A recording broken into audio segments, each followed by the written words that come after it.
Chapter 101. The First Flame 8. As they clashed, Negary's dragon of eternal sin body gradually collapsed. Quite a bit of the body started to transform into a mud-like substance. This substance attached to Negary's body, constantly trying to assimilate him. This mud represented the power of the black abyss that Nala left on his body. They were, and had been constantly corroding Negary, trying to pull him into the black abyss. At the same time, Negary unleashed another scorching hot dragon's breath to burn the headless girl. Although she would not be harmed under the influence of the black abyss, it could still consume the power of destiny that created all this. The headless girl wielded the dragon-scale sword, constantly exuding the power of the black abyss from her body, pushing back Negary's dragon's breath in order to approach Eldridge. Negary's dragon tail swung forward again. The tail-end tentacles extended to wrap around the headless girl's body. His 3 fleshy wings also continued to flap non-stop, trying to prevent Nala from moving forward. Eldridge's life was currently sustained entirely by the blob of flesh that detached from Negary's body, so he could easily be killed by receiving a single attack from the headless girl's sword.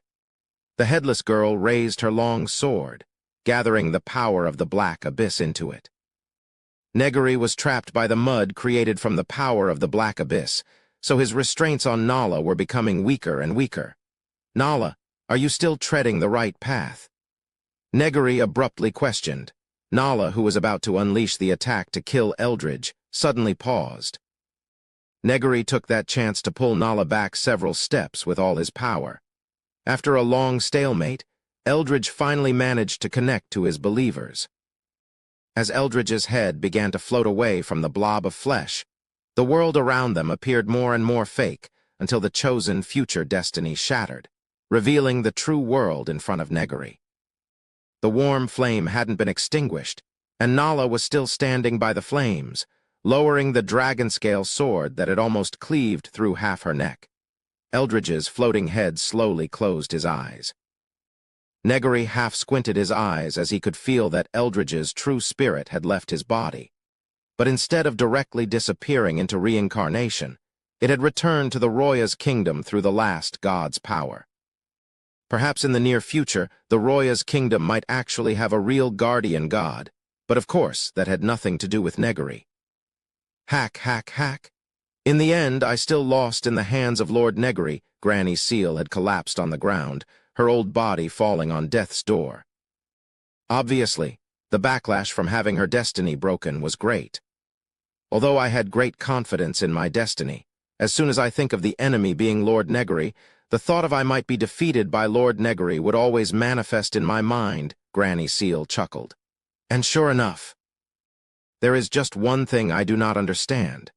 Where did I slip up that you purposely hid Eldridge just to deal with me? Granny Seal asked with a bitter smile. You never slipped up at all. I had simply never trusted anyone, that is all.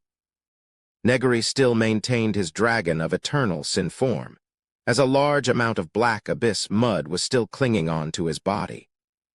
In order to win this battle, the majority of his soul was inside this body. If he dispelled the dragon of eternal sin form right now, his normal dragon body would find it difficult to resist the assimilation of the black abyss mud. So that's how it is. That is truly Lord Negary's style. Granny Seal said with a smile before her eyes widened and her life signs thoroughly stopped. I'm still not strong enough. Despite winning the battle, Negary was still extremely dissatisfied with his own strength. There were too many uncontrollable factors.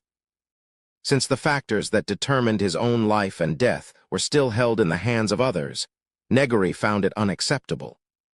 For example, if Eldridge had not been able to establish a connection to his believers outside of the destiny in time, Negary wouldn't have survived either. In the end, the reason was still because of Negary's lack of strength.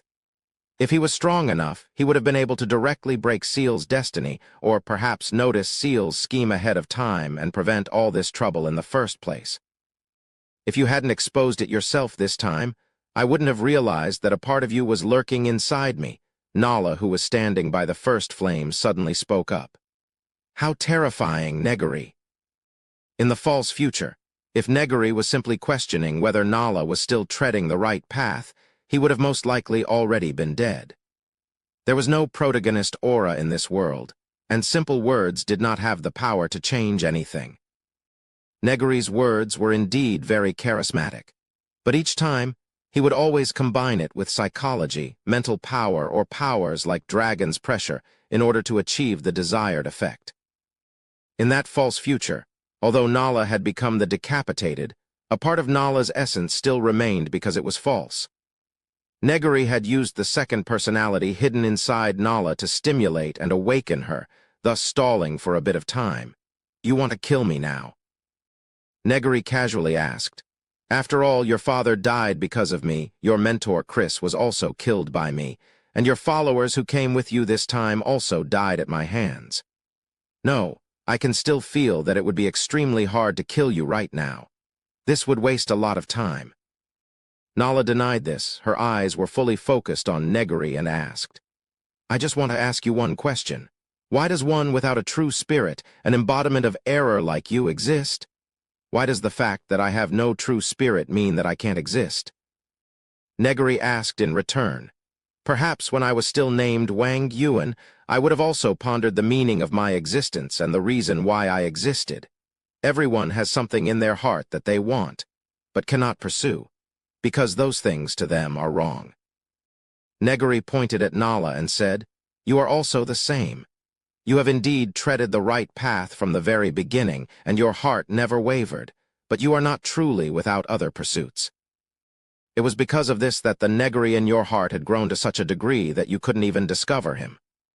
Wang Yuan was a terrible person. He was lazy, arrogant, cowardly, easily satisfied, and does things without thinking. His greatest, or perhaps only strength, was that he had the courage to change, and thus I existed in his heart. Every waking moment, I think about how to become stronger, to seize every opportunity, to become an existence that can overcome my limitations, surpass my own limits, and dominate over everything. I am the ideal within Wang Yuan. My existence itself was the meaning for Wang Yuan's existence and pursuit. At the same time, most people have more or less the same pursuits as Wang Yuan in their hearts," Negary continued. "I do not need a meaning to exist. Instead, Negary is the meaning of existence that others need." And so, Negary exists in everyone's hearts. Chapter 102. The First Flame 9. Indeed, in real life, everyone had their own limitations and flaws, and everyone might have been the same as the terrible Wang Yuan at some point in their life. Everyone had more or less been through difficulties, and so everyone had fantasized at some point in time about a more perfect and better version of themselves who had overcome that difficult situation. But in reality, how many people could actually become their fantasized selves? It was precisely because everyone had more or less wished that they could become a person like him that Negary had such fatal charisma and charm. The reason why the Crowmen were so willing to give their lives for Negary was that they wished to become an entity like Negary, but couldn't because they understood their limitations. So instead, they believed in becoming one with the perfect being Negary. Languages and words change over time, such as the word awe, which used to mean fear, terror, or dread, now referred to reverence, marvelous or great. And the word Negary that originally meant ominous and plague in the Kochi language had also changed due to Negary's existence. It now refers to that which is hidden in the heart, or rather, a second self. This second self was generally stronger or would act differently to one's current self in the same current situation. Perhaps defining you as pure evil is a mistake itself. Nala thought for a bit, replied to Negary, then turned around and walked into the first flame. The flame quickly spread to Nala's body, igniting something within herself. The flame then gushed out from her body, followed by a blinding white light that burst through the sky and spread to the unknown. The flames surged and began to expand. The black abyss power that had turned into mud on Negary's body started to be changed by the flames as Negary himself also caught on fire. Every single person on this continent, no matter how far away they were, was able to witness this pillar of blinding white light that shot up to the sky. similar to the white light in most creation myths. The mud monsters, who were originally immortal, all uttered unheard screams as they were turned into fertile soil under the lingering influence of this light. Most likely, a bountiful harvest could be expected in the coming year thanks to this soil. The inheritor of the School of Steel, Alker's Louis, who was left to be nursed back to health in a certain village by Jason Todd, seemed to have sensed something as he staggered outside with his knight's sword in hand and stared straight at the pillar of light. Tears began to flow from his eyes, this rhythm. This was the rhythm of the Lord that he vowed to follow. Holding his sword tightly, Alkers used respiratory art to harmonize himself with that rhythm. His everything quickly began to change. His flesh and skin began to harden and turn into a different material altogether. Alkers sensed this change, but he didn't stop and started to smile instead. He was a knight, so he naturally must follow his lord, regardless of what was ahead.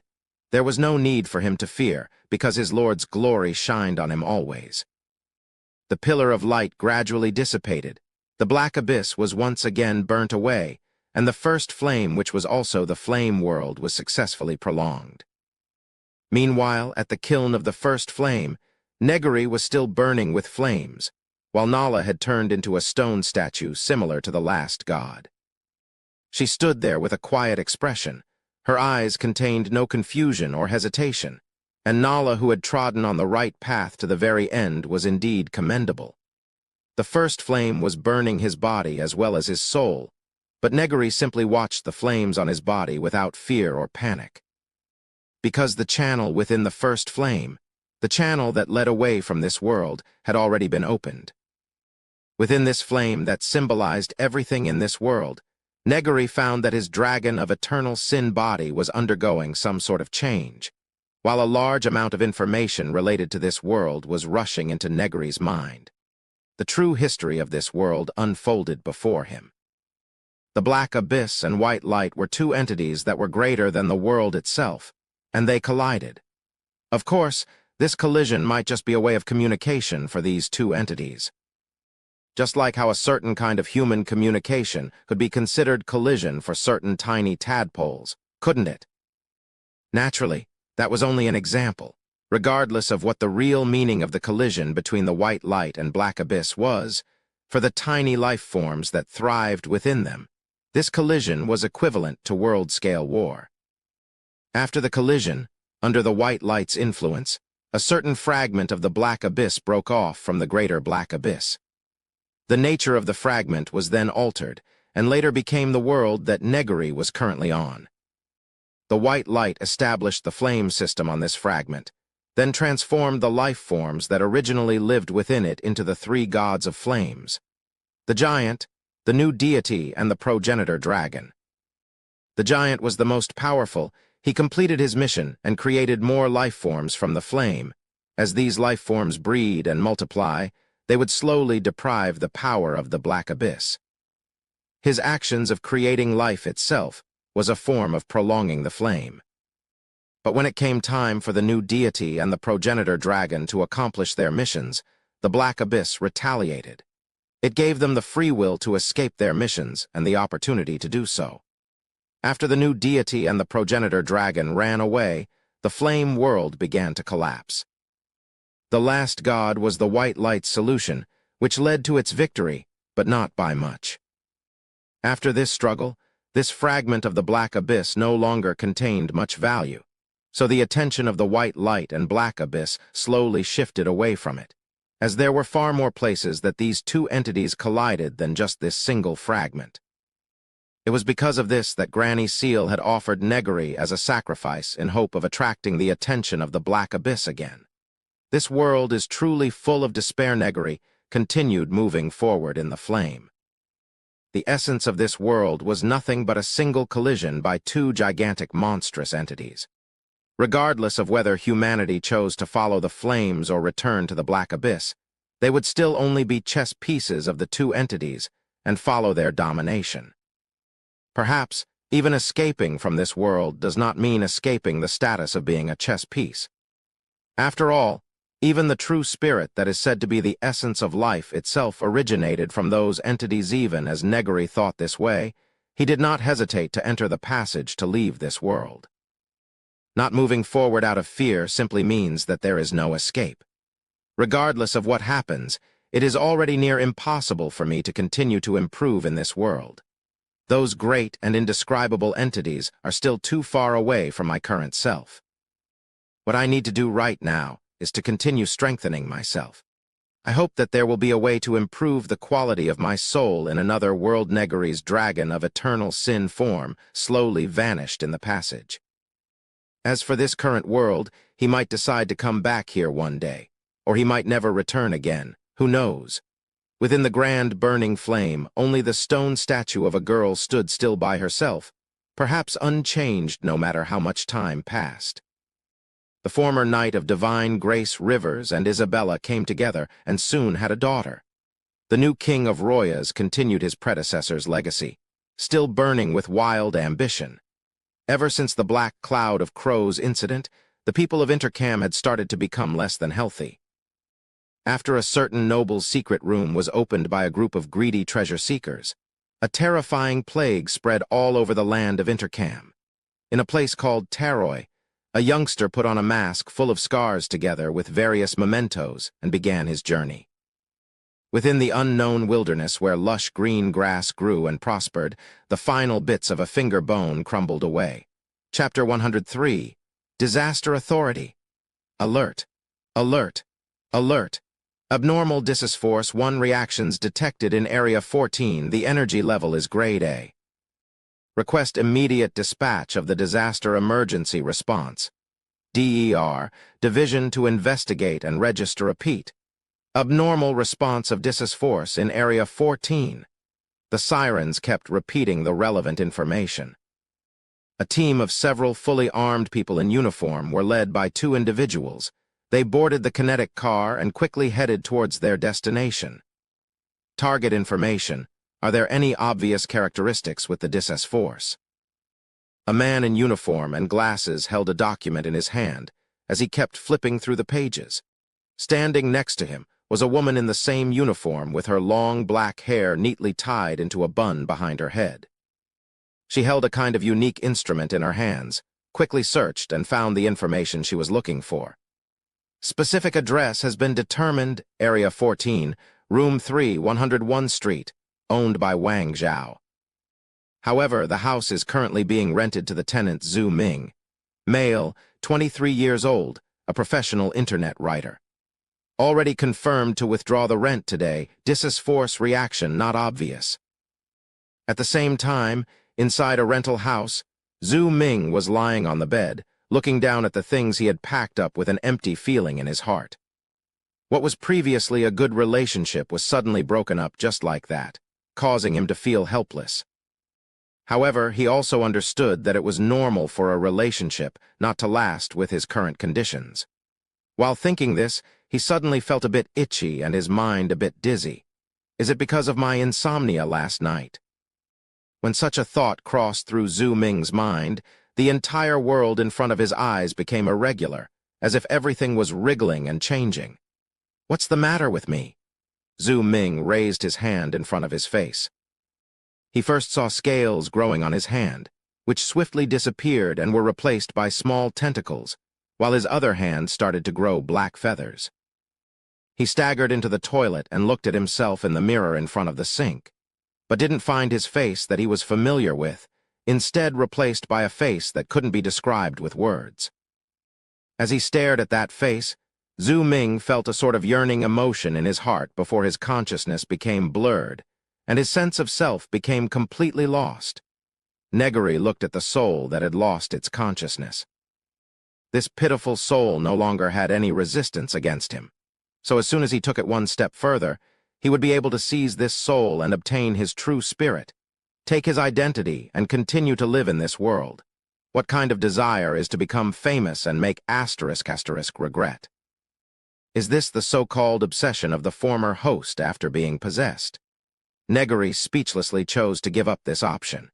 He went through the passage in the flames, following the path of the new deity and progenitor dragon to finally reach a new world. He had originally thought that the world where the new deity and progenitor dragon were headed to would be a magical world. But from this guy that he found shortly after he arrived, this world was actually very similar to the world where Wang Yuan came from. The passage to this world was hidden inside the first flame, and traveling through it had caused Negary to be burnt almost completely away. When he arrived in this world, only a mouthful of flesh and soul's blood remained of his body while his soul had become extremely weak. So he invaded the body of the person closest to him without hesitation. If cliché had stood, he would have possessed the body of this guy called Zhu Ming, then proceeded to fulfill his obsession, the process of which might be enough to fill an entire 2 million-word brain-dead novel called something along the lines of Otherworld Urban Demon King. Slapping the face of his ex-girlfriend, traveling the cities, then the school Madonna, the twin sisters, the shy school nurse, the sexy female teacher, a young lady of a rich family. All sorts of women would flock to him one after another, such a kind of development. Absorbing the soul of this useless waste of a NEET would gain me no merit. It would only contaminate my soul and force me to help him accomplish his so-called obsession before death. How tasteless Negary controlled the remaining germs he had to erode and slowly transformed Zhu Ming's body. Ever since I appeared, some sort of power has been lingering around me, emitting a kind of fluctuation into my surroundings. It seems there are supernatural powers in this world, and the fluctuation this power gives off would most likely attract the attention of others. In my current situation, I shouldn't stay here for too long. Negary quickly assimilated Zhu Ming's body while turning a blind eye to the soul that was about to rise from his body. This should be enough for now, Negary thought. A large, fleshy tumor then began to grow from the back of Zhu Ming, who had collapsed inside his toilet. A black crow soaked in blood, and mucus emerged from inside the fleshy tumor, spread its wings and escaped through the window, leaving behind Zhu Ming with a large hole on his back, thoroughly dead. His true spirit went into reincarnation while this remnant soul swiftly vanished. When the people from the DER division arrived here, that was the scene they saw. Section Chief, based on the analysis of the traces of Force left on the scene, it is very likely that it is a species mutation or a species invasion type of disaster. The capable-looking woman observed those who were still carrying out analysis with their instruments, presented and explained the temporary report to the glasses man. Who has the disaster authority? After taking off his glasses and rubbing his temples to relieve some fatigue, Chang Zia asked. The landlord Wang Zhao or Zhu Ming's ex-girlfriend? Neither. We found that there might be some issues with Wang Zhao, but it has nothing to do with Zhu Ming, while Zhu Ming's girlfriend had already moved out from here a few days ago. From primary judgment, it was most likely Zhu Ming himself who awakened the disaster authority, but the power of the authority turned him into a different creature, the capable woman said with a serious expression. What a troublesome time. Chang Zia put his glasses back on and looked at his trusted aide. He asked, "Can the Force still be traced?" "We cannot. The new holder of the disaster authority has shown extraordinary adaptability. He has learnt to control Force exceedingly quickly." "Of course, there is also the other possibility," the capable woman replied with an even more serious expression. "That this isn't a new disaster authority, but a deliberate crime of an existing authority holder." Chang Zia pushed his glasses up and followed up on his aide's words. "You mean that, right, Seven?" "I do," the capable woman, Seven, nodded. "But I don't understand why the murderer would kill an internet writer with almost no interpersonal relationships, record this, and call back all the guys who went on vacation. The recent series of incidents seems to be a part of a bigger plan." Chang Zia narrowed his eyes and ordered. "Furthermore, do everything you can to investigate this matter. Regardless of whether this was a birth of a new authority holder or a deliberate crime of a hidden authority holder, it must be resolved as soon as possible, understood?" Seven nodded as a sort of glow flashed by her eyes. The pitch-black crow softly landed on the branch of a tree. The power that lingered around him before had been restrained, through which Negary managed to learn a bit of basic information. Chapter 104.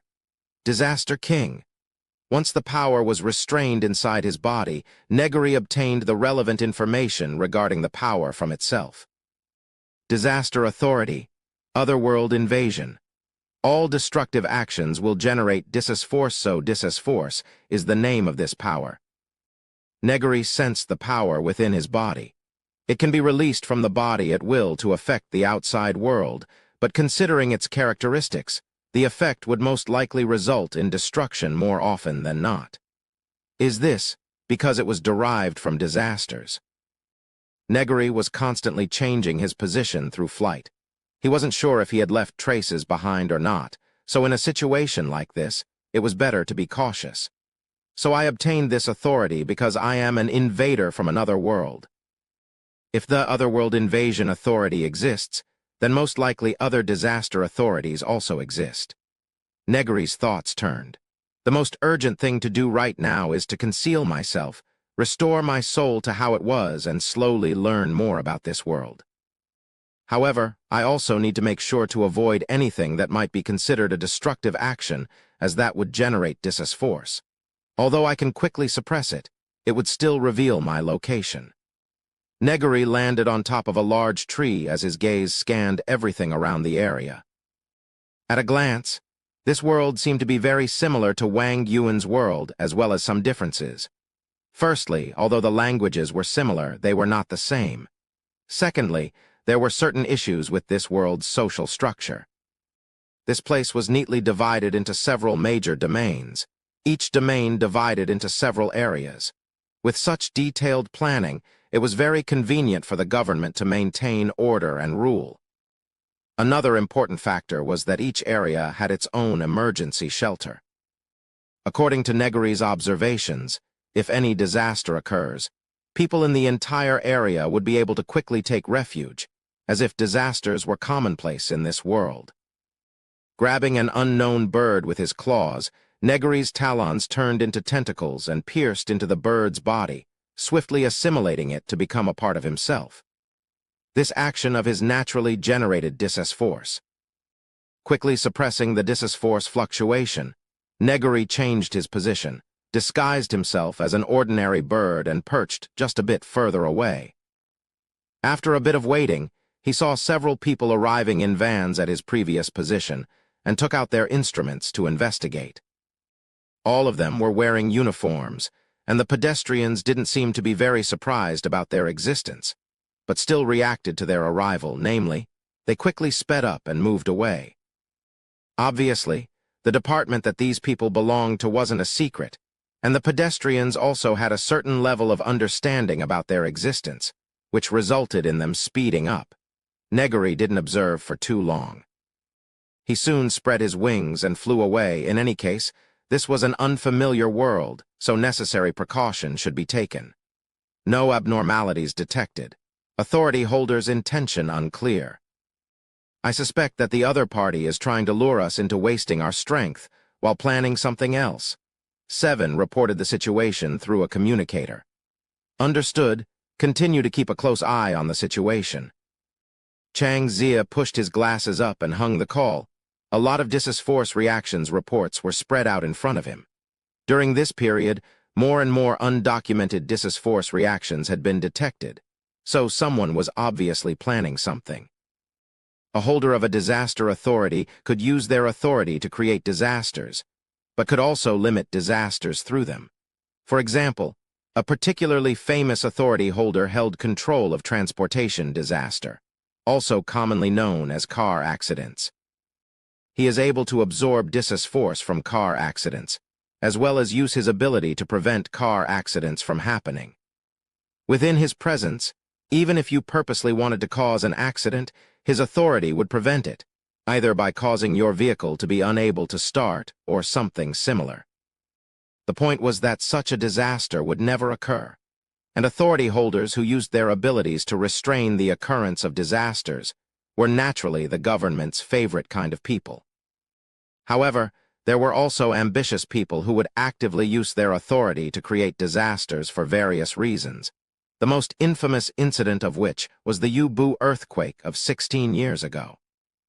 At the time, The authority holder of the earthquake disaster took the initiative to cause a major earthquake, wanting to absorb the Disas force created from it to evolve his authority into continental sinking. That huge earthquake became a nightmare for many people, caused a huge impact, and changed a lot of things in this world in many ways. It was because of that incident that the DER division came from behind the scene to the front stage, leading all matters concerning disaster authorities. Naturally, their pressure also grew. If another authority holder were to be allowed to cause another catastrophe, things like social condemnation, government pressure, and most fundamentally, damage caused by disasters were all considered to be unacceptable by the DER division. Let's hope we can catch these troublemakers soon, Chang Zia sighed and thought.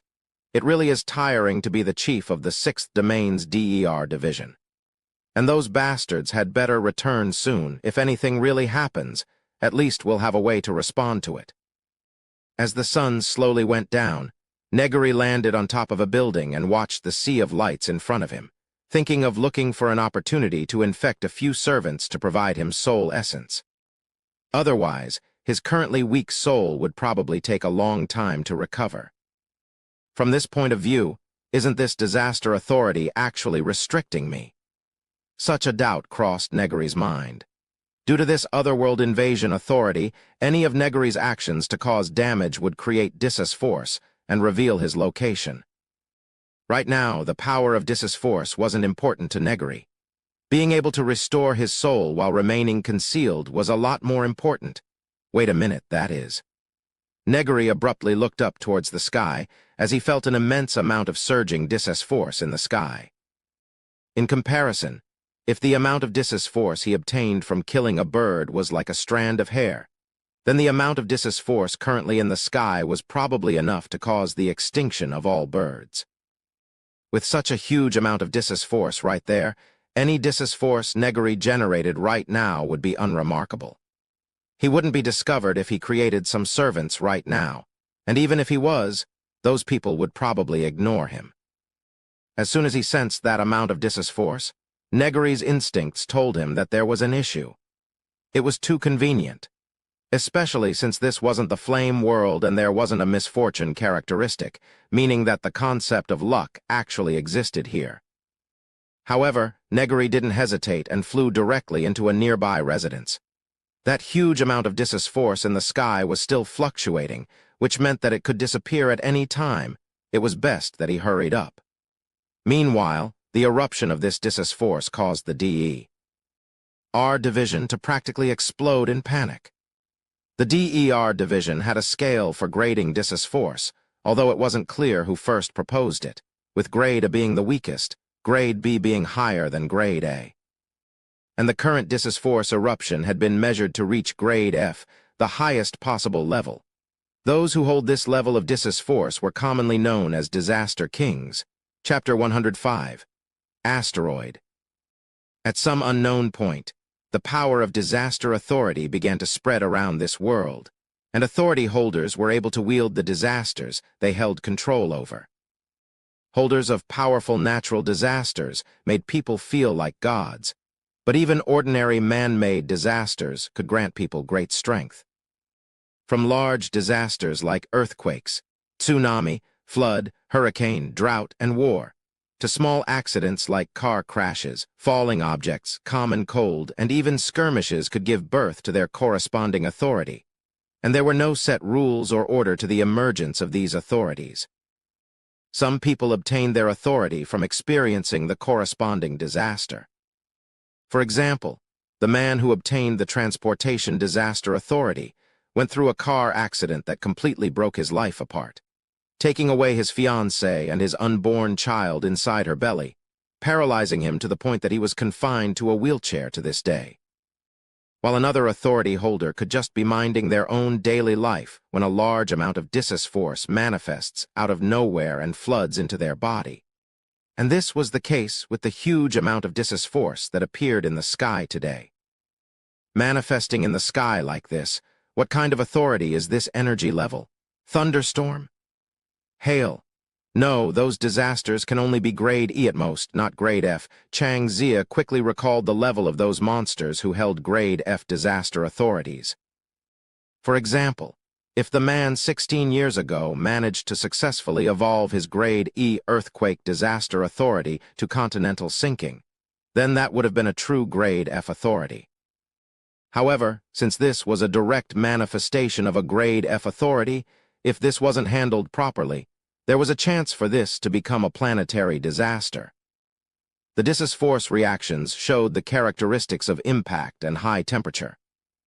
Our team has concluded with great probability that this is the grade F disaster asteroid impact. Seven entered his office and reported, her complexion a bit pale. It is still looking for a host, but once a host is born, they would become Disaster King Apophis. Apophis was a planetoid near this planet.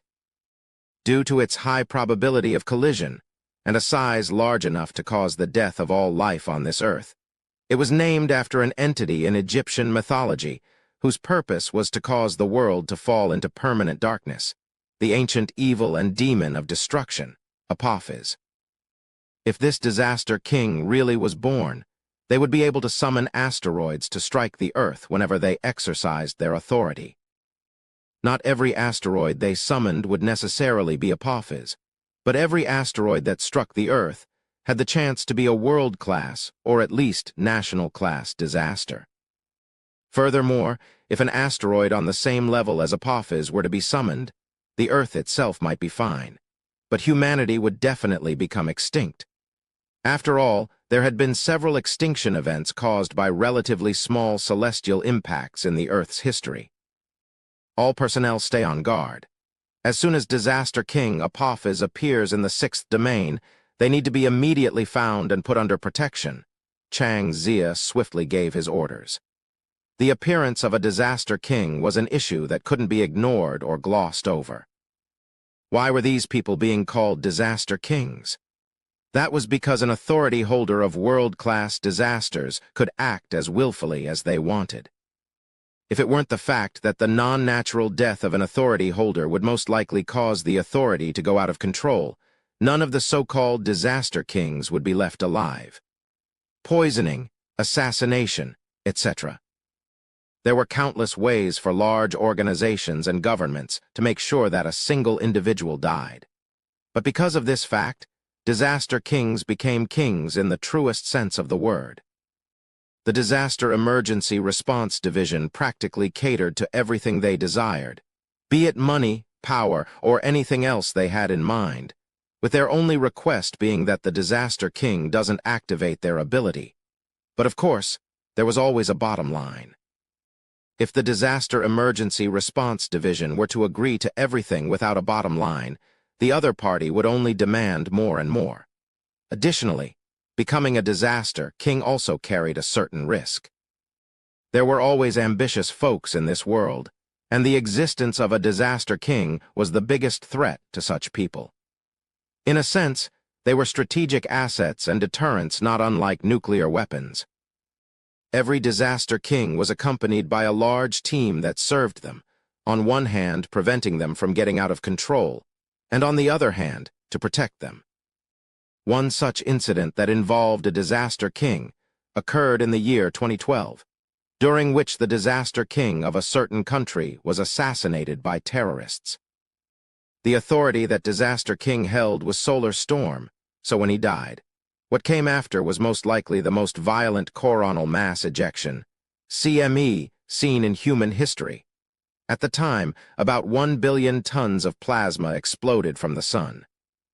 If that had hit the Earth, it would have been enough to cause long-term severe weather, a worldwide power outage for several months, the paralysis of all artificial satellites, wireless electronic communication, and modern power transmission networks, all the while wrapping the planet inside a beautiful aurora, the specifics of which could be referred to the Carrington event of 1859, with how much modern society relied on electricity and electromagnetic instruments. Such a solar storm eruption would have caused immense damage to modern society. Fortunately, someone intervened in that disaster and caused that solar storm to miss Earth.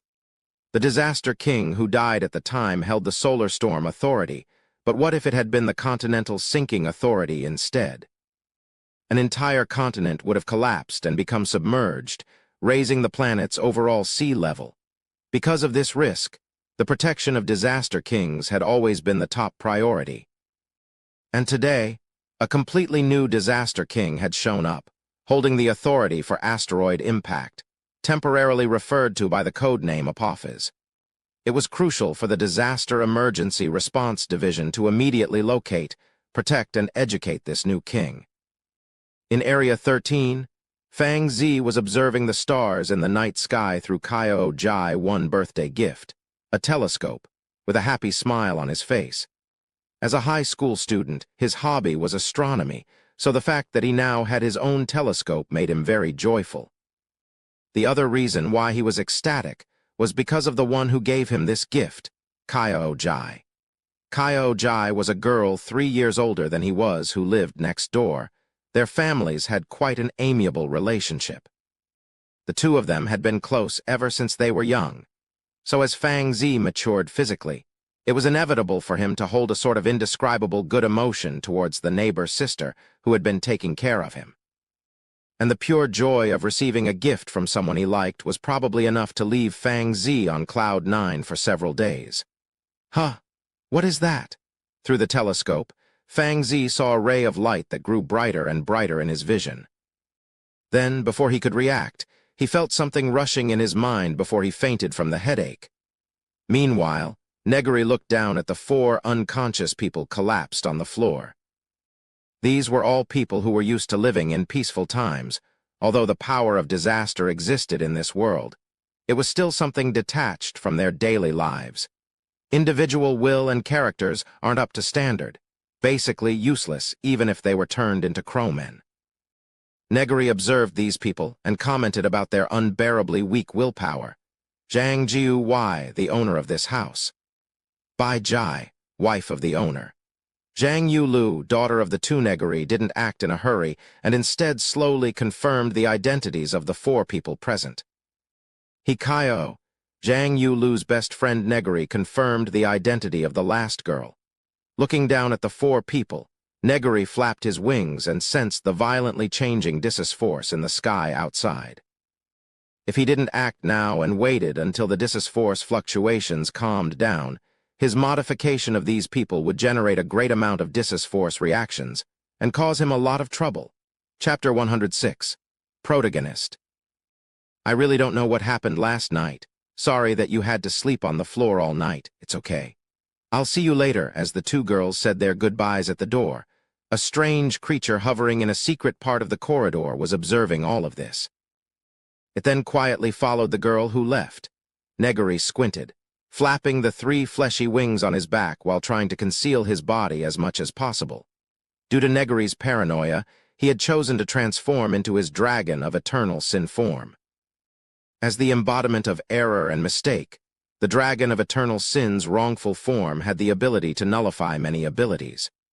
For example, Eldridge's ability, despite how powerful it was, couldn't do anything at all while he was being kept inside the dragon of eternal sin. Especially after being burnt by the first flame, this characteristic of the form had even been strengthened. As he took the dragon of eternal sin form, Negary decided to give up on this chance after giving it some thought. The huge amount of Dissus force in the sky almost seemed like something was urging Negary to quickly take actions. If he actually took actions at that time, there was a possibility of falling into an unknown trap, and not taking action was just one missed opportunity for Negary. Although, what really made Negary decide to give up this chance was that after taking the dragon of eternal sin form, he realized that he was a bit impulsive while disguised as a crow. A bit of impulsiveness was normal, but for Negary it wasn't normal, and it was because of this slight impulse that made Negary become aware of this problem. Luck was it. Negary scowled as he followed the girl named Hikayo from afar. Right now he was suspicious of this girl. The first reason was that she was quite a beautiful girl, and people with good looks were given preferential treatment regardless of where they were. If there was such a thing as a protagonist, then the protagonist's supporting characters could most likely be identified through their appearance. After all, the style of a supporting character was usually more refined compared to an extra. The second reason was because of Zhang Jiuwei's family. Through his observations of their shallow psyche as well as various things in their house, Negary was able to confirm the state of their interpersonal relationships. Besides the wife of the owner, whose personal life was a bit chaotic and frequently went out to hair salons, there weren't any particularly notable characters. Nevertheless, Negary still kept the address of the house in mind. As Ikayo continued heading to her destination, Negary became even more sure that there was an issue with the girl, because that was where the Dissus Force disappeared yesterday. So I almost became the first villain that the protagonist needed to defeat, huh? Negary didn't continue to track her. Since such a huge amount of Dissus Force disappeared at the girl's destination, he wasn't sure what kind of power the person who obtained that Dissus Force would have, so the best approach was to temporarily take distance. Flapping his fleshy dragon wings, Negary flew away. He suspected that the person who absorbed the Dissus Force yesterday was the protagonist, and if that was true, this place wouldn't calm down anytime soon. He would soon have more opportunities to take. Ugh. As Fang Zi woke up from his coma, the first thing he saw was a pair of dainty and delicate feet in white stockings in front of his eyes.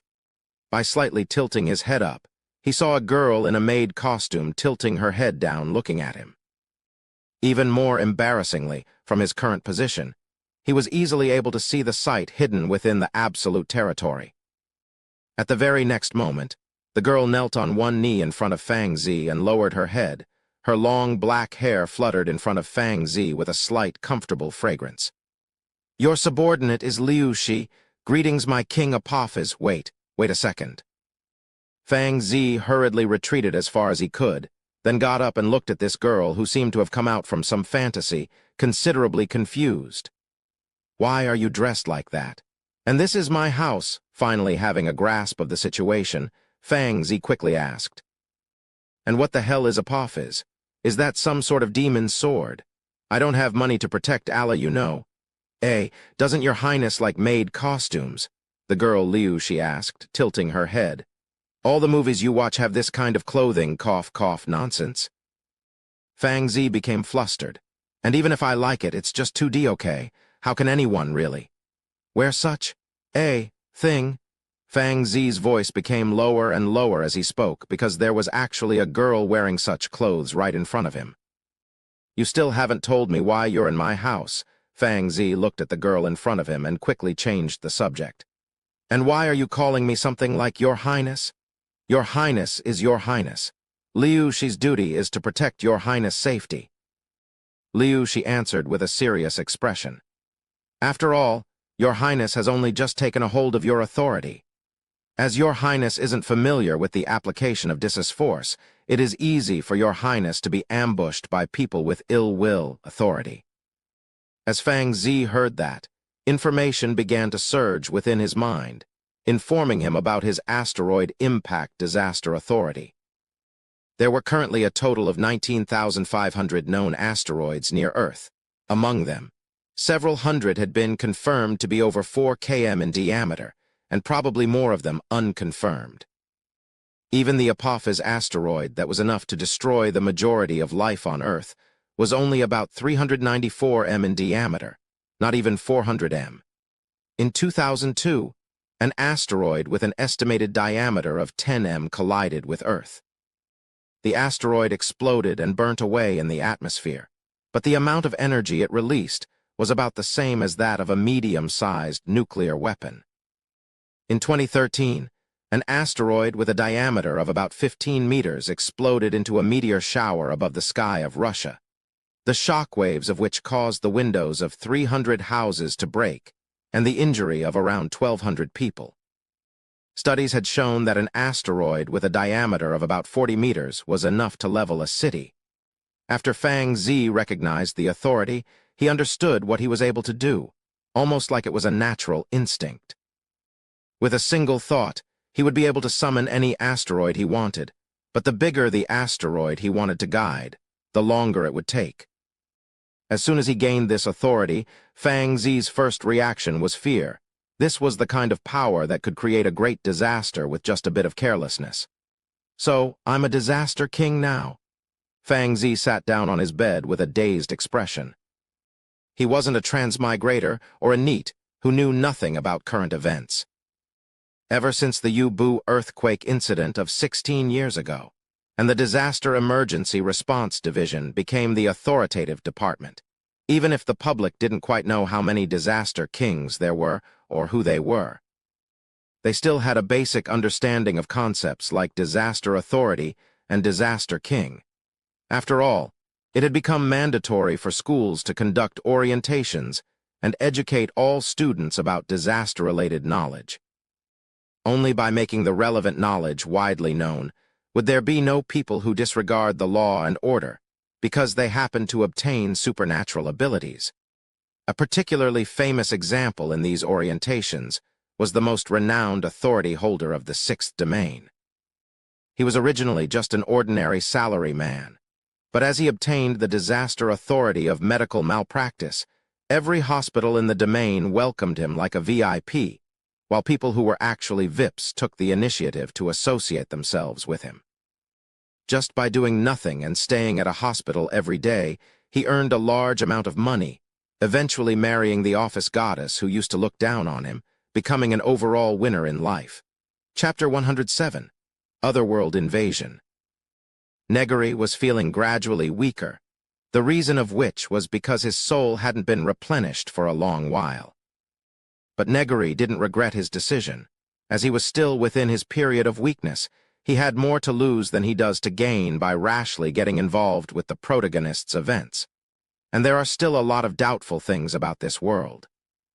Negary flapped his wings and landed on a random location.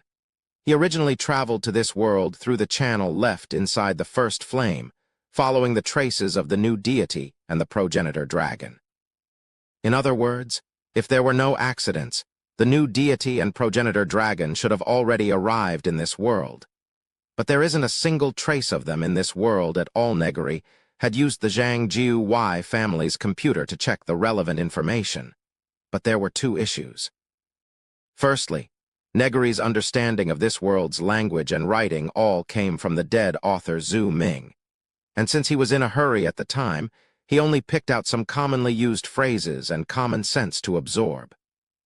Secondly, although basic knowledge wasn't restricted in this world, there was no way secret information would be placed anywhere on the accessible internet. However, I managed to learn a bit of basic common sense. Negary recalled the information he had found. A single authority can only have a single holder. Since I have the Otherworld Invasion Authority, I should have a special sense of connection towards everything related to invasions of other worlds. And yet, Negary could sense that the only living being from another world right now was himself, which meant that the new deity and progenitor dragon most likely didn't exist in this world at all. Of course, there is the possibility that my authority is still too weak to sense them. Negary squinted his eyes and observed his surroundings. Now that I have a grasp of basic information, let's try to develop myself a bit. In an alley not too far away from where he was, several people who looked like students were beating up another student. After waiting for the bullying students to leave, Negary turned back into a crow and flew down from the tree, landing on a trash can next to this bruised and battered student. Without asking whether he wanted it or not, Negary's talons grabbed the student's neck. The claws at the end transformed into tentacles as they punctured his skin, infusing Dis's force from Negary into his body. Arg. Ignoring the painful wailing of the student, Negary observed the state of the Dis's force he used, so the main function is to destroy. Because my authority is Otherworld Invasion, it's highly corrosive. Negary recorded the data of his experiment. Combined with my germs, I can make my germs infect the other party at a faster pace, while this power itself has the effect of mutating the target. Dis's force and disaster authority were closely related together, similar to his interference force. It wasn't an energy that would deplete when used, but rather a power derived from the authority. The more he used the authority, the stronger his Dis's force became, and vice versa. Compared to his previous experiments on birds or the use of germs to make Zhang Jiuwei's family fall unconscious, it was only now that Negary was truly exercising his otherworld invasion authority. The amount of Dis's force produced from this was considerably greater than the tiny bits from the previous times. Negary withdrew with tentacles and turned them back into claws, then swiftly flapped his wings to flee. After disappearing into a remote corner, he transformed into a mouse and returned to that small alley, suppressed his Dis's force as best as he could, and observed the situation. Just a few moments later, the uniformed DER division personnel quickly arrived. They swiftly surveyed the area, used their instruments to check whatever remaining traces they could, and finally left with the infected student. To be on the safe side, Negary didn't modify him into a Croman who had a strong direct connection with him, but a normal infected. This student may awaken a certain amount of power, or he may not after all. His role at this point was only to be a pebble to test the waters. After being infected by Negary's germs, this student could be regarded as a partial otherworld creature, which should fall under Negary's authority. Through him, Negary could learn if there were any consequences to creating dedicated servants. With the current state of my soul, I wouldn't be able to sense that infected beyond a certain distance. Negary carefully confirmed it. But with the otherworld invasion authority, I can tell his location and overall state, even control him to a certain extent. This is the true usage of the otherworld invasion authority. Negary considered the possibilities. Unlike other authorities, his authority didn't only create disasters by using it, as he was part of the disaster himself. Any of his actions that were invasive were considered to be the same as exercising his authority and would generate Dis's force. By infecting a large amount of people and creating an otherworld army for myself, my Dis's force should be able to increase to the degree in the sky last night. Negary felt himself growing eager. That level of disaster power capable of destroying the world was. At the very next moment, Negary's body quickly transformed into a small dragon of eternal sin, swiftly dissipating the eagerness in his heart away. Some sort of power is constantly pushing me. Negary flapped his dragon wings. If he didn't have this wrongful dragon of eternal sin form, Negary estimated that he would have likely been led down the path of some ultimate villain that desired world destruction, then gets defeated by the righteous protagonist and becomes one of his feats. Negary shook his bizarre dragon head. It didn't feel good to be under the control of some unknown power. The dragon of eternal sin needs to continue being improved. After all, its wrongful characteristic is able to interfere with the majority of outside forces. In the end, worlds with the misfortune characteristic were rare. It could be assumed that most worlds would have a protagonist or some sort of child of fate, and the dragon of eternal sin form was Negary's only means of interfering with fate and luck right now. The bullied student was quickly taken in and underwent a series of checks at the DER division, the results of which soon came out. There is a peculiar germ living in symbiosis within his body. Its specific use is unclear, but we can confirm that there are traces of Dis's force in his body, albeit very weak. 7 recited from the report. According to his own words, it was a black crow that scratched his neck and left this mark. Chang Zia opened the report. The photo included within showed 5 black spots around the size of a grain of rice on the wounded student's neck. Can the germs be killed or expelled from the student's body? Chang Zia frowned and asked. It's very rare to see an authority that can allow another living being to control Dis's force. This boy wasn't an authority holder, but he could use Dis's force. If such people became widespread, it would bring them an infinite amount of trouble. Some basic treatments have been conducted, but the effect wasn't satisfactory. 7 continued her report. According to our tests, the small amount of detected Dis's force contained the intrusive characteristic. It is speculated that the perpetrator holds control over a viral infection authority. Understood. Set up a file for the crow and make sure to keep monitoring. Chang Zia nodded. Find that crow as soon as possible. Chapter 108. Reconstruction.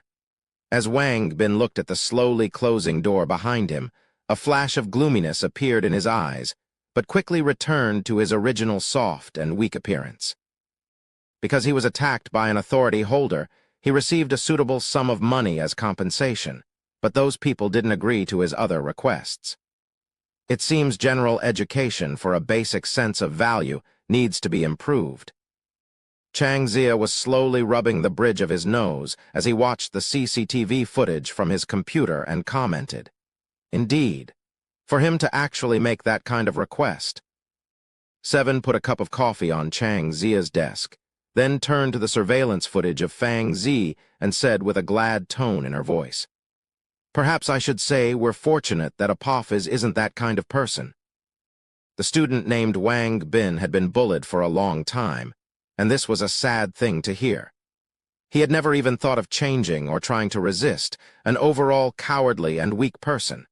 But as soon as he confirmed that the DE.R. division would pay him compensation, he seemed to have changed into a different person completely. He demanded more compensation, became confident, and even declared that his studies were delayed due to being a victim of the disaster. He demanded the people from the DE.R. division come with him to his school and explain the situation, and even worse, he demanded that they protect and follow his orders as well. I really can't understand where a person who couldn't even raise a hand to resist ordinary classmates got the courage to order our division around.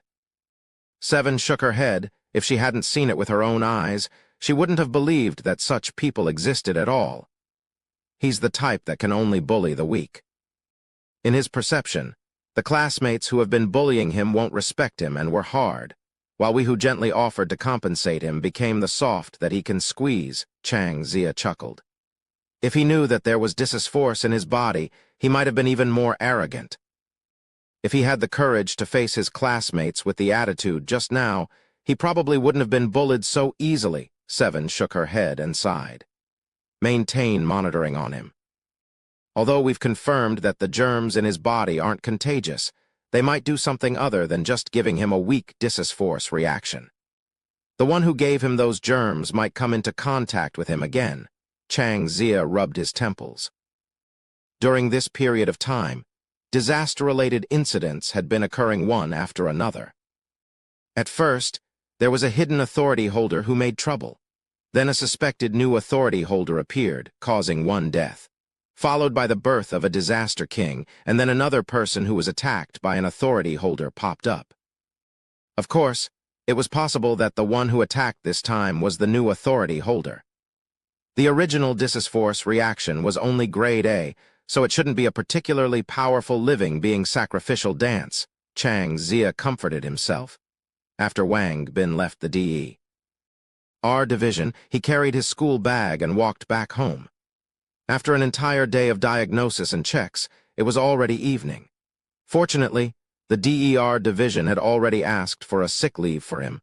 Otherwise, he would be scolded to death by his teacher for skipping a day. As he thought of this, Wang Bin's resentment towards the DE.R. division grew a bit deeper. I'm the victim here. Couldn't they have agreed to some of my demands? If they had sent someone to protect me, that damn teacher wouldn't even try to scold me, and those guys wouldn't dare to bully me again. With such a weird way of thinking in mind on his way home, Wang Bin was suddenly pulled into an alleyway on his way home. "Ha, Tilda, you haven't been beaten up enough or something? Even tried to take a sick leave?" Some students surrounded Wang Bin and threatened him in a vicious voice. "You even told the teacher to come to trouble us. You want to die or something?" Wang Bin's legs instantly softened, unable to beg for mercy. After beating him up again, those students laughed as they left him lying in the alley. It's all those DE.R. division people's fault. If they had sent someone to protect me, how could I have been beaten? Wang Bin resented the DE.R. division a bit more. As he came home with his tattered school bag on his back, he saw his mother, who was cleaning. He immediately became angry and threw his bag to the ground, loudly cursing her. "It's all your fault for marrying that piece of shit. If not, I wouldn't have had to go to that shitty school." Looking down at this mother's timid appearance, Wang Bin became even angrier. With this useless mother who knows nothing but housework, and that scum of a father who could only drink and gamble our money away, my life was practically ruined by these parents. Why couldn't they have been rich? Why couldn't they give me a stronger body? Why can't they have just a bit of ability? Why can't they at least ensure that I can go to school in peace? Wang Bin's resentment soon drove him to walk up and kick his mother directly in fury. He then ignored his sobbing mother, who fell on the ground, and went back to his room. Perhaps it was just an illusion, but after that kick, Wang Bin seemed to have felt something moving in his body. In the distance, a deformed monster flapped his 3 fleshy wings and sensed that his dissus force had increased a bit. How slow. Took him that long to cause a tiny bit of damage. Negary had such a thought as his tail waved in the air. Part of the reason why he didn't thoroughly turn that student into his servant was that he was afraid that the DE. Our division would be able to track him, but the other part was because he recognized the unbearably hopeless nature of that student. When it came to understanding the human heart, Negary was a grandmaster among grandmasters. Damage caused by native creatures who were modified can indeed increase my dissus force. The dissus force would be shared between me and him at a current ratio of 5, but I can freely adjust the ratio however I wish through the authority. At the same time, even if it was their actions that generated dissus force, it still essentially belongs to me. When they are in front of me, I can directly deprive them of it. Negary drew a small conclusion. The DE. Our division's attitude towards this infected person was also quite interesting. So they only inspected and put him under surveillance using his dragon of eternal sin form. Negary carefully contemplated before choosing a target. This time, Negary wanted to create a true servant who could provide him with soul essence. The target was a taciturn teenager with an eternally bitter and vengeful face, as if he was very dissatisfied with the current state of the world. If someone gave him a certain notebook right now, he might even declare himself the god of the new world. As Negary appeared in front of him in his dragon of eternal sin form, he was first frightened, then revealed a grim smile. Ahaha, so I am finally going to escape from this boring life. Then, monster, tell me your purpose. Has my authority finally arrived? The young man ecstatically extended his hands forward. I am here to give you power. Negary didn't care about the disrespect in the young man's words and instead followed up on them. When you receive your power, please relax and do not resist. You mean that there's going to be pain? I'm not afraid of that little bit of pain, the young man scoffed. Negary came right in front of the young man. His tail swung and pierced through the young man's neck. The tentacles at the end extended far into his body and poured a large amount of Noah's memories and emotions into his soul at the same time. Chapter 109. Supporter. As Negary's righteous, Noah was absorbed into Negary's body during the battle at the kiln of the first flame, by the common conception that the true spirit determined whether a person was themselves or not. Then Noah was already dead the moment he was absorbed by Negary. But in terms of personality, will, and memory, Noah was still living within Negary. After infusing himself with soul's blood, Noah had already become a part of Negary, or perhaps to a certain extent, another personality of Negary. What Negary had to do now was to install Noah's personality, will, memory, and emotions into the soul of this young man, so that Noah's template would overwrite his, thus achieving the effect of reviving Noah. Due to traveling through the channel within the first flame, Negary's soul had grown unprecedentedly weak, so he only saved 3 personality templates. The first was his most important personality of Negary, while the other 2 were Noah and Jack the Killer. Noah was Negary's righteous, thus he could perfectly execute all of Negary's commands, and such a supporter was exactly what Negary needed right now. As for the personality template of Jack the Killer, his secondary soul originally came from Negary. After becoming a ghostman, his original soul and secondary soul had a miraculous reaction with one another. While traveling through the channel in the first flame, Negary had hesitated between choosing Jack or Connor. Connor was taciturn and obeyed orders. Although he wasn't as perfect as Noah, he was still extremely reliable as a servant, but Negary still chose to retain Jack in the end. The reason was that his unpredictable and bizarre way of thinking was something Negary needed. And since he had Noah as the superior version of Connor, Connor wasn't necessary. Looking down at Noah, who was now unconscious, Negary began the last part of the process, detaching a small part of the tentacle in his tail and left it in Noah's body. The burden is a bit heavy. Negary's body shrank again, swiftly regenerating the detached tentacle. The dragon of eternal sin form was a form achieved through Negary activating the wrongful nature of soul's blood. The reason why he implanted a tentacle into Noah's body was to ensure that he wasn't affected by the power of luck as well. However, maintaining two separate parts of the dragon of eternal sin form at once was quite a challenge for the current Negary. Ugh! The young man on the ground slowly woke up. As soon as he saw Negary, he hurriedly bowed. "Lord Negary, how do you feel?" Negary asked as he flapped his wings. The other party's will was too weak. I have easily defeated and fully overwritten him, but his true spirit is still rejecting me. I will need to accomplish the obsession of the previous owner in order to fuse with his true spirit and generate soul essence to nourish you, my lord. There is no need to fuse with the true spirit. Negary shook his head. By defeating his personality and will, your will would be unaffected by him. But if you fuse with the true spirit, the unknown true spirit would contaminate you, unconsciously turning you into another person. When Negary was still Wang Yuan, he was surprised by those who identified themselves with their new identities right after transmigration. In such a case, it was unclear whether it was the transmigrator who borrowed the body of a native to resurrect, or the native who actually fused with the set of transmigrated memory. Although Wang Yuan had now become Negary, it was a choice that he made himself. He clearly recognized his shortcomings, so he absorbed the characteristics he deemed necessary little by little, and finally sublimed to become Negary. In Negary's mind, the way those transmigrators slowly accepted their post-transmigration identities and values was because they were contaminated by the true spirit, eventually falling under its total control. It was for this reason that Negary avoided the true spirit like the plague. Understood. Noah obeyed Negary's order and began to fully resist fusing with the true spirit, refusing to accomplish the obsession of the previous owner of this body. Negary then saw the true spirit that originally belonged to this young man leaving his body and going into reincarnation. Following that, Noah's remnant soul began to dissipate. Seeing the expected results, Negary was about to reclaim Noah's remnant soul, but discovered that his otherworld invasion authority had taken effect.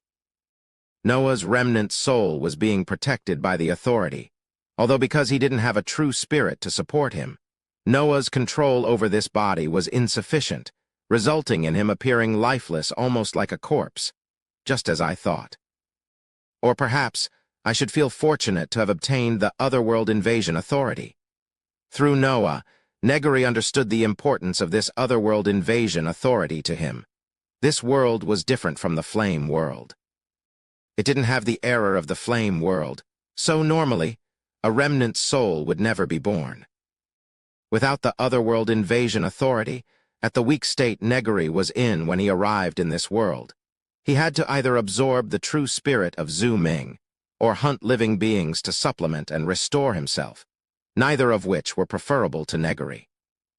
It was thanks to the otherworld invasion authority that Negary's state as a remnant soul was preserved. And now it was also because of the authority's protection that Noah's remnant soul could exist without fusing with the true spirit of another. In the end, I'm still weak. Negary became more aware of his weakness.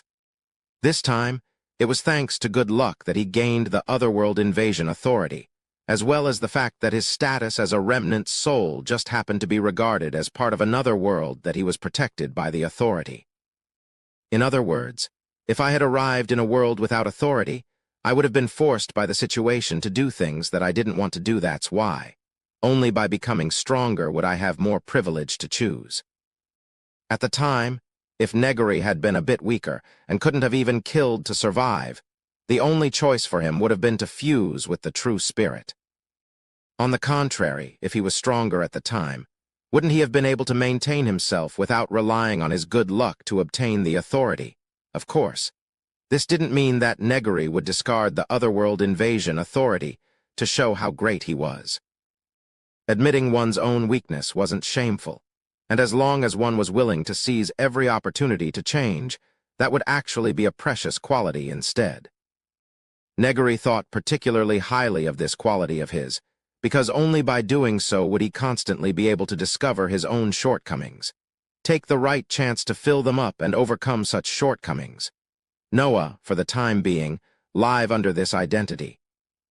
You should already know everything about this world, correct? Negary asked. I have learnt almost everything from the memory of this body's previous owner, Noah nodded.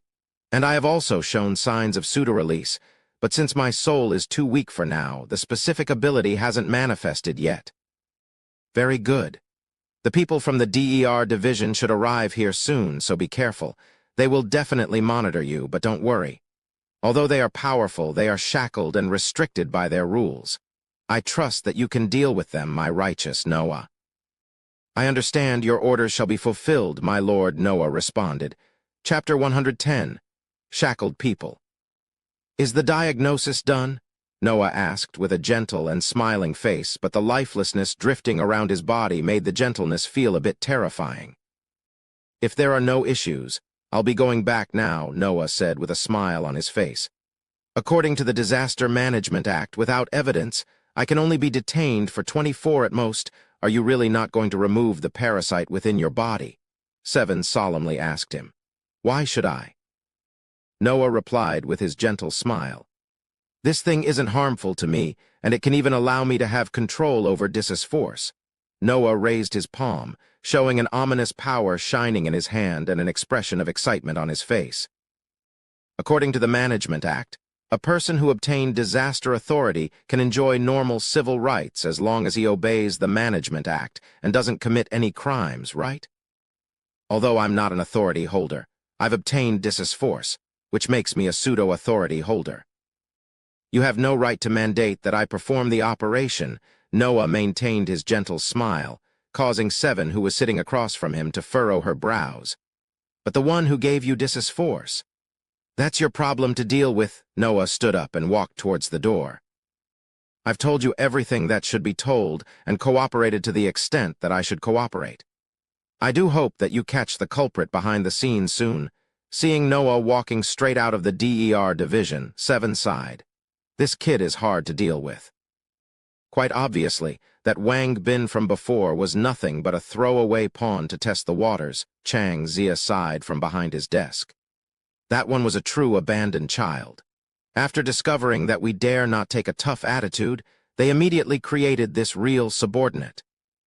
The amount of germs in Luo Fu's body far exceed those of Wang Bin, not to mention that parasitic tentacle implanted inside his body. Seven showed an angry expression. But if he doesn't cooperate, we can't force him to do anything. Having a parasitic tentacle inside his body, doesn't he feel sick? With people who can live the rest of their life doing literally nothing like him, what they seek is excitement. Chang Zia opened Luo Fu's information and helplessly said, both his parents are large business owners who don't restrain him in any meaningful way. They transferred over a dozen houses under his name so that even without doing any work, he can live just fine by collecting rent. With people who are literally living until they die like this, it's not surprising for them to do anything to fill the extreme emptiness in their lives. Noah's host was actually decided through a relatively careful process. Luo Fu had a good economic foundation with parents who didn't particularly care about him, someone with a certain amount of status, but not too high, a suitable identity. I just received a report. That guy went straight to the flowers, birds, fish, and insects market as soon as he left. Seven put a finger against her earbud, received some information, then reported with a gloomy face. First, it was a crow that gave Wang Bin his germs, and now Luo Fu went straight to the flower, bird, and fish market after being released. There was obviously an issue in this somewhere, but they had no usable evidence. As long as Luo Fu isn't caught doing something illegal, never mind going to the flower, bird, and fish market, they couldn't even stop him if he wanted to open an entire bird farm. Monitor him strictly, be careful. This person isn't easy to deal with. Chang Zia saw very clearly the disdain for rules from Luo Fu's eyes, and it was a considerable threat when such a person held power in their hands. This wasn't like the student Wang Bin who only wanted to ask for more than he deserved, with a "the victim is always right" mentality. In such cases, as long as the DER division showed a stronger attitude, he wouldn't dare to show any backbone. But Luo Fu was different. He clearly knew the rules and regulations of the DER division. He knew the relevant obligations and rights of both sides, so he wasn't afraid. Noah got out of the car with a smile still plastered on his face. After adjusting for a couple of seconds, he finally started walking forward. The lack of a true spirit made his control of his body inflexible. Combined with the gloomy, lifeless color of his skin, he almost appeared like a zombie. It would be better after my soul grows a bit more and this body is assimilated by the germs, Noah silently thought. His soul currently didn't match his body, but as part of Negary, he matched extremely well with germs, so there would be no problem as long as he exchanged this body for a viral body. Noah took a stroll around the flower, bird and fish market for a while, checking every stall that was selling birds. There was a kind of bird called the crow in this world, but there was a slight difference between the crows of the three worlds, so it was a mystery whether or not they could adapt to the germs and become stable sources of soul essence. If birds were no good, Negary would have no choice but to train real subordinates, but that would take a bit too long. After all, even though humans supplied a lot more soul essence than birds, their minds were also considerably more mixed. After choosing several different crows, Noah brought them back home. This was the good thing about modern society.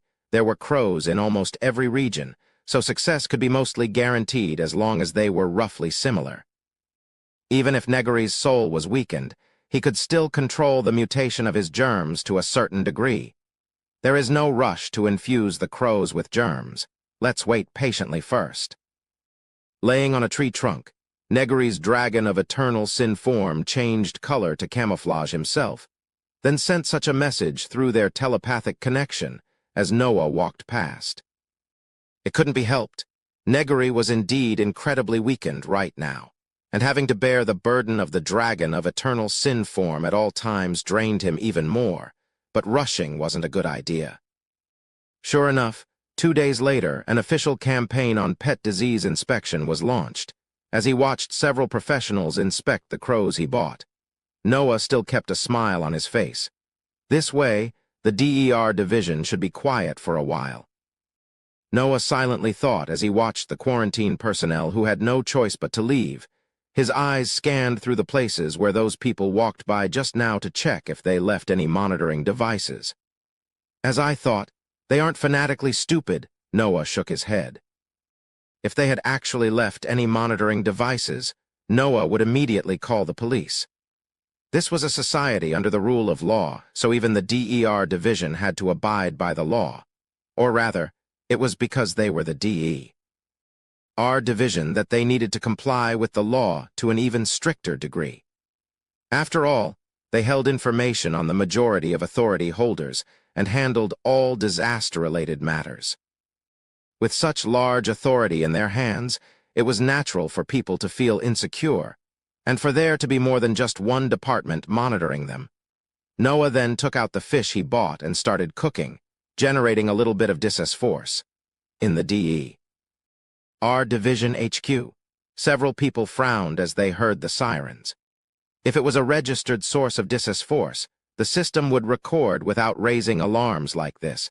But the force signature that Luo Fu and Wang Bin generated was exactly uniform with the mastermind behind the scene, which made it even more uncomfortable for them, because they couldn't exactly ask these people not to cook.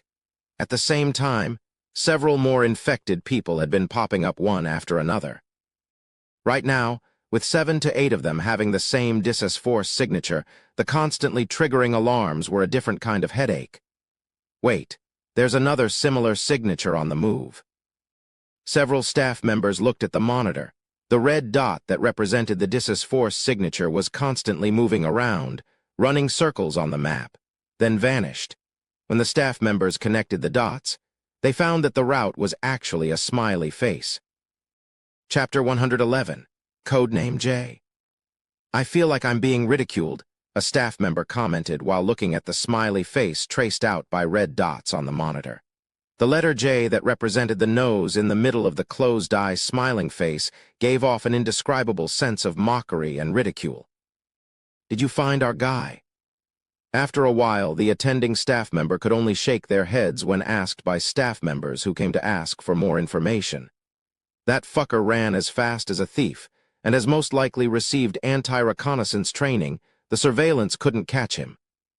Meanwhile, at another location, a young man in a hoodie, face mask, and backpack appeared in an alleyway, then took off his mask. This young man, who had the same lifelessness that Noah did, said with a frustrated expression on his face, "Seriously, boss, are you trying to torture me or something? Why does that brat Noah get to inherit several dozen houses and live without worries until death, while I have to run around seeking death? Why can't we switch identities instead?" The young man complained. During this period of time, try and remain active to attract the attention of the DE. Our Division Negary seeped out from a gap in the wall and manifested in his dragon of eternal sin form again, ignoring Jack's complaints as he continued issuing orders. "Just a bit longer is fine." "Wah, Tilda, I want to cry, and I don't." Jack gave him a resentful look, but still swallowed the rest of what he wanted to say and continued. "The name Jack doesn't really match this world's style at all, so I'll probably need to repackage myself under a new brand. Don't you think Killer J sounds a lot more mysterious?" While saying so, Jack pulled out a business card that read, "No. 1 Genius of the Ghostmen, the handsome attribute of the team and former savior of the world, Killer J. How about I sprinkle this business card all around the 6th domain, boss?" Killer J patted his backpack to reveal that it was full of the same business card. "Do as you like, as long as the DER division keeps their eyes off our side," Negary said without a care. Killer J was a fusion of Jack and a secondary soul derived from himself, so his actions were full of unpredictability. In fact, Negary believed that not even luck could affect him, because he could be thinking about one thing at one moment, and another completely unrelated idea could pop up at the next. This was most likely the so-called broad thinking that mental patients had, and this unpredictability might be the key to breaking through a situation at some point. As he watched Killer J walking away while humming that one of these days he wanted to go blow up a school, Negary spread his wings and flew back to Noah's side. The DE. Our division's manpower was limited, so when Killer J was constantly causing trouble to draw their attention, they would need to delegate a lot of manpower to try and arrest him, not to mention the emergence of the Disaster King that made the DE. Our division sent out a large portion of their manpower to protect him. The 6th Domain's DER division was currently under a severe shortage of personnel. Through the information that Noah had been researching recently, Negary finally understood what happened to that huge amount of Dissus force in the sky the other day. It was the symbol for the birth of a Disaster King. It was because he learnt of this that Negary laid out this strategy. From his estimation, there should only be at most 1 or 2 government officials monitoring Noah from this point on. If they had enough manpower, this plan would only make them pay even more attention to Noah. After all, as long as their IQ hadn't taken a vacation, they wouldn't forget about creating a distraction being the oldest trick in the book. But a lack of personnel made it an entirely different matter. If they still maintained a comprehensive monitoring of Noah, Negary would naturally change his tactic again. Among those who have been infected over the past few days, we've confirmed that the only one missing was Zuo Yu Zio. Our troublemaker should be him, and I've issued an official wanted notice. Seven frowned and continued. But the question is, what exactly is he trying to do? It's just a cover. Chang Zia looked over the reports of the past few days and solemnly said. Beside researching various information, Luo Fu has only done a single thing recently, reading through the surveillance reports. Chang Zia focused his attention on a certain notable action and scowled. He made a request to purchase a large number of crows and paid for the deposit with the remainder of his account's balance. Those crows are already on their way to our sixth domain. Do we need to send someone to stop it? 7 asked. It's very likely that the crows are related to his disaster authority, and since he's been actively avoiding us, it's likely that he's up to something. Him trying to open a crow farm is technically a normal behavior, so we can't interfere. Chang Zia rubbed his forehead as he replied. Notify the police department to send a few people to monitor him. If there are any suspicious movements, stop it. Do we have to borrow people from them again? Last time, they hesitated and wanted to refuse with the reason that they were busy. They're probably going to be even more reluctant this time. 7 couldn't help but complain. Limiting our funding and manpower, and yet they still want us to handle everything properly, seriously. Sometimes, the DER division felt like they were wearing heavy shackles. Even when they wanted to exert their strength, they found themselves caught in chains and couldn't exert anything at all. It's okay, let's get back to work, Chang Zia stopped 7's words. Under normal circumstances, they had enough manpower to deal with most situations. But unfortunately, they sent a lot of people to another region to cooperate with a mission there that was still being recalled. And then came the disaster king Apophis, who needed a large amount of their personnel, not to mention the mysterious authority holder who was secretly acting in the shadows. Our focus is still on the protection of the disaster king. It's been very turbulent lately. The disaster king is still unable to control his own Dissus force, yet so there's no telling if someone would try something during this time either. Chang Zia said with a serious tone. Disaster kings are powerful, so powerful that they would initially be unable to control their own Dissus force, most of the time, which requires long-term training and adaptation to remedy. Once they adapted to using Dissus force, even if a disaster king didn't exercise their authority, the terrifying Dissus force they possessed was more than enough to drive countless people to despair. The recent reports showed that there were 2 groups of people who had been causing trouble in the 6th domain. The first group were the infected people. What they've done up to this point couldn't be considered to be very serious. The only notable issue was the death of a certain internet author who frequently updated new chapters. While the second group, or rather the other individual, was much more brutal, whose kills have been for a very specific purpose. The common characteristic of those who were killed was that they were more or less VIPs in the 6th domain. Although Chang Zia didn't know what these guys had done, with how they commonly were, it was natural for them to be hated by others. Because of that, the fact that a new authority holder tried to use their newfound power to take revenge on these VIPs wasn't anything unexpected. And they also understood this, as most of the VIPs who had done something against their conscience had either holed themselves up in their well-protected homes or left the 6th domain on vacation. Let's hope our man isn't someone blinded by hatred. Chang Zia rubbed his forehead again.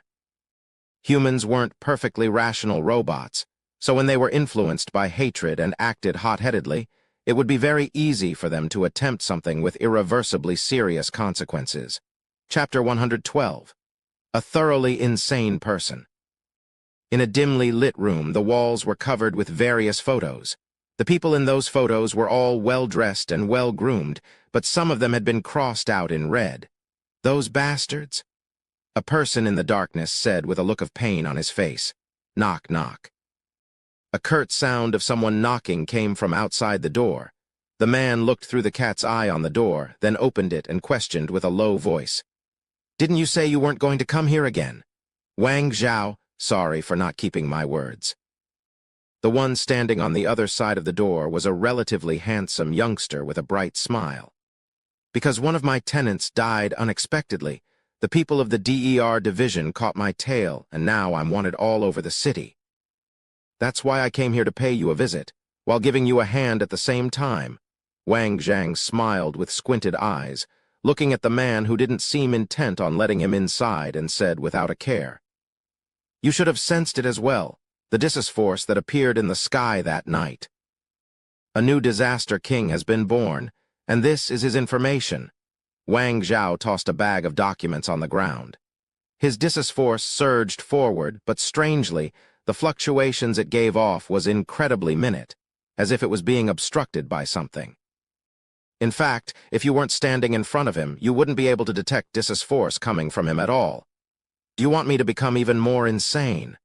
The man covered his face and groaned in pain. Isn't that exactly what you need? Wang Zhao's surging force stopped. He grinned and swiftly left, leaving the groaning man in pain. According to statistics, about 1/3 of all crimes were committed on impulse, while 60% of crimes with casualties were impulsive, unplanned crimes. Everyone had emotions, but when their rationality was overcome by their emotions, most of their restraints would be swiftly undone and abandoned.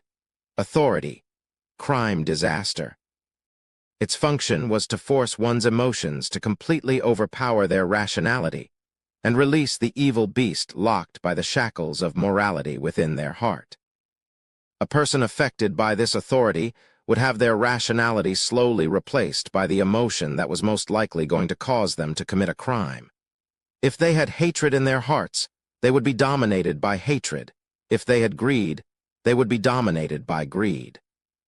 As the sky grew brighter, people of various kinds began to fill the streets.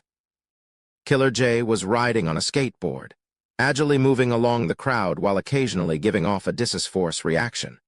There were faint white clusters of light that couldn't be seen by the naked eye at the joints on his body. That was his power, animosity manipulation. Due to not accepting a true spirit, his control over this body was weakened, giving him no choice but to use animosity manipulation all over his body to aid him in controlling it. Killer J, learn more here.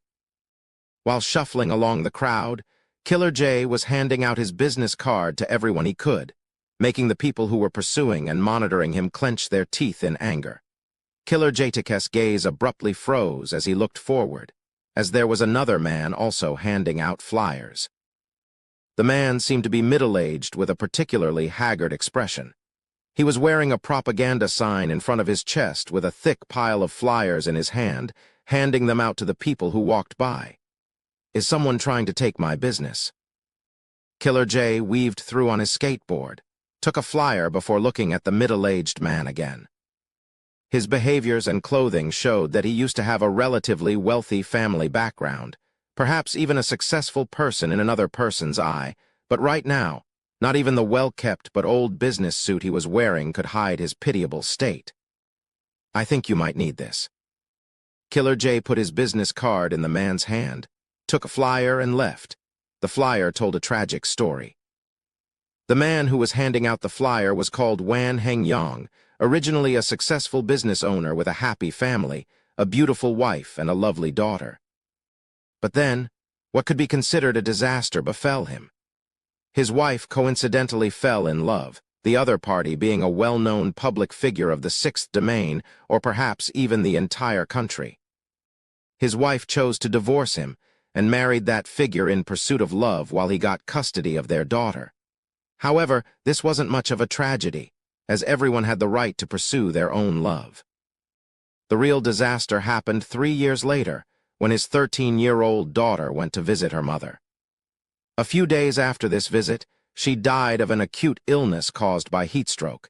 His daughter's death couldn't be said to be anything but an unfortunate accident. While stricken by uncontrollable grief, the man could do nothing but to silently endure. However, when he inspected his daughter's belongings, he found something suspicious.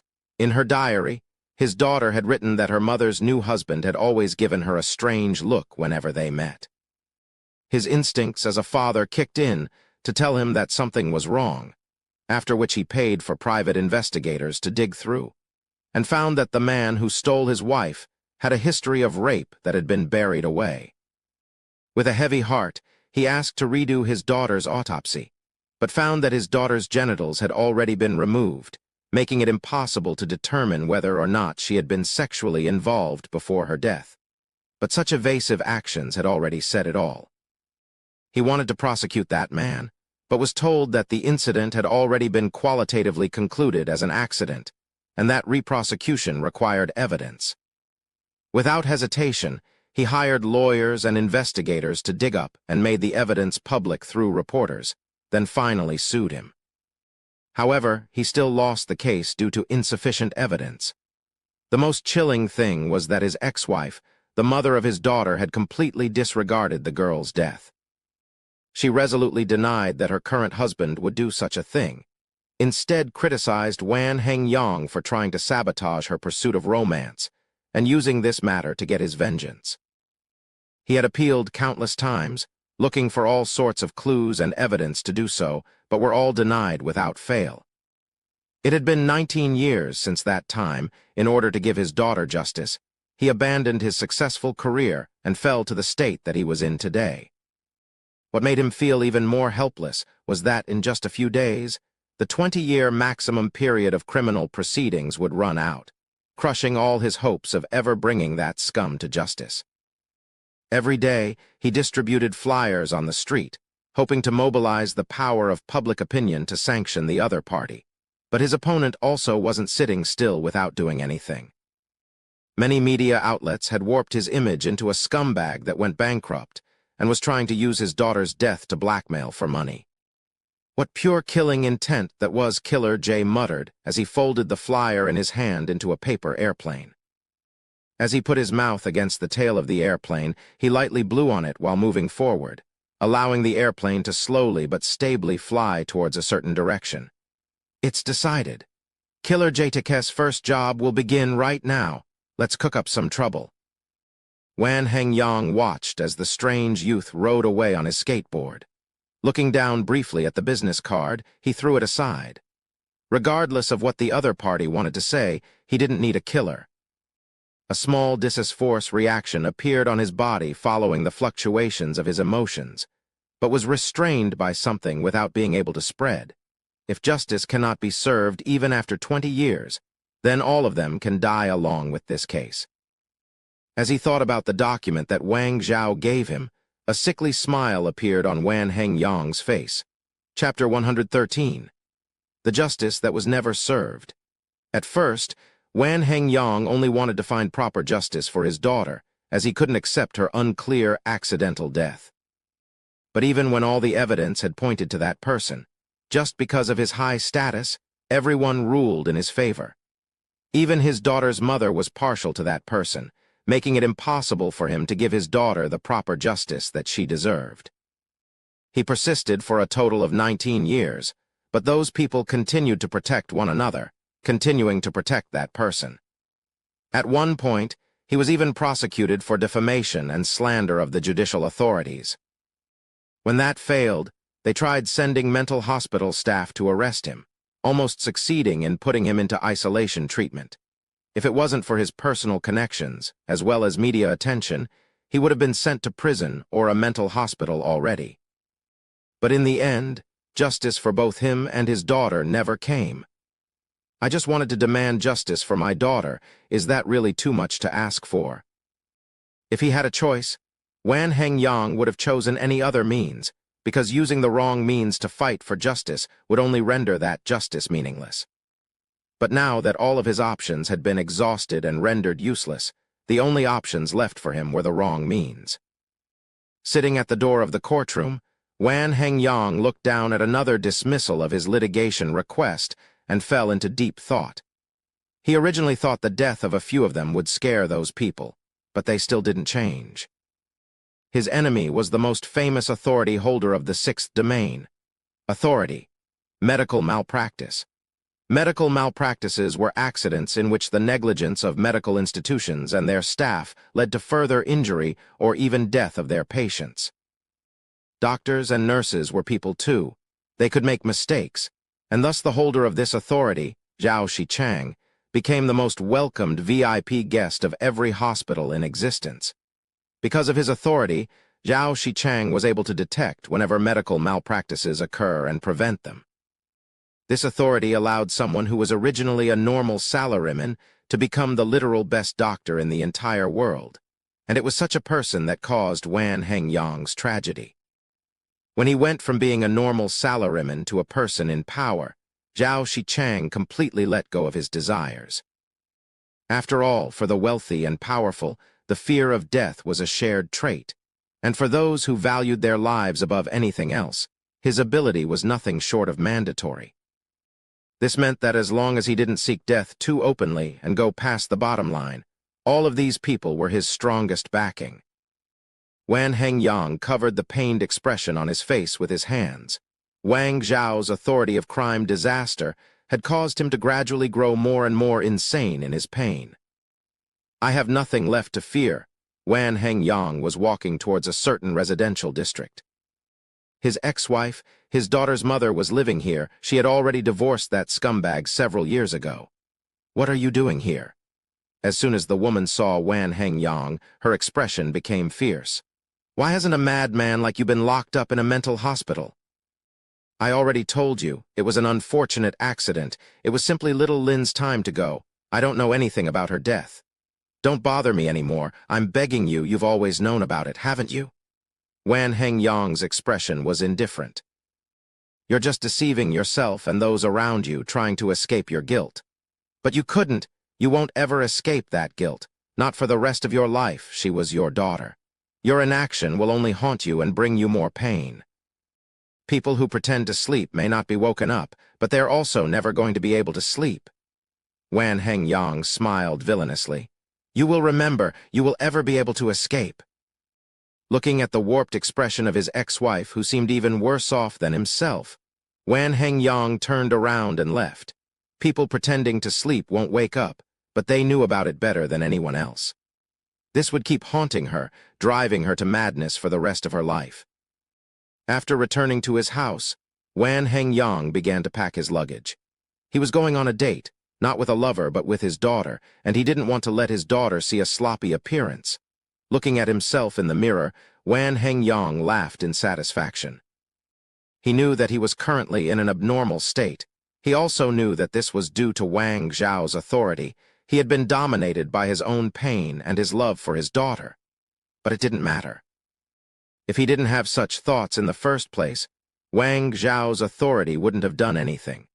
This was the same reason why people who blamed alcohol for something like drunken sex were spouting nothing but bullshit. If such thoughts didn't exist in the first place, they would only fall asleep when they were drunk, not perform actions that required such specific and precise movements. Not everyone had their own built-in navigation and guidance system. Alcohol only had an amplifying effect by making people's minds simpler. The thoughts people already had were greatly amplified. At least, this was how Wan Hengyang understood it. He was already prepared to take personal justice in his desperation after all his other options had been exhausted. Wang Zhao's ability only played an inducing and strengthening role, but he underestimated Wang Zhao's ability. His ability made Wan Hengyang a lot more insane than he originally was, completely losing his sanity and ignored everything except revenge. The wish for justice in his heart had already disappeared, and his thinking was distorted. The simple fact was that he worked hard for so many years without ever receiving the justice that he deserved. Under the influence of the crime disaster, he completely lost all hope for this heartless society. He wanted revenge, the craziest kind of revenge. Under some guidance, a certain thought formed in Wan Hengyang's mind. Why did that person get preferential treatment? Because he was an authority holder. Then let me show you the disaster that an authority holder can unleash. Without knowing, Wan Hengyang thoroughly lost himself into Wang Zhao's authority, becoming unsympathetic to the possible injury and death of strangers who were innocent. According to the information that Wang Zhao gave him, the new disaster King Fang Zi had yet to be able to utilize his immense force. So as long as his guards were excluded, he was only a high school student powerless to resist being killed. His authority couldn't do anything to the scumbag Zhao Shichang, but it was just perfect to deal with the newly born disaster king. With the cooperation of those people, he was confident in being able to drive the newly born disaster king to death. When the stars shine brighter and brighter in the sky, it will be time for those people to pay for their actions. Wan Hengyang's eyes were bloodshot, fully unleashing the beast of crime in his heart. Meanwhile, Noah had also gone out with a few personal items. He was traveling extremely slowly on foot, not going by his own car or taxi. He occasionally stopped as he walked, observing anything he found interesting on his way. This made the two policemen who were tailing him from far behind felt extremely bored. They weren't slacking on their job, but they weren't paying much attention to Noah either.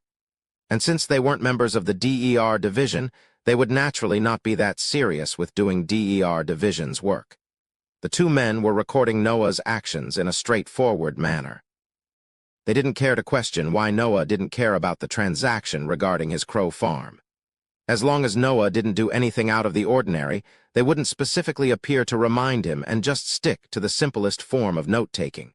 Chapter 114. Loneliness and Stray Arrow. Wan Hengyang's disaster authority stems from his own experiences, losing his wife and children, being alone near the end of his life. This was a kind of disaster for a lot of people. Authority. Loneliness, its power was to make everyone around a certain person accidentally or unintentionally leave them at a certain period of time in worst-case scenarios. This could even become a permanent separation. It was not that Wan Hengyang didn't want to directly use this authority on Zhao Shichang, but rather because that bastard wouldn't care. He took Wan Hengyang's wife not because he truly loved her, but rather because he enjoyed the feeling of conquering women who were originally far out of his reach. But once he was tired of her, he filed for a divorce without hesitation. For people like him, the only thing he valued was authority and money. As long as he had these, women and friends would flock to him instead of the other way around, so loneliness didn't matter. Use my power on the disaster king Fang Zi while he still hasn't fully awakened and kill him. A sickly smile appeared on Wan Hengyang's face, combined with the haggard expression from his long years of effort made him appear very eerie. He could already imagine, after the death of the disaster king, the planetoids in the sky would start falling towards Earth. The celestial body would rub against the atmosphere, burn fiery red, and strike the sixth domain head-on. Even if the meteorite wasn't big, it would still be enough to destroy the entire sixth domain. Those who took no actions, the people indifferent to his suffering, criminals who got to live freely without persecution of the law, all of them would be equally powerless against the falling star. With the thing those guys gave me, they won't notice me. When my authority takes effect, that young man will have been by himself. Wan Hengyang stroked the device on his arm and began to use his authority without hesitation. Loneliness. The target was the newly born disaster king Apophis, Fang Zi. He imagined the picture of Fang Zi that those people provided, then exercised the power of this authority. Even if disaster authorities had different functions and different levels of accompanying dis force, as long as an authority was exercised, it would definitely take effect. Although it was hard to say to what degree. For example, the disaster king who held the solar storm authority after he was assassinated, a solar storm did erupt with the target being Earth. The disaster happened, but after the interference of another disaster king's ability, the solar storm missed and did almost nothing. In other words, after an authority was exercised, a disaster would definitely occur, but it was impossible to tell what kind of results the disaster would actually produce. This was where his group of collaborators came in. After he used his authority, the people who stayed around Fang Zi to protect him would definitely encounter various accidents that lead them to leaving his side. But the amount of time that they did so was uncertain. What his collaborators had to do was hold those people back and extend the period of Fang Zi's isolated and helpless state as long as possible. As for who those people were, Wan Hengyang didn't know, only that their representative, Wang Zhao, suddenly approached him to provide funds for his court appeal and the instrument on his arm that could suppress the dis force fluctuation. At the same time used his crime disaster authority on him. It was also thanks to this that Wan Hengyang attempted to use his authority and dis force to kill some of the VIPs who prevented his appeal from going through, hoping to intimidate them so that they would repent. But if people repented so easily, there wouldn't be an idiom that said no regret even in death. Fang Zi was walking on the street with a helpless expression on his face. It's been so long since he had a day off, yet he still had to go shopping together with this little missy. As he watched the excited Liu Shi walking in front of him, Fang Zi facepalmed and complained. Is this person really here to protect me? Why do I feel like I'm taking care of her instead? Despite saying so, for an only child like Fang Zi, the feeling of being accompanied by someone actually felt nice. His parents had been working overseas for a very long time, hardly ever showing themselves at home. Throughout his childhood, they had been relying on Kyle Jai's family next door for a lot of things, but regardless of how good the two families' relationship was, they still had their own lives, so he couldn't bother them too much. Make way, make way. Some people in colorful clown costumes were carrying props not too far from where they were. Fang Zi naturally dodged them and noticed that a new shop had set up the stage for its opening ceremony, inviting these circus troupe people to perform. Quite a few people were crowding around them to watch the show, being pushed by that crowd. Fang Zi suddenly felt his pocket becoming lighter. When he turned around, he found that his wallet had fallen out due to his pants being caught on a protruding tree branch and ripped. Liu Shi, who was walking in front of him, had already been pushed out of sight by the crowd of people.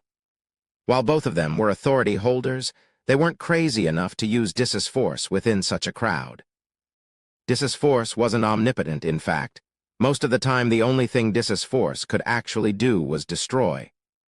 Although there had been some research on the application of Dis's force and produced some results, such research was under strict control by the government.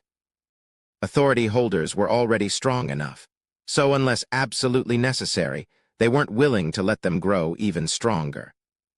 The performance on the stage had already begun. The people crowded around the stage.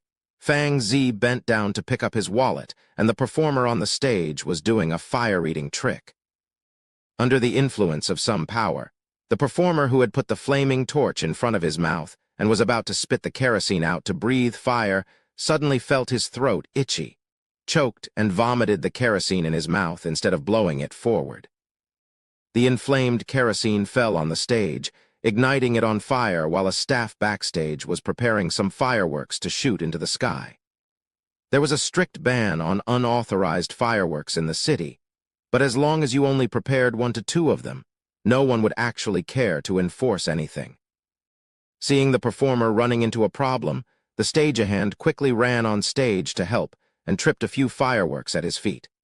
Some sparks just happened to scatter and landed exactly on the fuse of the fireworks. As everyone was in a panic, the sound of the firecracker fuse burning did not get noticed right away. The fireworks prepared here was called the heaven-shaking thunder, known for making a huge noise as it is shot to the air. But if this struck someone on their head or neck, it could actually be fatal. So as the popping of fireworks started to come out, the entire area was plunged into chaos. Panic and fearful shouts filled the entire street. There had been people trampled to death during busy commuting hours in underground subways, let alone such a scene of chaos. Now that everyone was in a panic, most of the people here were acting on their pure instincts to escape. Within the chaos, Fang Zi noticed that several people around him were protecting him, either intentionally or unintentionally, completely unlike the panicking crowd running for their lives. Dispersed in the chaos, Fang Zi seemed to hear Liu Shi's voice. Liu Shi's real name was ominous, as her name was also the disaster authority that she held .1 authority. Stray arrow, referring to an arrow that randomly flies towards someone or something that wasn't its target. Of course, in today's society, this usually meant stray bullets more than arrows, but the meaning was essentially referring to items that were flying randomly or flying without aim. Fang Zi sighed in relief. Since Liu Shi was here, the stray fireworks would find it hard to actually hurt someone. Unfortunately, they didn't have a trampling disaster authority holder among them. Otherwise, they could stabilize the trampling being caused by his chaos. Chapter 115. An assault. Killer J was whistling while dancing with his fingers, twirling a dagger in his right hand. Looking at this hospital with unusually many patients, he smirked and walked in. At another location, Negary flapped his dragon wings, looked at the crows in front of him, and carefully checked the situation of the people he infected so far. If Killer J existed to attract attention, then Noah's existence was to act as his cover. As if sensing something, Noah briefly checked his surroundings before he started running away. The two people monitoring swiftly followed and made their reports to the DER division. Unfortunately, the current DER division had no leisure to deal with this matter. Firstly, the Disaster King was apparently coming under attack. And secondly, Killer J, who had been doing nothing but making a fuss and pulling off pranks, had suddenly done something with considerably more severe consequences. He had just murdered the most welcomed guest of countless VIPs in the country, Zhao Shichang, the authority holder of medical malpractice, a murder that was easier than killing a chicken. While walking past him with a smile, he swiftly produced a dagger out of thin air, plunged it into Zhao Shichang's neck, grabbed his head and abruptly leapt forward while twisting the dagger. He was swiftly beheaded just like that, a simple, skillful, and old-fashioned technique. After all, Zhao Shichang was only human. Even though he was an authority holder who controlled Dis's force, he wasn't a fighter and had no battle awareness. On the other hand, even if Killer J seemed like a joker that couldn't be taken seriously, his skill as an assassination was without a doubt top-notch. When he walked past Zhao Shichang, he seemed like nothing but an idle tourist. Neither Zhao Shichang nor his bodyguards managed to perceive any danger at all. And for Killer J, killing a scumbag who had no sense of danger was easier than taking candy from a baby. Even in death, he didn't know what happened before his head was taken off and hanged onto Killer J's belt. Ignoring the screaming people around him and bodyguards who were rushing at him, Killer J continued whistling while joyfully dashing to his escape. As he passed by a bush, he swiftly stopped and returned to see a lonely paper airplane resting on top of it. Almost forgot my payment. Killer J grabbed the paper airplane and continued to run while unfolding it. The 13-year-old little girl called Little Lin depicted on the flyer had a particularly dazzling smile that was pleasant to see. This was the payment that he took from Wan Hengyang. Rather than money, he liked things like these more. He then folded the flyer back into a paper airplane, placed it into a small box, and stuffed it into his backpack. Due to what was happening with the Disaster King and Killer J, Noah's strange behavior was ignored after they found that he wasn't running to meet up with Killer J. After Negary confirmed that the people of the DER division had no time to take care of him, he turned his eyes towards the crows inside their large cage. Negary's dragon of eternal sin form began to twist, extending his tentacles into the bodies of each crow. This naturally caused an immense disforce reaction, but now that the DER division had no manpower to quickly arrive where he was, they couldn't do anything but watch as the disforce reaction grew more and more intense. Over 100 crows were modified, infected, and came under Negary's control. They could now continuously provide Negary with soul essence, allowing him to recover, after which there would no longer be any need to be as wary as he was before. At that time, when Negary's own safety had been guaranteed, he would be able to start exploring this world, look for the traces of the new deity and progenitor dragon, as well as the secret of this world's disaster authorities. Negary then opened the cage, releasing all the crows at once. They would now roam the 6th domain, infect and breed more crows for him while also strapping a bomb on every single person in the 6th domain. Still the same old thing, threatening them with the plague, which Negary believed that as long as there were still people with a little bit of IQ, they would choose to live in harmony with him. After Negary recovered, he would be able to come out in the open. With his control over germs, he would be able to grant those in power longevity, which would render the chaos and losses caused by his previous actions essentially null. As for the reason why he didn't come out with this offer before that was naturally because all negotiations were meaningless when the two sides didn't hold the same amount of power. Even if Negary had only transmigrated to this world without killing Zhu Ming, if he was caught by the DER division, he wouldn't have received any special treatment. He would only fulfill the prerequisite for a proper negotiation when he held power enough to be on equal footing with the other party and had a few trump cards up his sleeves. Feeling the soul essence that the crows slowly sent to him, Negary's weakened soul was finally a bit more comfortable. The burden of having to keep up the dragon of eternal sin form for the past few days had made his soul suffer through every single moment. In the end, the reason was still that his soul was too weak. Without a true spirit, the quality of his soul was stuck at the peak of the first stage of release. If his soul's quality was instead equivalent to the second stage of release, then the dragon of eternal sin form wouldn't have been much of a burden to him at all. I have to come up with a solution to continue improving my soul's quality without the help of a true spirit. While Negary was thinking to himself, he saw a man who looked like he had just gone through a long journey running over with a look of desperation on his face. "My crows, they've already paid the deposit. Since that's the case, I shall trouble you to give up a bit more. I need some flesh." Negary's body leapt forward and fell onto the man.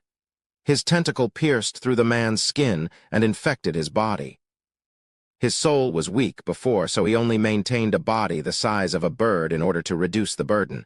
But now that he had the help of the crows, there was no need to maintain a small body any longer. "Your Highness, please come with us first. It's too chaotic here and might threaten your safety." The people around Ainz included a middle-aged man in a suit, a girl in sportswear on her morning run, and even thug-like people wearing golden chains and skulls. In short, there were all kinds of different people, but at the first moment of chaos, they all gathered around Ainz. Ainz wasn't an idiot. He was actually wondering why Liu Shi was the only one who was sent to protect him. Even if she was an authority holder, there were always situations when one person couldn't handle everything.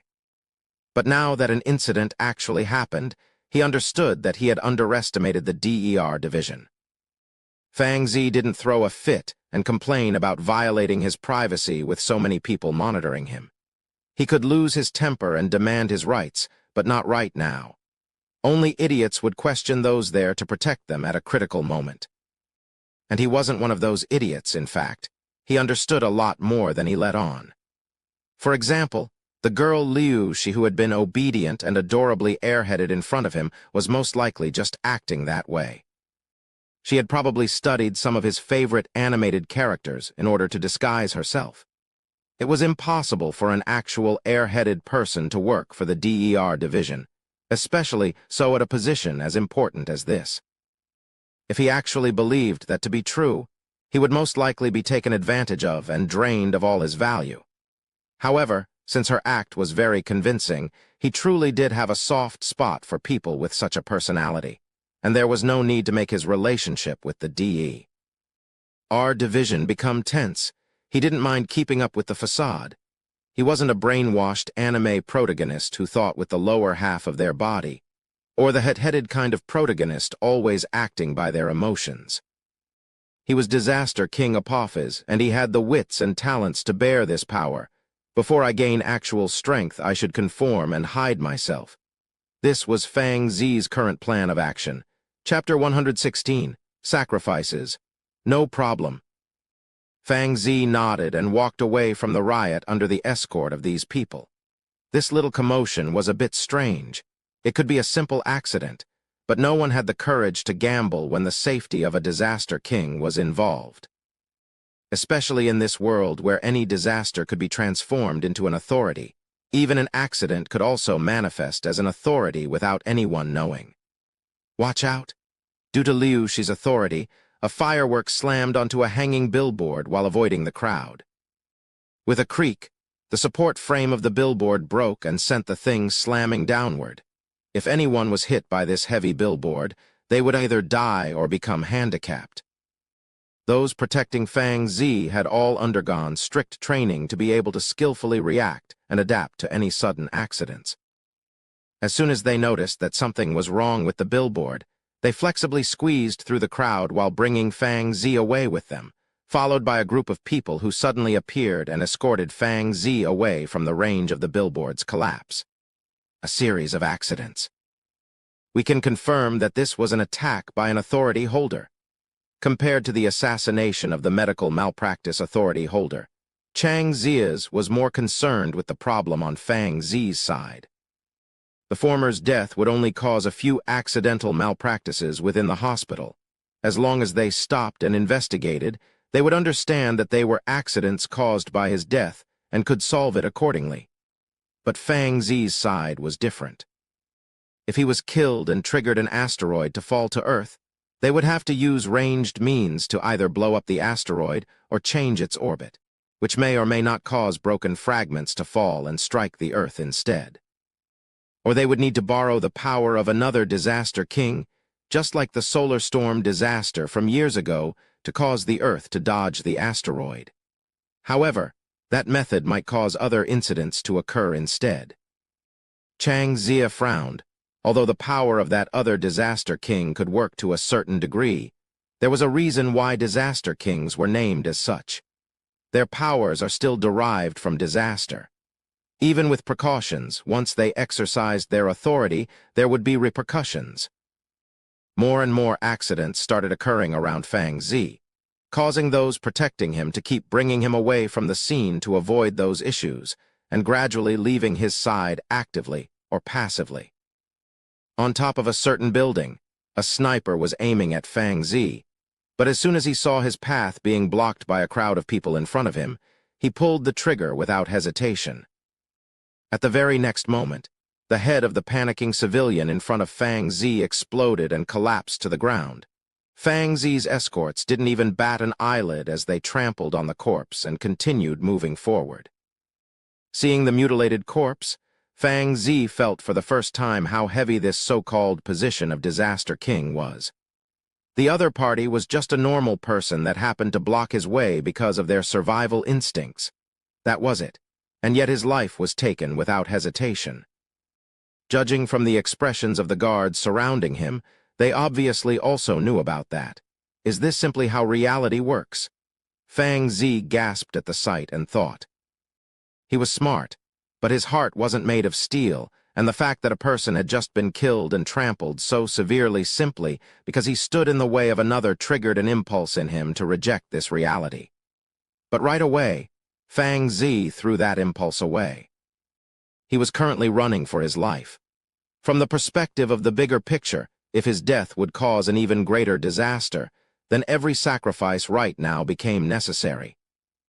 Meanwhile, the people escorting him kept reducing in number bit by bit as tiny, unexpected accidents kept happening one after another. Where are the reinforcements? Are they all dead? Chang Zia angrily questioned. Every street is being blocked by either a car accident or other kinds of issues. The jam has caused traffic to back up for several miles in every direction. Our land reinforcements have been trapped in traffic. Preliminary conclusion is that the disaster authority, traffic jam is being exercised, but this is an unrecorded authority, 7 hurriedly reported. The air reinforcements are still heading in, but will need around 3 more minutes to make it there. A part of our people are trying to get there on foot, but they most likely won't make it. What about disas-force reactions? Besides the disas-force reaction from the invasive group of infected people, all the other disas-force reactions are those kept on record. No other disas-force reactions have been found. Damn it, Chang Zia cursed. There were always certain requirements for an authority holder to exercise their authority.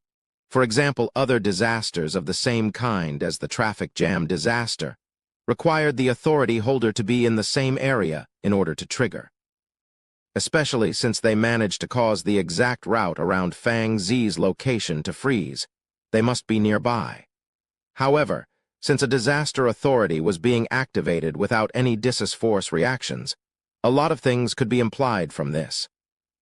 Disas-force suppression device, this was one of the research results that the government produced, but it was unlikely for people of the government to actually try and attack a disaster king, at least, if they truly wanted to get rid of a disaster king.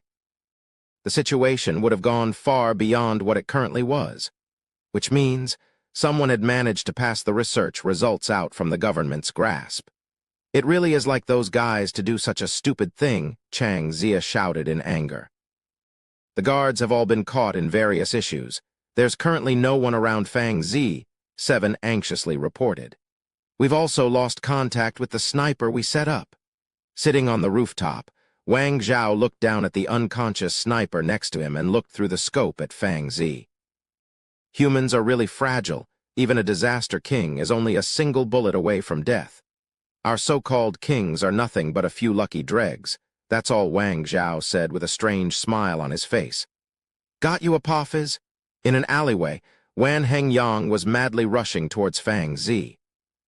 Through the micro-camera on Fang Zi's body, Chang Zia quickly noticed who the assailant was. It's him. Chang Zia put a hand over his forehead. Because this was an ordinary person who tried to sue an authority holder and persisted with his charges for over 20 years, Chang Zia recognized him. He had also turned to the DER division for help, but due to pressure from various parties, they had no choice but to turn a blind eye to this case. Out of guilt, they had also helped prevent a few issues for this person. It was unexpected for it to be him, but also reasonable. Look at his arm. That convex arm guard is the Dissus Force suppression device? Chang Zia's eyes went cold. Those sons of bitches actually allowed such an important thing to flow out from government control. Just look at the state. They've brought the issue this time. Fang Zi panted as he watched the uncle with the crazy expression rushing towards him. There was no one else around him, and at such a close distance, he could already feel the Dissus Force that drifted about that uncle's body. The attribute of this Dissus Force was cold and cruel, as if every last bit of warmth in life were deprived and stripped away from him. This was the Dissus Force that came from the Loneliness Authority. In addition to its destructive power, it also carried that sense of crushing spiritual bleakness. Die? Wan Hengyang's rational mind had already been destroyed by the emotions of pain and longing for his daughter. The Dissus Force surged towards Fang Zi. The human body was extremely fragile, even if Wan Hengyang's authority produced relatively less destructive Dissus Force than normal. It was still Dissus Force, and the human body had no resistance towards this power. Fang Zi wanted to escape as he saw Wan Hengyang rushing at him, but after running for his life for so long, he had no stamina left. And when he wanted to use Dissus Force to defend himself, he found that he wasn't able to utilize that enormous amount of Dissus Force in such a short time with his own will. Chapter 117. Taken advantage of. Fang Zi felt himself closer to death than ever before. For a brief moment, Fang Zi was regretting having become a disaster king. If he hadn't become a disaster king, he would have been an ordinary teenager, and with his personality, no one would have ever wanted to kill him. But then the face of the person who was shot appeared in front of him. A perfectly ordinary person, just like he used to be, sacrificed because he happened to block his way. If that had happened to him, or any of his relatives, that would probably have been a lot more painful than what he was feeling right now. And I don't believe for a single moment that the DE.R. division's defenses would have been broken through so easily. Fang Zi continued to struggle away from his assailant without giving up. Never underestimate an organization that had endured the test of time. Although the DE.R. division had only just come out to the open after the Yubu earthquake incident of 16 years ago, they had actually existed ever since the start of the new government. Despite how fierce today's series of attacks seemed, they should still be in a manageable range for the DE.R. division. Otherwise, the DER division would be much too useless for their own good. Unless there were other hidden factors. Aren't you afraid of going too far? On the roof, the sniper was still lying on the ground, but unexpectedly he wasn't unconscious, just half closed his eyes while asking that. The mouth above declares, the leg below runs. When the time comes, the disaster king would hold a grudge against us and none of the people above, but it can't be helped. People who were recruited like us don't have human rights. Wang Zhao kept his eyes on the scope, observing Fang Zi with half a cigarette burning in his mouth, not at all concerned that the smell of tobacco would reveal his location. Tusk. The panicked face of the civilian that the sniper killed flashed through his mind for a brief moment, causing his emotions to surge briefly before calming down. In the big picture, being sacrificed, even if it was a meaningless sacrifice, was completely normal. As for the even more pitiful Wan Hengyang who was being used, the sniper could only laugh. The people above wouldn't consider whether he was pitiful or not. They only cared about how to use people as efficiently as possible. Their methods could certainly achieve the desired effects, but they didn't take the feelings of others into consideration. Think a bit more openly. The more tragic his sacrifice is, the smoother the reform will be. Isn't that also a great contribution? Wang Hao had a sarcastic smile on his face. At another location, She was holding several arrowhead-shaped darts in between her fingers while facing a man with a smile on his face. "Get out of my way, Liu Bian." She gritted her teeth and shouted. How heartbreaking, my little junior sister is actually yelling at her senior now. Despite saying so, the young man still had the bright smile on his face while twirling a sheathed long sword in his hand. "Has your heart actually been captured by our new disaster king already? I can still remember you saying you wanted to marry me when you were younger." Liu Bian placed one hand on his hip as he continued to rile Liu Shi up. "I'm sure you already realized what was going on as soon as you saw me. This is nothing but a way for those people to urge Apophis to grow. Get out of the way, or I will do it." She threw the arrow-like darts in her hand outwards, channeling her Dis's force through them. Under the effect of her authority, the darts flew towards Liu Bian from all directions. Clang, clang, clang, clang. Liu Bian wielded the sword in his hand without any Dis's force, parrying them with his pure physical power. As he briefly unsheathed his sword, Dis's force started to surge forth from his body, causing Liu Shi, who was facing him, to feel a sharp, prickling sensation on her skin. Authority? Cut wounds, in simple terms. This was the disaster authority that governed over injuries caused to people through a sharp cutting edge. As the holder of this authority, Liu Bian's control over swords and blades can be said to have reached a terrifying degree. If he was born in the ancient era, he would have easily been considered a sword god. Liu Bian was suddenly taken aback. Within his perception, a terrifying amount of Dis's force had just been unleashed. Fang Zi dragged his exhausted body and continued to back off, but it was obviously useless as the support he expected from the DER division never actually came. Wan Hengyang's unabashed madness and killing intent made Fang Zi, whose senses had gotten increasingly sharper after becoming a disaster king, feel a sense of threat unlike anything else he had ever felt before. He wants to kill me. This fact was being displayed to him without any reserve. Death had come closer to him than ever before. His survival instincts were causing his brain to turn at an unprecedented rate. While he tried to mobilize his own Dis's force, Fang Zi hurriedly said the cliché lines that only third-rate villains would ever say. "Do you know who I am? Do you have any idea of the consequences of killing me? Wait, I know you." As he stared at Wan Hengyang, whose expression didn't change a single bit, Fang Zi silently cursed this lunatic in his mind. But as he thought of the word lunatic and Wan Hengyang's face, he finally realized who Wan Hengyang was. After all, Wan Hengyang had asked for the cooperation of quite a few media outlets these past 20 years, although most of them didn't help him due to pressure from various sources, and had instead painted Wan Hengyang as a fraud who was trying to blackmail people for money. Still, the gossip of his topic had always spread through various online mediums, and Hikayo had chatted with Fang Zi about this before, so he managed to remember who Wan Hengyang was. "Please calm down first. I know about your issue. I couldn't do anything at all before, but now that I'm a disaster king, I have the power to help you." Fang Zi looked straight at Wan Hengyang, trying to display his sincerity. "You've held up for almost 20 years already. Isn't that for the sake of justice for your daughter? You don't actually want to avenge your daughter through a criminal method, do you?" Fang Zi's idea of reasoning to calm Wan Hengyang down was indeed correct, if he was a regular, impulsive criminal. However, under the long-term effect of Wang Zhao's authority, what remained of Wan Hengyang was everything but his rationality. Words seemed to be useless. My identity is also useless. All the guards are useless. At a time like this, all I can rely on is my own strength. Please calm down. There are many families in this city.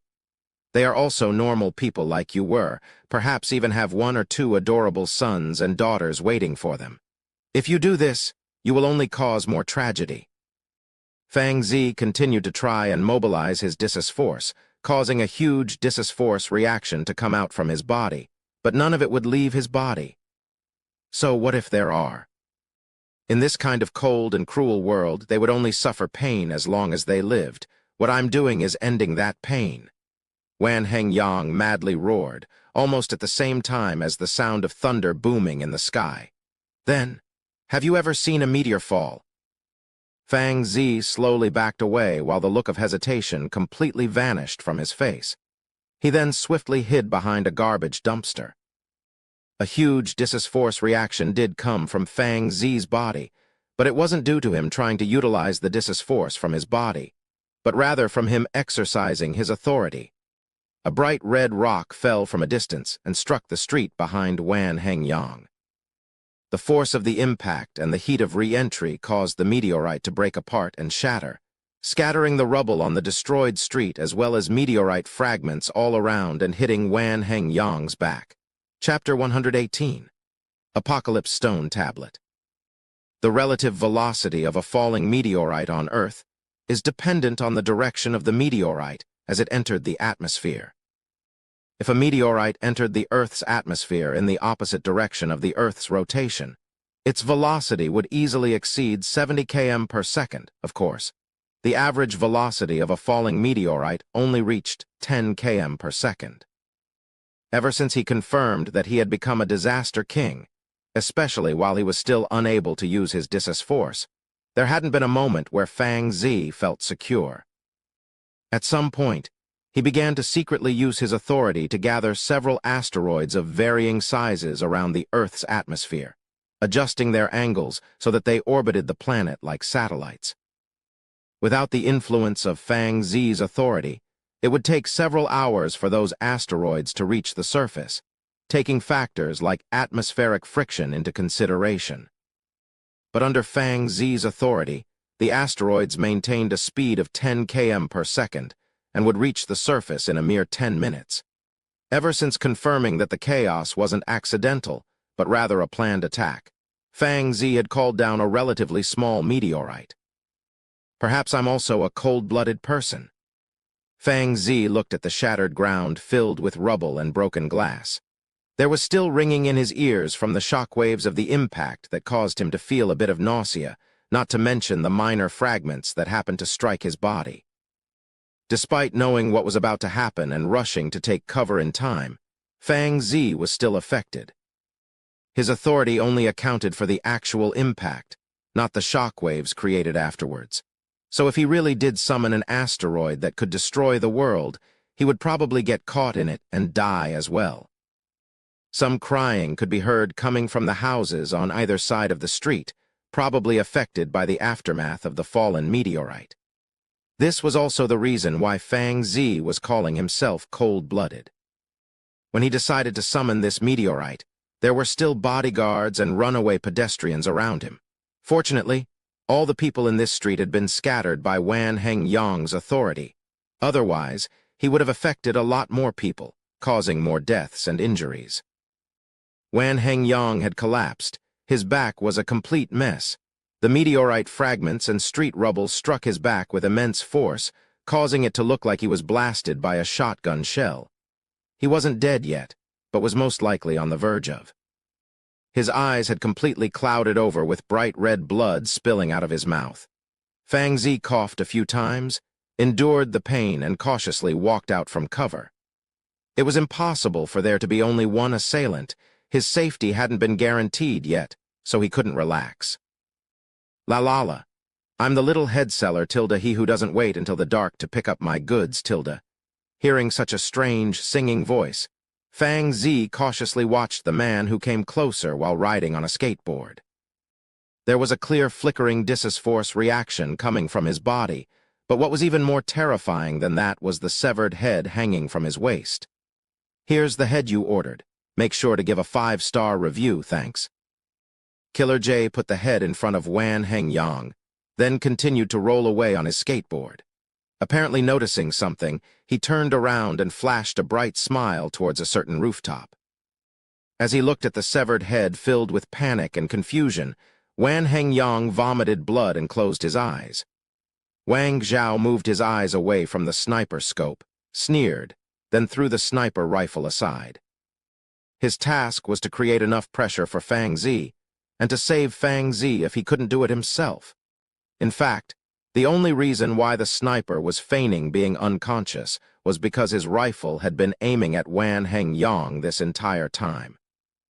And since Fang Zi had managed to save himself, there was no need for him to show up, but the appearance of Killer J at the very end was quite interesting.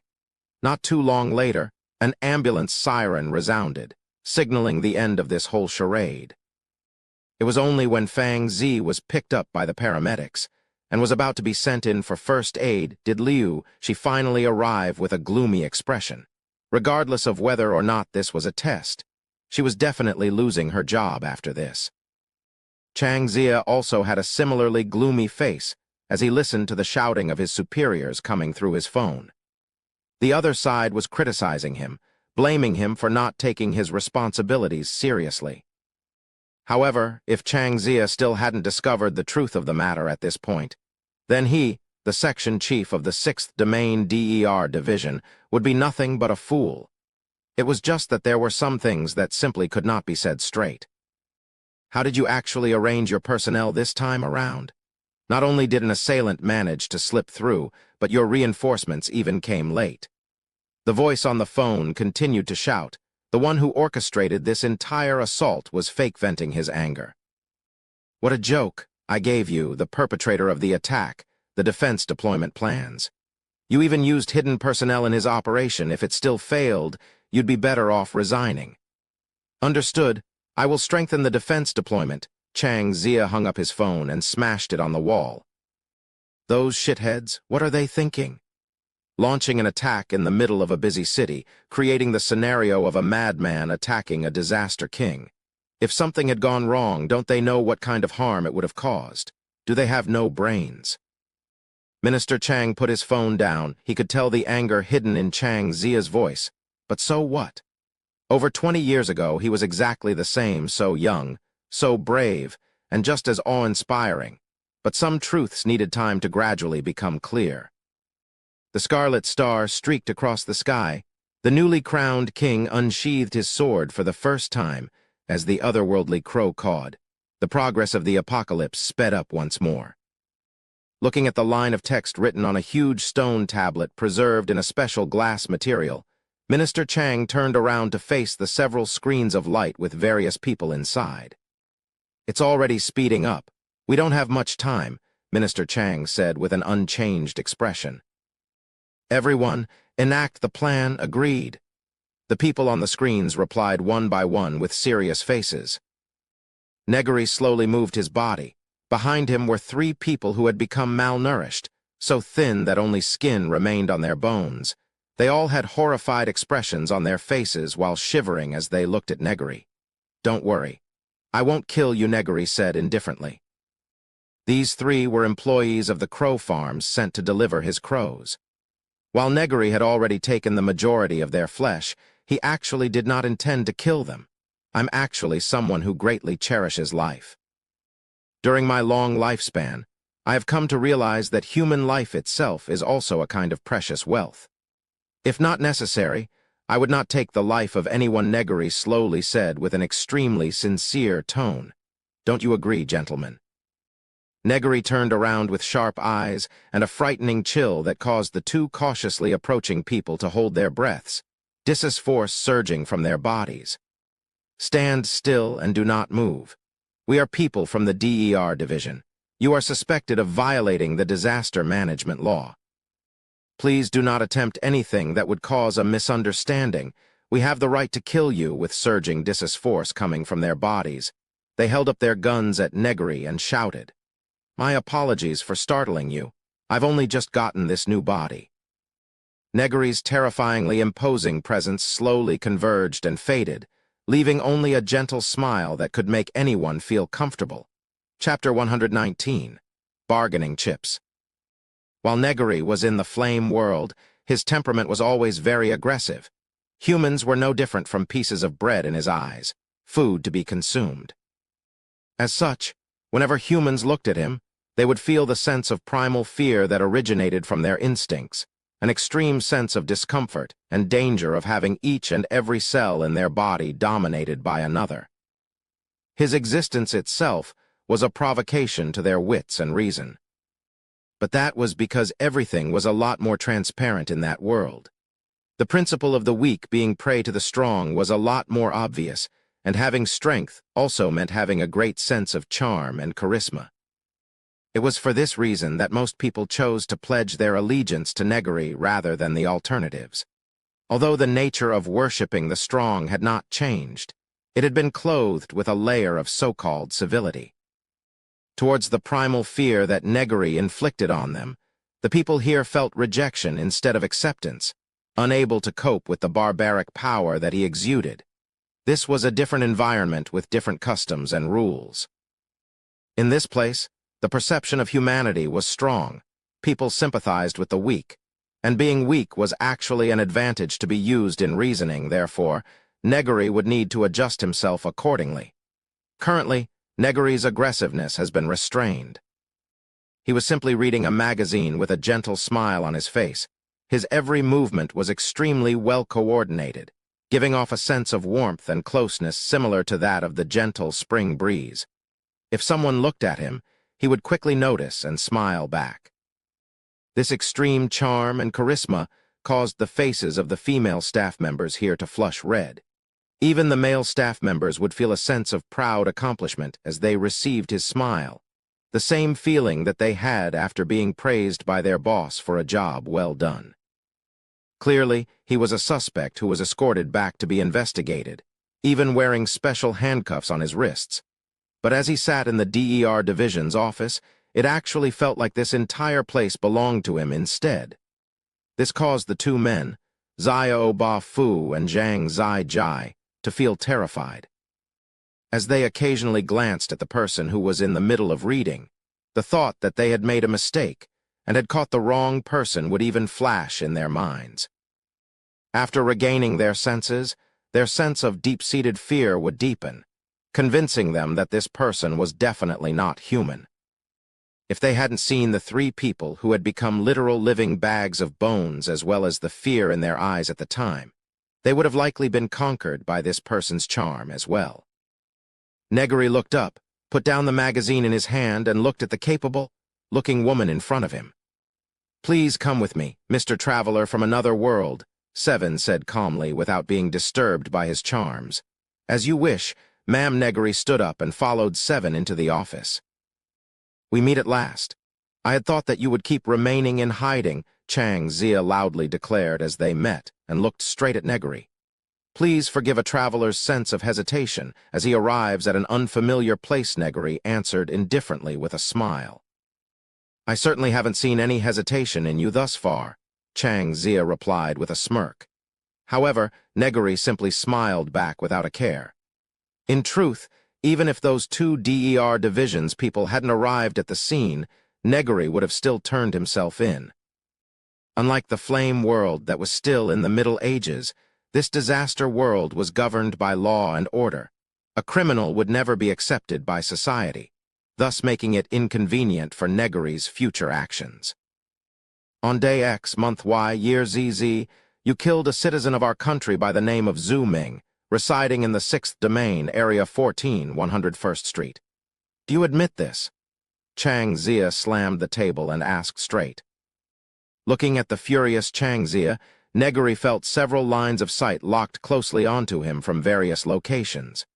He would face a barrage of simultaneous attacks as soon as he made any sudden movements. Back then, I was in a critical state as I entered this new world. In a state of unconsciousness with my survival instincts, I did kill a person. I admit that Negary's expression perfectly showed regret. Of course, if you are able to keep his body intact, I can resurrect him. As soon as Negary's words came out, he could sense the heavy breathing of several people. Negary smiled softly. Despite being dressed in the cloak of civility, the nature of humans was still as transparent as ever. to survive and reproduce. To a certain extent, reproduction could be considered a part of survival as well. As soon as Negary threw the bargaining chip of resurrection onto the table, he was sure that he would be convicted, but the punishment could be mitigated or even exempted. As for whether or not Negary actually had the ability to resurrect people, that depended on this world's level of knowledge. Despite having the power of disaster authority, this world's understanding of the soul was pathetically little. All Negary would have to do was compile a fake secondary soul, infuse that into the other party's body, then use germs to reactivate the body and create the effect of resurrection. If the time of death wasn't too long ago and the body remained intact, as long as I have access to a few personal artifacts of the deceased, I am able to resurrect them. There might be some leftover side effects, but they will have indeed been resurrected. Negary's tone was very natural, as if he was simply stating a commonly accepted fact. Coupled with Negary's extreme sense of charisma, his words were very convincing. Enough. This isn't time for you to flaunt your abilities. Chang Zia's expression was cold. From the very start, he didn't have much hope of being able to actually punish Negary, and as soon as the other party mentioned resurrection, his hope had only gotten even slimmer. Being a member of this system, he knew exactly how dirty it actually was. He himself had also done things that would warrant him the death penalty many times over, for example, killing a civilian who blocked Fang Zi's path, as well as many other things that had crossed far over the line. In the eyes of the upper echelons, benefit was valued above all else. Never mind the death of a civilian or a bit of inner-city chaos, even the death of the medical malpractice authority holder didn't mean a single thing to them. You've also implanted those germs into the bodies of our citizens, making me believe that you might be trying to spread a plague. Additionally, you're suspected to be encouraging Luo Fu, Zuo Yu Xiao and the others to disrupt public order, as well as being behind the murder of Zhao Shichang, while also causing damage to civilians and public property. I can give an explanation to each of those charges. Negary replied with a calm tone that wasn't too fast or too slow. You can think of the germs implanted in their bodies as a gift. The human body has its limits, a lot of which those germs can make up for due to their characteristics. The germs that I gifted them have the effects of extending their lifespans, curing and preventing them from various diseases, as well as granting them the power you call disforce. Negary put down another bargaining chip. As soon as Chang Zia heard him, he understood that it was hopeless to try and punish the person in front of him. He was pleading guilty to his charges, but so what if he was? With the bargaining chips he had just handed over, the punishments given out to him would be the same as no punishment at all. I hope your mouth will be just as skillful as it is now when you're in front of the disaster management court. Chang Zia regained his senses and coldly replied. Chapter 120. The Resurrection Surgery. During the several days that he was taken into custody, Negary received preferential treatment. He had specialized chefs, a luxurious prison cell, a wide variety of books to read, and he could even access the internet under some supervision. A few days later, the Tribunal for Authority Holders created by the Disaster Management Act held a court, in which Negary stood trial as the defendant. As Chang Zia expected in court, most representatives from all parties showed goodwill towards Negary. In terms of defense, the lawyer only cited strange and unusual cases that were fringe examples, as well as the reasoning that Mr. Wang Yuan was only acting in accordance to his instincts at the time. In the end, Negary was sentenced to only 1 month in prison, and although it was called imprisonment, he was actually there as a VIP guest. Negary was holding a book in his hand, seriously reading it, but then suddenly turned his head to a certain corner of the room, gave a slight smile, then casually went back to his reading. How terrifying, Chang Zia sighed while watching Negary through the screen. Indeed, the monitoring equipment in that room was made of special materials and designed to integrate fully into the wall, yet he still managed to discover it, 7 sighed in dejection next to him. I'm not talking about that. Chang Zia shut down the surveillance footage and said with a solemn expression, I've seen many VIPs, The wealth, power, and authority they have control over is vastly greater than what we can ever imagine. By relying on the things they hold control over, they can affect the entire world, and this Wang Yuan is the same. He holds power above what we can imagine, but ever since we've met, unless there was serious business or he was preoccupied, he would constantly have a book in his hand. I can feel his tireless thirst for knowledge. He wouldn't slack off and doesn't know the concept of fatigue. He's taking every chance he has to grow, Chang Zia smiled bitterly. At a time like this, I truly hope what he declared was the truth. Seven also had a strange look on her face. During his trial, when Negary introduced himself, he identified himself as an otherworldly scholar and biologist, then later a savior of the world. Outside of necessity, I would never harm a person's life. For me personally, the life of every single person is a precious treasure.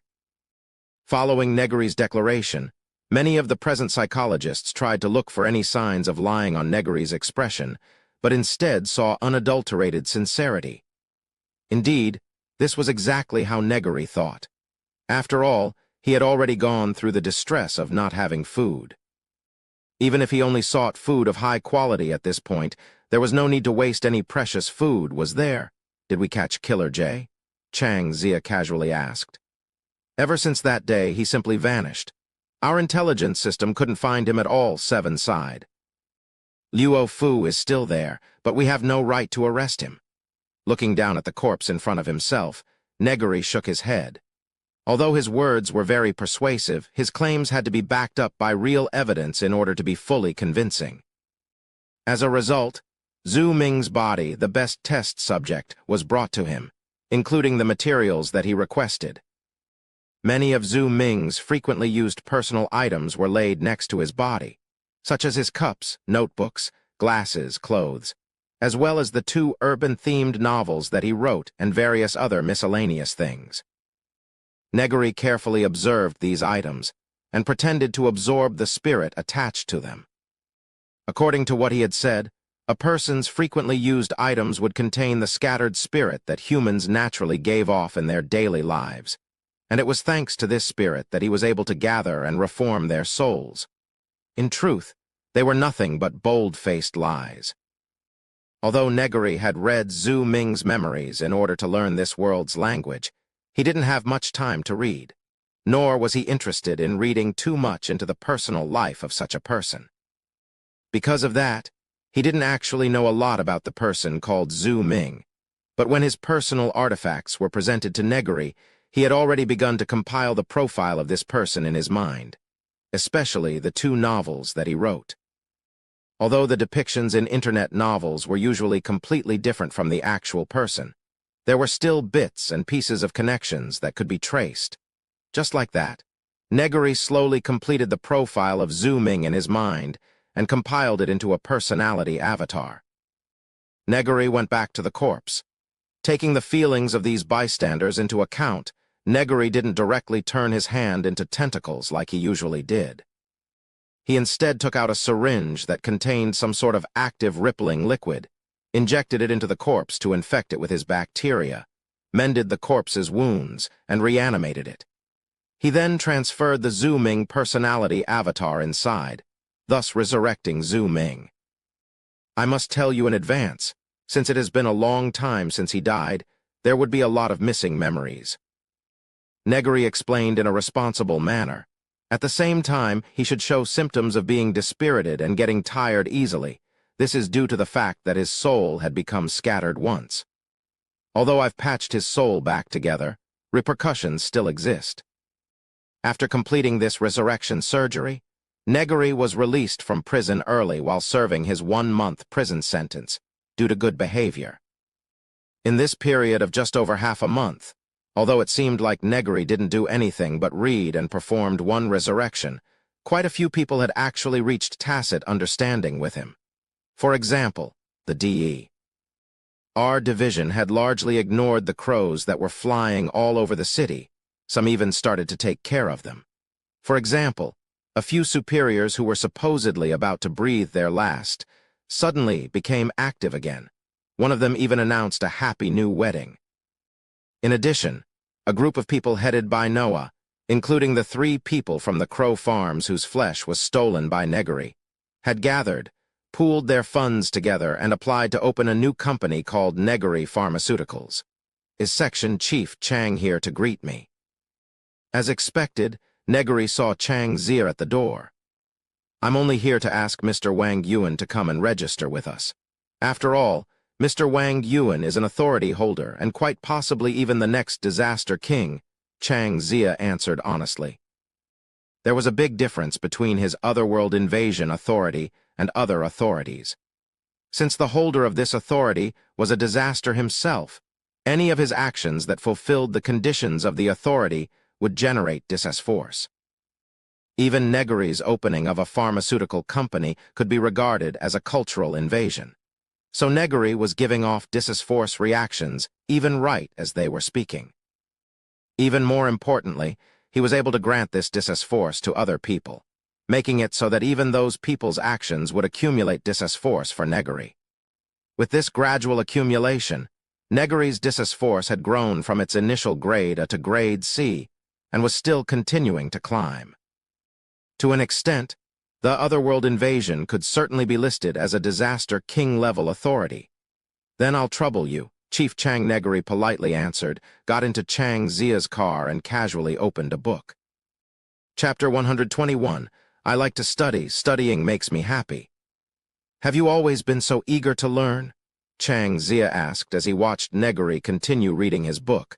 In the previous world, I had to spend a lot of effort to gather knowledge. Negary answered seriously. Knowledge can change one's future. That isn't just empty talk. For anybody of any class, learning was always the easiest way to change and improve themselves. Negary continued honestly. This society has its flaws and problems, but I truly believe it has a lot of advantages compared to my previous one. Like knowledge, for example. Most of your knowledge is in an accessible state that allowed even the people at the bottom to change themselves through learning, Negary praised. In the previous world I was in, this was something that many people couldn't even think of. When he was still Wang Yuan, the only thing he managed to achieve was a college diploma. The final thesis was something he half-assed to pass. After getting his diploma, it was like he never actually went to college at all. He was a young man with many shortcomings. He couldn't afford a car or a house, and he definitely couldn't afford to fall in love. Even if he wanted to travel, he couldn't do so without working to support it. He was locked in his life tightly by reality, slaving away at his factory job while reading online novels to imagine himself as the protagonist, obtaining some sort of golden finger and finally reaching the peak of his life. People who are locked in their lives would not refuse an opportunity. That was the reason why, when that system appeared out of nowhere, Wang Yuan agreed to it without any doubts. Although, with how that system distorted language, Wang Yuan wouldn't have necessarily been able to refuse. In the past, Wang Yuan regretted not studying harder when he could. More knowledge couldn't give him any supernatural powers, but at least he could broaden his horizons. Unfortunately, by the time he realized that, his personality was already formed and matured.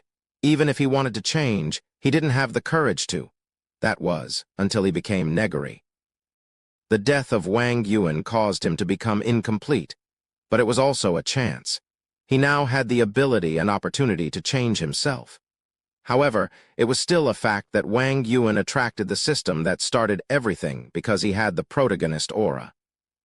How many people actually had such a thing in real life? And how many people lived their lives aimlessly while waiting for a miracle to occur? Whether there were drawbacks or not, learning is indeed a great way to change one's destiny. Negary said with a slightly apologetic expression on his face. Forgive me for being so emotional. Negary's remarks weren't actually because he was sentimental, but rather to give Chang Zia and the people behind Chang Zia an impression. The first impression of him not being a shameless scum who would never pass on an opportunity, but rather one that truly loved to learn. Negary was essentially saying that it didn't matter if you drank, smoked, or even fought in public. As long as you loved studying, they could be friends. If this impression stuck, whenever Chang Zia thought of doing something against Negary, knowledge would naturally become a bargaining chip in his mind. Not only would this allow Negary to gain access to knowledge more easily and purposely create a fake weakness for himself, but it would also set the foundation for if and when he turned on them in the future. A person who was obsessed with knowledge would definitely leave people more at ease compared to a person who was impeccably mysterious and secretive. As for whether or not this little trick would work or not, someone smart like Chang Zia, who was already suspicious of Negary, would definitely doubt his intentions.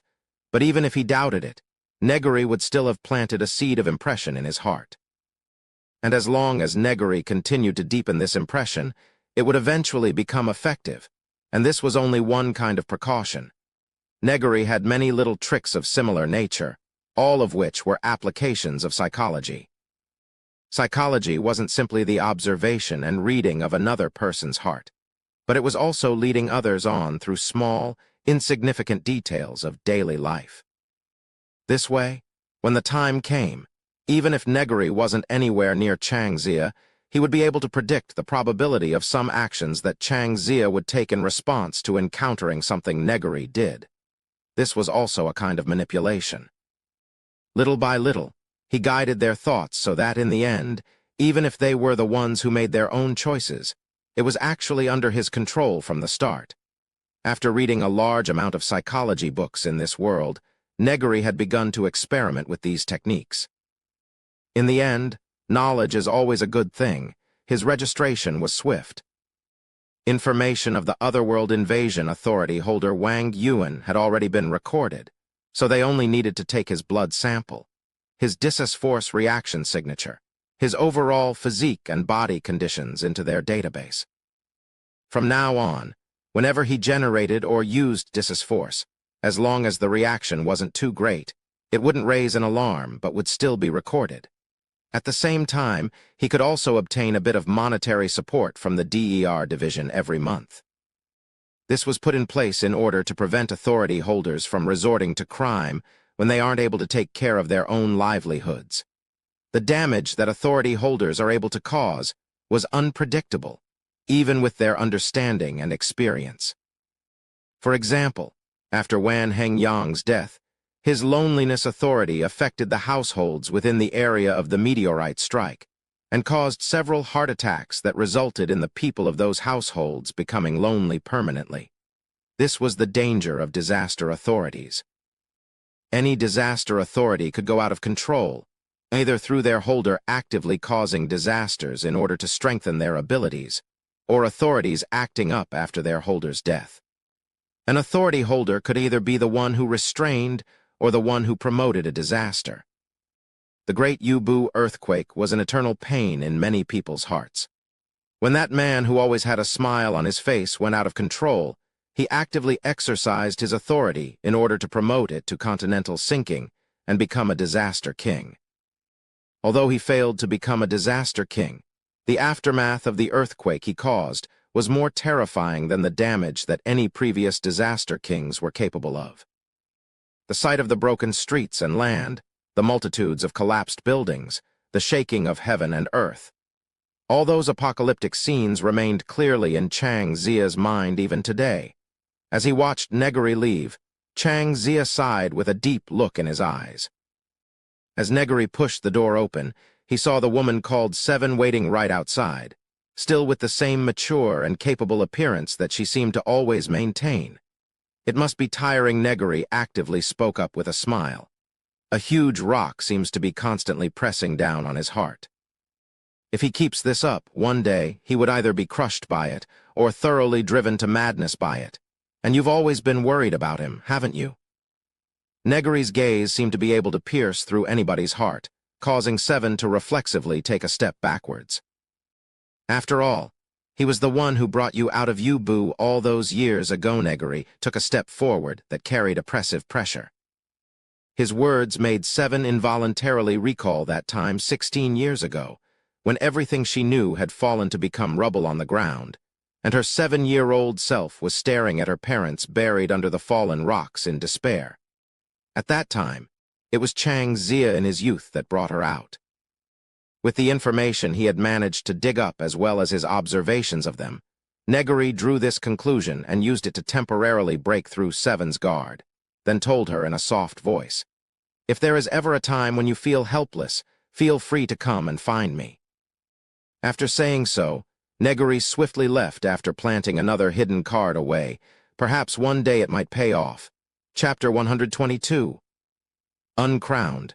Negary suddenly frowned as a huge amount of disaster appeared in his perception.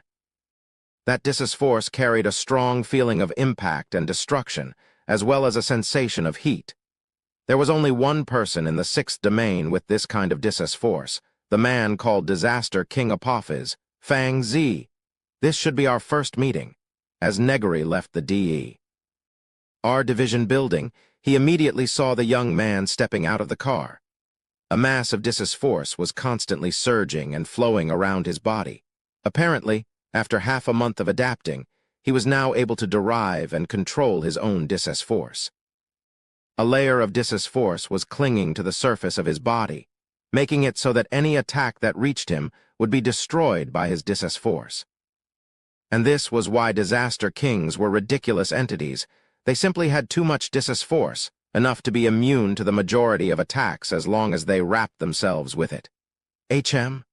Those clothes. Whenever Negary used disaster, he would always release it through his hands, because doing so anywhere else would be the same as destroying his own clothing. When necessary, Negary naturally didn't care about running around completely naked, but it was a good idea to take care of one's own image on normal occasions. Sometimes, even outer appearance could be a part of one's strength. For example, no one cared if an ugly villain died, but a handsome or beautiful villain always had a lot of fans, sometimes even whitewashed to join the good guys. This was the power of a good appearance. The clothes that Ainz was currently wearing were made of a special material that allowed force to easily pass through without causing any damage to it. As expected, the government of this world has researched and achieved considerable results regarding force. Negary silently thought. This wasn't the flame world. Aside from Eldridge, who used the last god to create the last god serum, everyone else in the flame world held a certain amount of respect towards supernatural abilities. Their supernatural powers were obtained mostly through inheritance. They did not try to study the nature of those powers, nor further enhance it. But this society wasn't the same. The first thing they did after obtaining supernatural power was surely research. Researching it as thoroughly as they could, through which they would utilize this power more reasonably and effectively. Naturally, part of this was because force stemmed from disasters and was destructive in nature.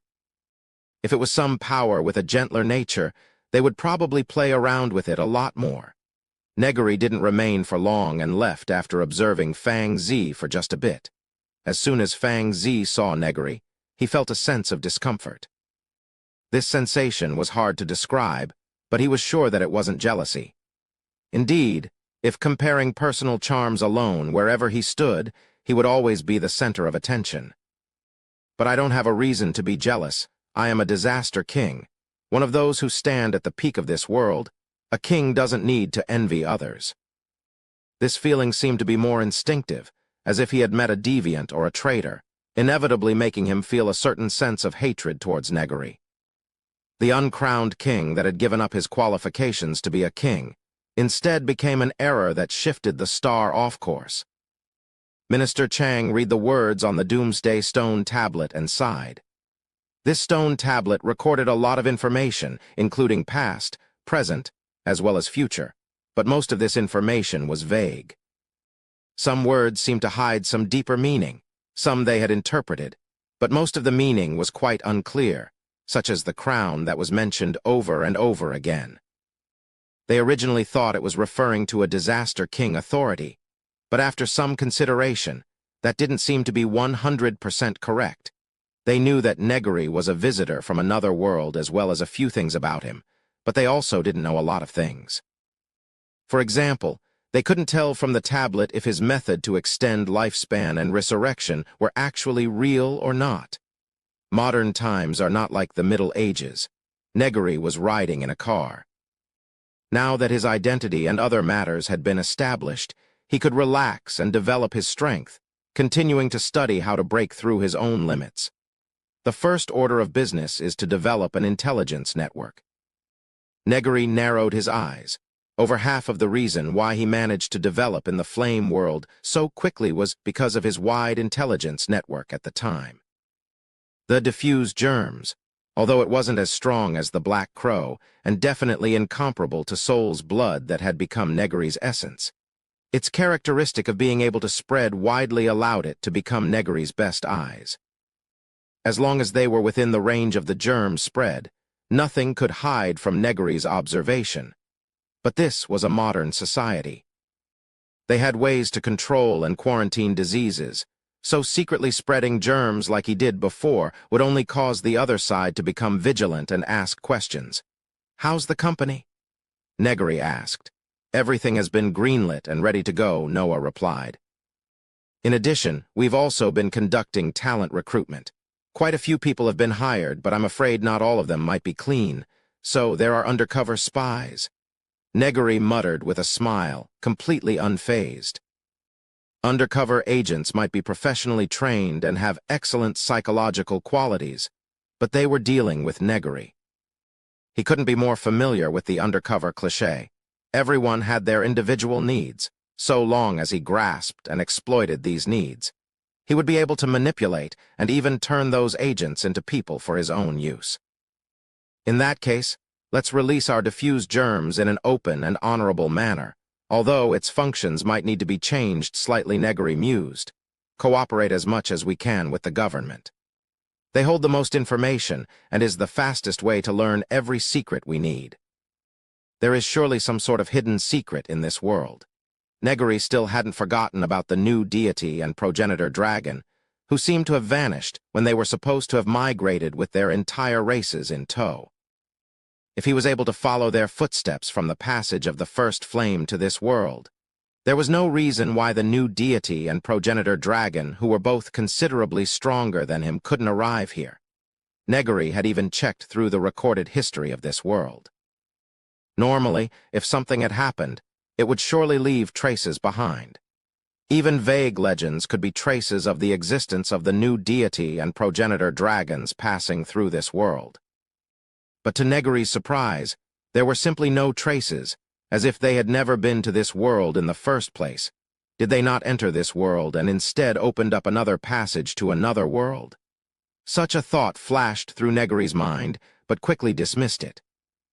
The new deity and progenitor dragon might be powerful, but they weren't powerful to the point of being able to perform interworld travel as they pleased. Even entities of their level must have stopped by in this world in order to recuperate. And then, there is the issue with disaster authorities. According to the records that Negary found, the first authority holder appeared over 120 years ago, and it was them who first founded this new era and world order. It was at that time that the Disaster Management Department, the DER division's predecessor, was established. It could be said that disaster authorities were something that only appeared in the last 100 years. Over 100 years ago, this was a no-magic world. Chapter 123. The Path. After everything, it is still necessary to break through my own limitations, Negary frowned. Because he didn't have a true spirit and was unwilling to possess one, he was currently unable to improve the quality of his soul. He currently had over 100 crows all over the sixth domain that acted as a form of personal security, held a form of essential technology in his possession, and had risen to become an upstart member of the upper society in record time. But if this continued the way it did, he would eventually integrate into this society and become a part of it, falling under the domination of this life. Simply put, he didn't have the right to act as he pleased by just relying on these factors. The only right way to do this is to strengthen myself. My path right now is still reliant on the sustenance and support of others. Negary narrowed his eyes. If he had people who had achieved the second stage of release to sustain him, his soul would naturally be able to grow. However, could someone who had achieved the second stage of release actually fall completely under his control? Negary wouldn't underestimate anybody who managed to achieve the second stage of release. If he really tried to find and capture someone at the second stage of release right now, It was likely that their will would contaminate him and turn him into their pet instead of the other way around, unless the person at the second stage of release is walking the same path that I am. Negary recalled the novels that he had once read, the majority of which had something called a cultivation scripture. But in both the worlds that Negary had been in, there wasn't actually anything that could actually be called a scripture. In this disaster world, supernatural power came from disasters. The emergence of an authority wasn't achieved through cultivation, but rather from pure luck. In the flame world, if he really stretched the meaning, there were two things that could be considered a cultivation method. One of them was the respiratory art, but the essence of the respiratory art was to simply perceive the frequency of the flame world's first flame and harmonize with it. Strictly speaking, it was nothing but a highly applicable trick. Outside of the flame world, it would lose most of its supernatural abilities, and the most it could do was allow the practitioner to have a sharper sense of perception. The other one was the witchcraft cultivation method that Granny Seal provided him. This method's essence was the stimulation of one's origin through various means, allowing it to gradually awaken and become released. But this was also useless to Negary. If there are no paths, then I will create a path for myself. Negary already had a rudimentary model in his mind, but it still needed to be pondered on a bit more carefully. Mr. Wang Yuan, it is great to see you. I still have to thank you for your treatment. As Negary got off his car, a middle-aged man walked up and extended his hand. My name is Liang. Through his connection with the germs, Negary found that the black crow germs had already spread through this man's entire body. And from the concentration of the black crow germs, Negary was able to roughly estimate his age. Obviously, this was one of the people who had their lifespans extended by Negary. About a week ago, this man was probably on his deathbed in a hospital somewhere, but Negary's life extension serum, which was actually just black crow germs, managed to revitalize. It's my honor. Negary kept up his smile. I've set up a banquet to welcome Mr. Wang Yuan after your long journey, Liang said with a smile.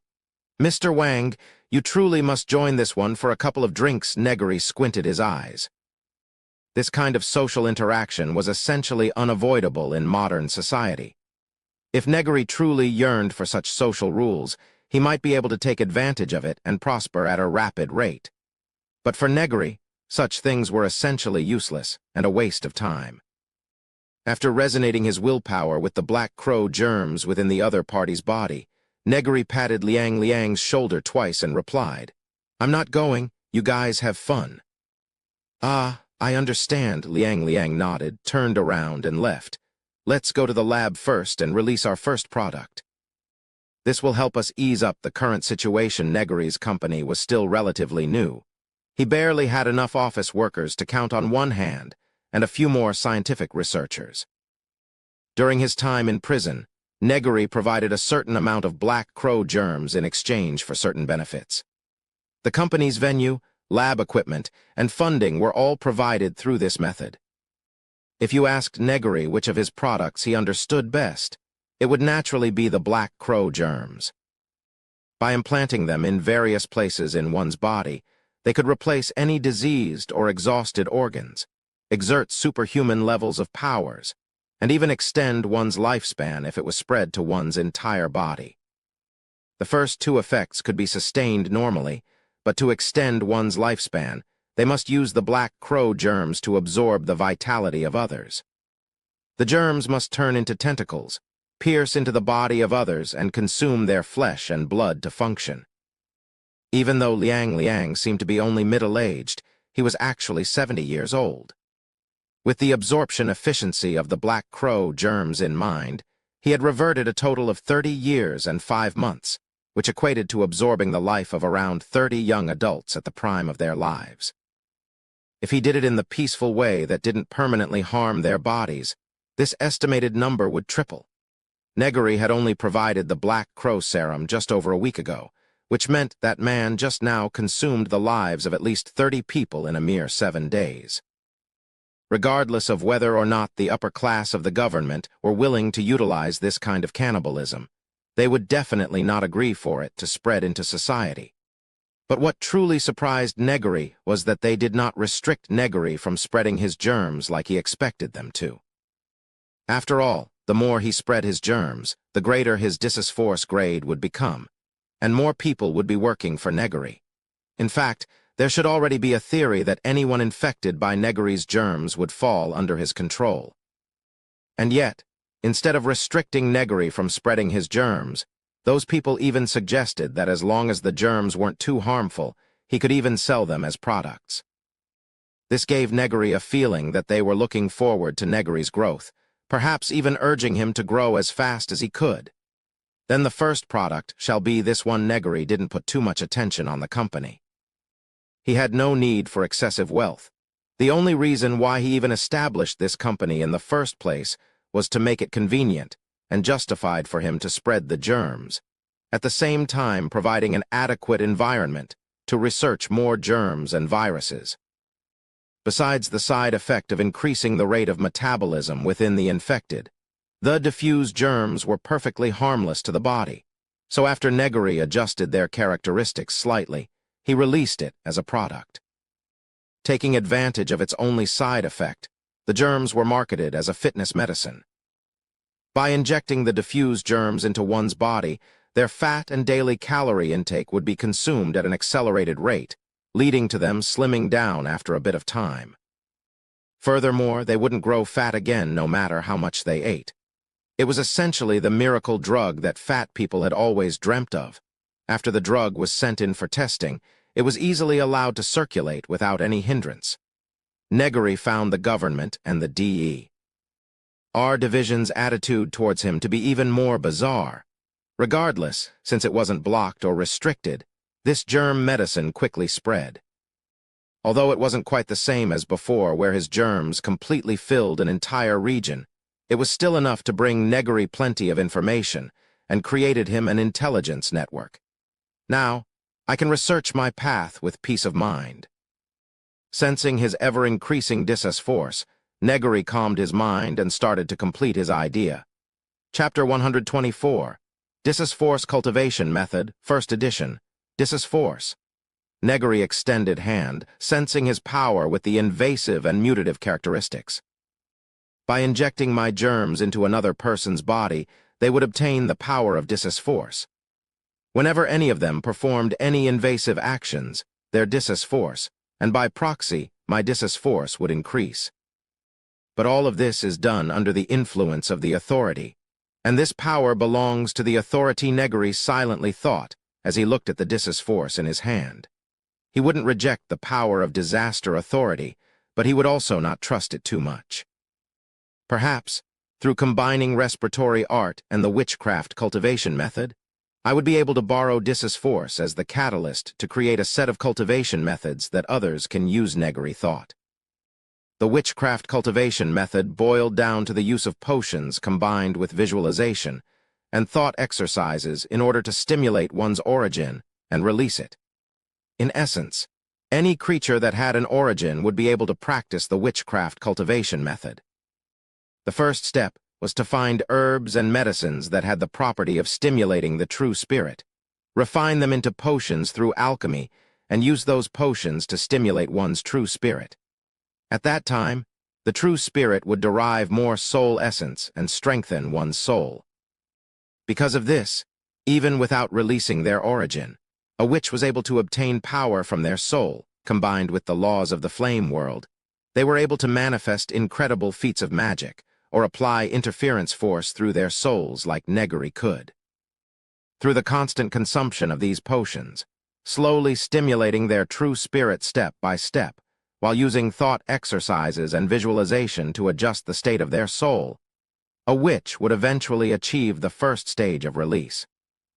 After this, the second step would be to refine a potion that was suitable for oneself, in accordance with the ability obtained through the first stage of release. However, because of this, unlike the potions in the first step that had common materials and recipes, potions used in this second step could only be created by the witch in question. And the reason why Seal was so desperate that she enacted her plan in the flame world was because the materials for potions suitable for her had basically gone extinct. It was even worse for other low-magic worlds. There weren't even materials for the basic potions. People weren't able to reach or stimulate their true spirits, so the path of witches was basically impossible. And for this disaster world, aside from disaster authority, this was a world without magic, which meant that there was no such thing as potions. Then, I wonder if Dissus Force can serve the same role as potions. Would it be feasible for one to use Dissus Force to stimulate one's true spirit? Negary squinted his eyes. Dissus Force originated from the authorities, and he had confirmed that authorities were linked to the soul. Usually, Negary controlled his Dissus Force through his will, and since the will was basically fluctuations in the soul, this showed that Dissus Force was indeed able to interact with the soul. First, use respiratory art to strengthen one's perception, then through spreading germs in one's respiratory tract, enable the perception of the Dissus Force carried by the germs. Negary was consolidating his idea. Following that, retract the Dissus Force instead of releasing it in order to stimulate one's origin. Negary slowly controlled Dissus Force to touch his soul while also releasing the protection his authority provided. Normally, under this protection, his soul would not be damaged by his own Dissus Force. And so, immediately as Negary released the protection of his authority, his soul was swiftly invaded and destroyed by his own Dissus Force. A part of his soul was almost irreparably broken and destroyed in just a split second. Only after Negary put up the authority's protection again did the invasive destruction stop. It is too destructive, and will require neutralization. Negary breathed a sigh of relief. As a method to trigger the first stage of release, Dissus Force's stimulation was definitely sufficient, but the main issue right now was to weaken the stimulation of this Dissus Force. This was the same for witches' materials. Some materials were simply too stimulating to be used directly without damaging the soul, so witches need to refine and neutralize their effects with other materials before achieving the final result of a potion that they could use. What Negary needed to do right now was the same. With Dissus Force as the main material, he needed to create a true first-stage potion.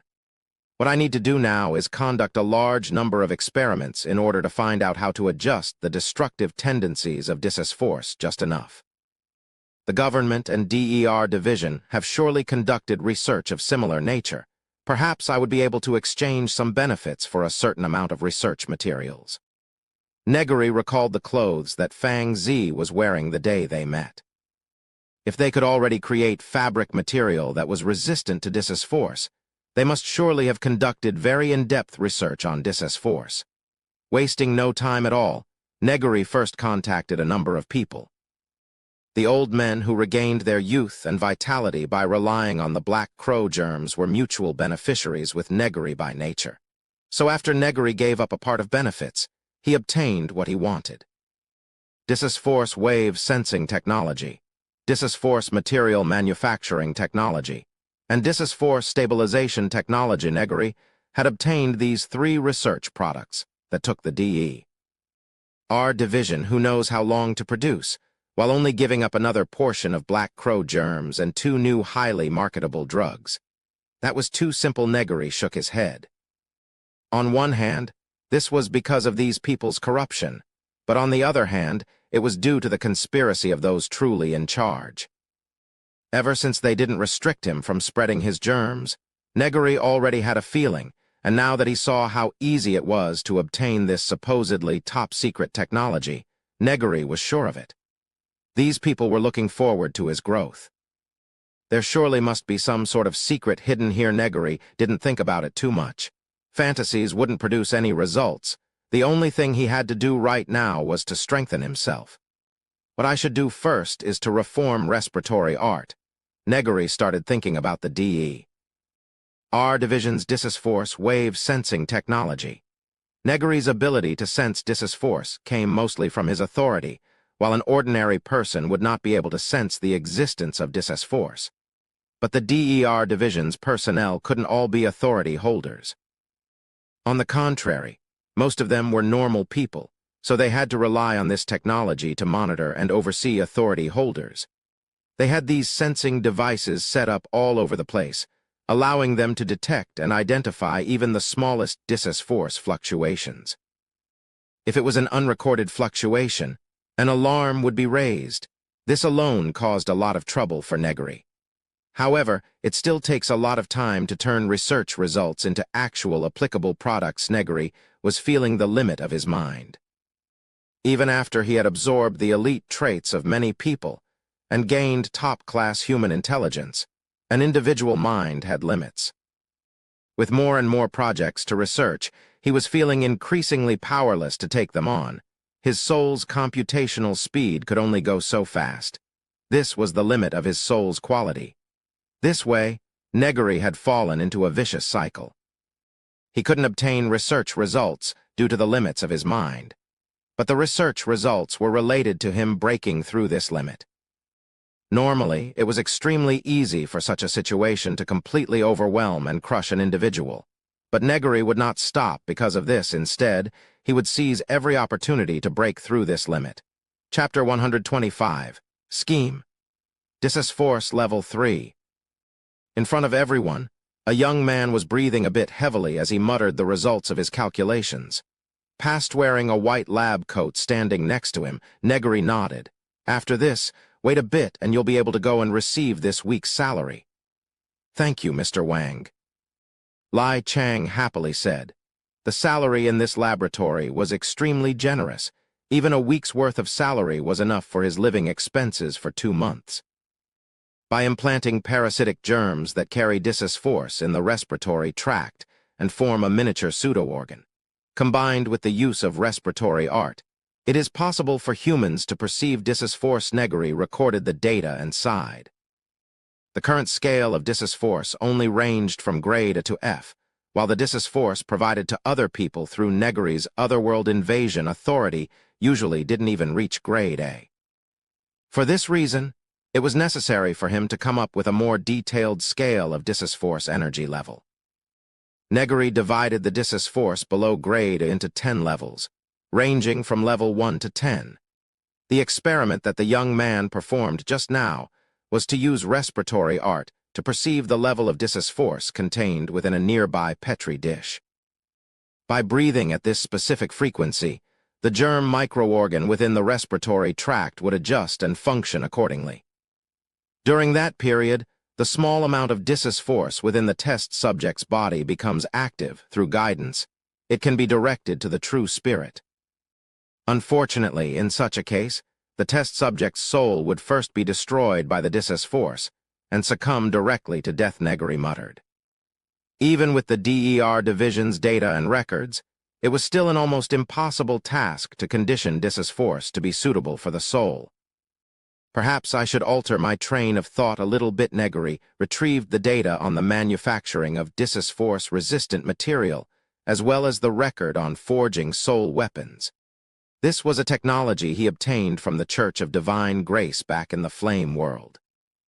They would extract the souls of devout Divine Grace followers, mix it with supernatural materials with various properties, and forge them into weapons, one example being the Pope's scepter. Meanwhile, the manufacturing process of Dis force-resistant material was to keep a certain material constantly within a field of Dis force, use that power to break it apart, then reform it through their unique technology to finally create materials that had adapted and became resistant to Dis force. In this way, it wouldn't be incorrect to call them Dis force material. Instead of conditioning Dis force to become suitable for the soul, I should instead condition my soul to adapt to Dis force. Negary had such a thought. Through combining respiratory art and visualization, guide one's soul to sense the frequency of Dis force. Allow the soul to slowly adapt to Dis force, while using the soul weapon forging method to change the nature of one's soul. However, while this method is plausible, it is also extremely dangerous. To change the nature of my soul while also coming into contact with Dis force, one wrong step would result in the destruction of my soul itself. If I widely spread this method, it'll result in too many deaths. But if I only limit it to a few elite people, I wouldn't be able to obtain enough data to complete this method. Negary wasn't feeling his conscience haunting him or anything of the sort. As long as he could produce this method, he didn't care how many people would have to die. But doing that would cause too much hatred that it would be inconvenient for his follow-up plans. Perhaps I should borrow his power. Negary's eyes flickered. To anyone else, using a mere 1 or 2 specimens to obtain a comprehensive list of data was basically impossible. But the meaning of his existence itself should be to make the impossible possible. We had a common name for such people, the protagonist. Negary put his hand up to where his heart was. There wasn't a heart inside his chest, but rather a dragon of eternal sin. Nowadays, whenever he did something, especially when it was related to the possible protagonist Ainz, he would always use the dragon of eternal sin's error property to determine whether or not he was being affected. In that case, let's go ahead and implement it. After confirming that there were no issues, Negary swiftly prepared a detailed plan. Ainz's protection is too tight, and those people won't allow me to use Ainz to experiment. Negary mused. Then let me choose an intimate supporting role as the target instead. I suppose Ainz wouldn't want them to die. Knowing the people in power's desire to allow powerful authority holders to grow, Negary's plan was indeed to promote Ainz's growth. This way, not only would they not try to stop him, they might even choose to contribute to it and make sure it happened. Of course, it's best not to leave too much evidence to be caught. Negary was constantly perceiving the information coming in and out from his information network, and easily formulated a scheme against Ainz. Akaya 01, do I look good now or what? Zhang Yulu smiled brightly. After losing a bit of weight, her charms were showing themselves more and more, including her attractivity to men that she inherited from her mother. Moreover, I don't even need to regulate my meal. No matter how much I eat now, I won't get fat again. If this was an age of famine, having this increased level of metabolism would be walking to your death, but in the peaceful modern society, without a shortage of food, people were instead more worried about obesity. Drop it. Aziz said that it's better not to inject that thing into your body. Hikayo shook her head with a slight look of sadness in her eyes. During this period of time, Ainz had been deliberately avoiding Hikayo. Only when she was just about to inject Negary's company's first product did he come out to persuade her against it. Didn't that guy leave you after he got a girlfriend to live with? Zhang Yulu glanced at her and sneered. I can't believe that you're still listening to him like this. It's like you were brainwashed or something. What are you talking about? We're just neighbors. Hikayo hurriedly retorted. Come on, your expression has betrayed you, Zhang Yulu scoffed at her friend. You really don't use your advantage as a woman at all. If you had taken the initiative and tempted him a bit, you might have already captured that little brat a long time ago. My mother told me that as women, as long as we play to our advantages, we'd be able to firmly hold the men in our hands, Zhang Yulu said confidently. Hikayo didn't notice the strange tone of her friend and felt a bit sad instead. She practically watched Ainz grow up to become who he was today, having been close to him since they were young. The sense of pride she felt when seeing the kid she used to take care of growing up also manifested as an indescribable feeling in her heart towards the boy 3 years younger. Don't think too much about that. There's a Negary store just up ahead. How about you try it out and change to a new image? Maybe that guy will have a change of heart, Zhang Yulu urged her. In her confusion, Hikayo didn't realize how Zhang Yulu was being a bit more lively than usual today, and was already pulled by her friend into a Negary pharmaceutical store to receive a slimming injection. The guards who were responsible for protecting Hikayo hurriedly notified their superiors. The slimming injections contained the disus force of the Otherworld Invasion Authority holder, which was equivalent to a permanent marking. Because of this, the Otherworld Invasion Authority holder might come into conflict with the Disaster King Apophis, Wanakayo. The A.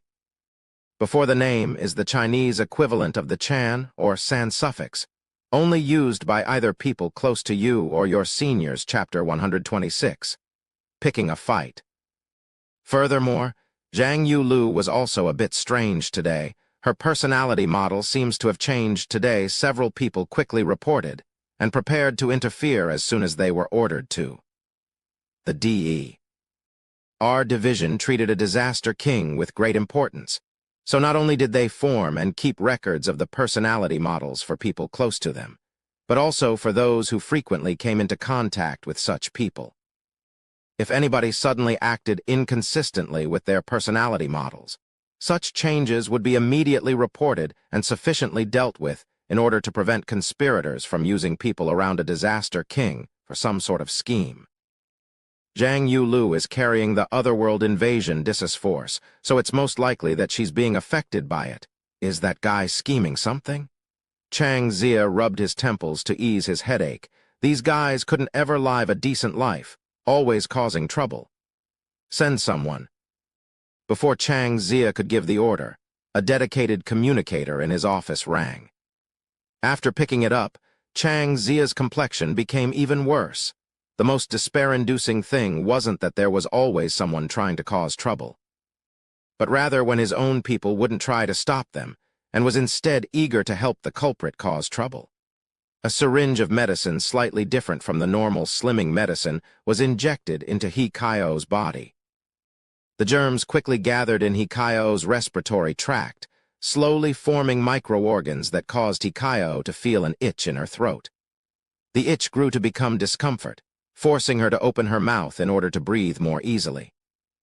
However, that only caused her even more discomfort, until a voice suddenly resounded in Hikayo's ear, causing her to think that she was having an auditory hallucination from being unable to breathe. Follow my instructions and breathe.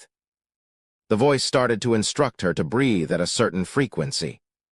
At this point, Hikayo didn't have the time or mind to consider too much and simply followed the other party's instructions. As soon as her breathing rate changed, Hikayo felt her breathing became smooth again.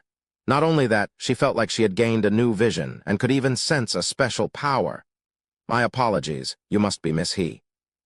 At some point, Negary was already standing in front of Hikayo in his white lab coat. His extreme sense of charm caused Hikayo's facial expression to relax a little bit, recognizing him to be the owner of the voice just now. My name is Wang Yuan. Due to the mistakes of my staff members, they mistook an experimental product as the slimming injection drug and transported it to this store. Negary's words were extremely sincere, filled with nothing but an apologetic tone. As soon as we discovered that something was wrong, we immediately tracked it down. But unfortunately, we were still a step too late. Negary continued with an apologetic tone. Regarding this, I've fired the relevant personnel and will compensate Miss He. Will that injection carry some kind of side effects? Hikayo had finally regained her senses and asked. As soon as she relaxed her breathing, she felt that sense of discomfort again and hurriedly resumed the correct breathing frequency. One of them is the current breathing method you're employing. You must constantly maintain this breathing rate in order to breathe normally, Negary explained. I'm sure that you can already feel it. With the change of your breathing rate, not only have your senses grown intensely more sensitive, but you can also sense some sort of special power. That power is Dissus force, Negary softly told her. After Negary's continuous explanations, Hikayo finally understood what had happened to her. Although it wasn't much, she had indeed obtained the infamous Dissus force of disaster authority holders. Having to change her breathing rate would be a bit hard to adapt to at first, but it wouldn't be much after she got used to it, and she had gained benefits instead. There's no need to compensate me. I've even benefited from this, Hikayo shook her head and said. First of all, regardless of whether or not Miss He obtained something from it, this was still a mistake on our part, and that requires compensation. Negary refuted her. And on the other hand, this is still an experimental product. While there might be no issues initially, there might be other side effects that manifest later on. If you feel anything strange, please contact this number. We will immediately bring Miss He in to be checked and treated right away. Negary gave Hikayo a business card and emphasized. Once again, I sincerely apologize.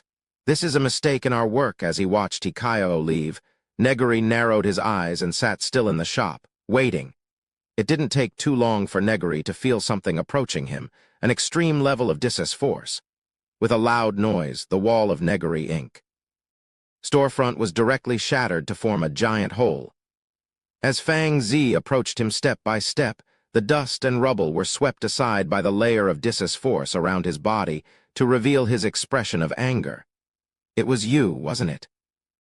With a flash of Fang Zi's force, the chair supporting Negary's body was directly broken into pieces, followed by his questioning voice filled with pressure. You schemed against my people. Negary patted the dust from his body and swiftly got up on his feet, standing straight. To Fang Zi's questioning, he calmly replied, First of all, this was just an accident. I did not want it to happen either. Secondly, Miss, he isn't your family member, and she certainly doesn't belong to you. I personally condemn this kind of false restriction of personal freedom. Do you think I'm the kind of person you can reason with? Fang Zi laughed in his anger. He took a deep breath and said, I don't care of kind of plot or scheme you have. I'll give you one last chance. Remove your disgusting ability. I'm sorry. After she was injected, the serum had already formed a bond with her body. It is difficult even for me to remove it without harming her life, Negary indifferently replied. Although he said sorry, to Fang Zi's ears, his tone didn't carry a hint of being apologetic. Hearing Negary's answer, Fang Zi's expression became fully cold. Are you asking for war? That depends on you. As soon as Negary finished speaking, the terrifying force surged forward. Negary leapt backward and landed on the windowsill, looking at Fang Zi with an indifferent expression. Your intention to attack was too obvious. You want me to teach you how to fight? Negary's calm words further angered Fang Zi. His force erupted. The ground where Fang Zi was standing cracked and crumbled. The tiles and concrete floor were completely crushed into powder and blown away. Under the terrible surging force, the surrounding air was changed and formed an intense gust of wind. Negary once again leapt backward and lightly landed on the street. By this time, every personnel in the entire area had been dismissed while the government had quarantined this area off, preventing all access. The only people in this area right now were Negary, Fang Zi, and his followers. Taking a look at the three people who appeared behind Fang Zi, it could be seen that he wasn't simply idling without doing anything during this period. Chapter 127, Curb Stomp. Ignorant fool, I will make you understand the power of a disaster king. Fang Zi's force flashed and crushed the wall in front of him directly into fine powder. Ignorant? Negary laughed and didn't bother to correct him. Thanks to the booming sales of the slimming injection drug, his force had already grown to grade D. Although it wasn't quite at Fang Zi's level, it was still just enough. Drawing a small dagger from his waist, Negary faced Fang Zi's immense force without any worries. Seeing the surging force, Negary turned the small dagger in his hand and swung at the force, scattering that immense power all around him. Force was controlled by the mind, and this dagger was an experimental item that Negary produced through combining the soul weapon forging method and the force material manufacturing method. Besides being able to largely ignore force, its most important function was to block out mental signals. It was because of this property that the force controlled by Fang Zi's mind was directly cut away by Negary. With a flick of his hand, the dagger was thrown straight at Fang Zi's eyes. Fang Zi hurriedly moved his force in response to this, only to find that it had no effect. Almost immediately, the dagger's trajectory was forcefully shifted and moved away.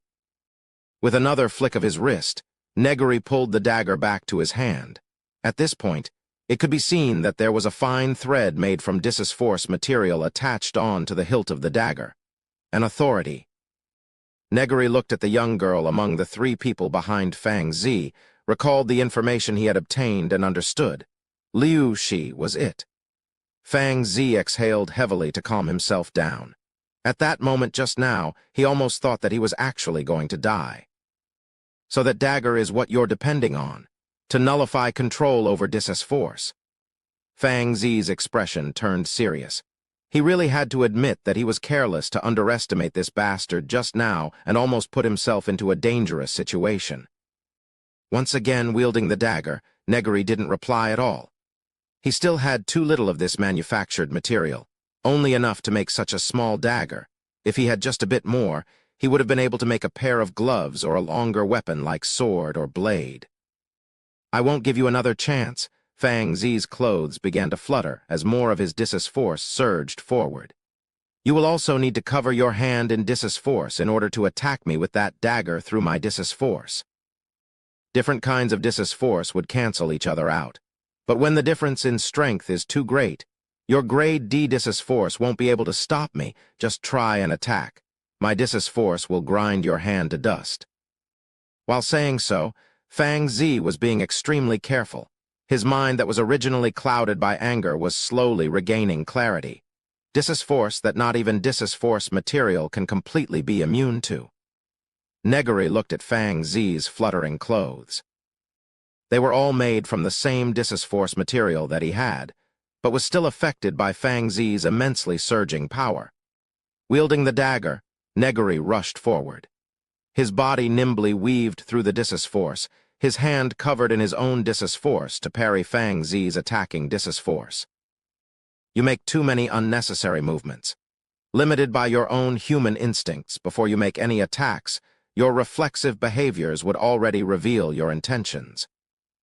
Negary swung his hand and sliced the layer of Dissus force in front of Fang Zi's face apart, then sent a jet of Dissus force straight towards Fang Zi's forehead. Fang Zi swiftly created another layer of Dissus force to protect himself and clashed against Negary's Dissus force. The two clusters of Dissus force canceled each other out, but the resulting shockwave caused Fang Zi's body to lose balance and fell on his behind. However, Fang Zi's body immediately produced an immense amount of Dissus force again, forcing Negary to retreat. Fang Zi heavily panted. A wound had been inflicted on his forehead, causing his blood to flow and dye his face red. Dissus force is controlled through thought. Negary retreated again, swinging the dagger in his hand to disperse the scattered Dissus force around himself. That's why you need to learn to multitask. Use a part of your mind to control your body, and another part to control your Dissus force. Once you're able to move both sides independently at the same time, your fighting strength would increase a lot. Negary almost seemed like he was actually teaching him how to fight. It seems like I've really become arrogant after gaining the power of a disaster king. Fang Zi got up from the ground. His surging Dissus force caused the wound on his forehead to burst open and him to bleed even more. "I almost got killed by you twice." Fang Zi put one hand on his forehead to cover his wound, slowly calming his Dissus force down, almost as if he wanted to suspend the fight. "So, what are you trying to say?" Negary kept the dagger in his hand as he stood in the middle of the street, stopping his attack as Fang Zi wanted to. "So, try and survive first." Fang Zi's expression became cold as thunder resounded in the sky above. It was actually the sonic boom produced by a meteorite in high-speed motion. Stalling for time so you can use your authority. Negary could already feel the oppressive pressure and heat generated by the friction between the meteorite and the air. Standing across from him, Fang Zi's Dissus force was layering to cover him up. From the tests he had conducted, he knew that a meteorite of this size wouldn't be able to harm him while covered in Dissus force. "Then let me teach you another lesson." Negary slowly spoke. When an enemy suddenly becomes cooperative, you must first think about whether or not the other side has figured out your strategy, and whether or not they had a countermeasure prepared. For example, like so. Negary's body suddenly swelled into huge, bulging muscles. His clothes were torn apart without any resistance. Due to being swollen so much, his skin became blood red. In almost an instant, Negary turned from a charming human man to a bloodied red fatty.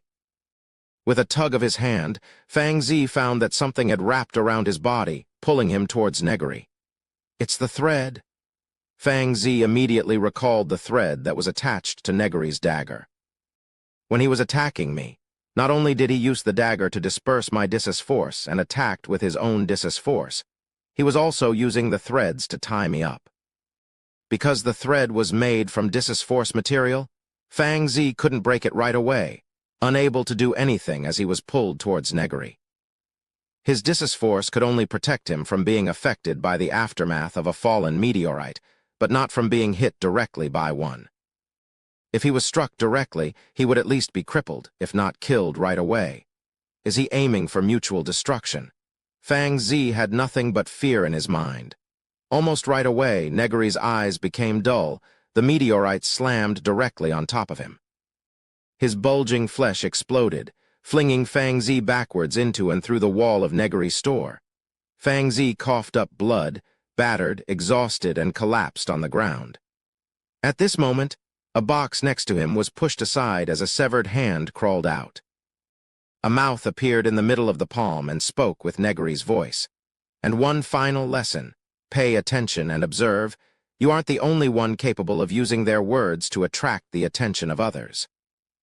The hand stood up on 2 fingers and swiftly climbed into the wreckage, then dragged a dagger away. Chapter 128. The Disqualified King. Negary picked up the severed hand. The hand turned back into liquid germs and was swiftly absorbed into Negary's body as he sheathed the dagger back on his waist. This battle with Fang Zi ended with Negary's complete curb-stomp victory. However, at the very last moment, Fang Zi's Dissus force happened to grow qualitatively stronger again due to calling down another meteor. Although he was seriously injured, he would recover to the peak of health after a bit of rest. So it is indeed feasible. To some extent, the protagonist aura is very rigid. As long as I can grasp the central point, I can largely avoid the effect of the protagonist aura and even use it to my advantage. As long as it is beneficial to the protagonist, even if it seems harmful on the surface, the protagonist aura won't interfere. Just like how protagonists must face hardship in order to quickly improve and grow. Because of that, my so-called lesson in fighting was an actual lesson in how to fight. I even hypnotized myself to think that I was actually helping him. Just like that, it became reasonable for me to defeat the protagonist once without any interference from the protagonist aura. Negary's gaze became sharp. It would be best not to attribute myself as a villain. Even if I am a villain, I must be the kind that would be whitewashed later on. This will give me more room for manipulation. I must also create the model for the protagonist aura bit by bit. This kind of power that can affect one's mind without any knowledge is truly terrifying. Negary looked into the distance, then left this place. Fang Zi was currently sitting in a car. Although his complexion was very bad, it hadn't turned for the worst. A pretty boy young man with half-length hair was sitting next to Fang Zi. The Dissus force surging from his body made it so that his situation didn't worsen. Authority? Deterioration, specifically, the deterioration of an injury or illness due to the lack of treatment or ineffective treatment. The half-length hair young man was called Zhang Wei, a common name that frequently overlapped. He and Fang Zi were playmates when they were younger, but got separated as their families moved away and only reunited after the previous incident. After finding out that Fang Zi had become a disaster king, Zhang Wei decided to remain by his side. Thanks to Zhang Wei's ability, Fang Zi's condition wouldn't worsen and could even continue to fight when necessary, basically frozen in his current state. I was really embarrassing, wasn't I? A why, Fang Zi muttered.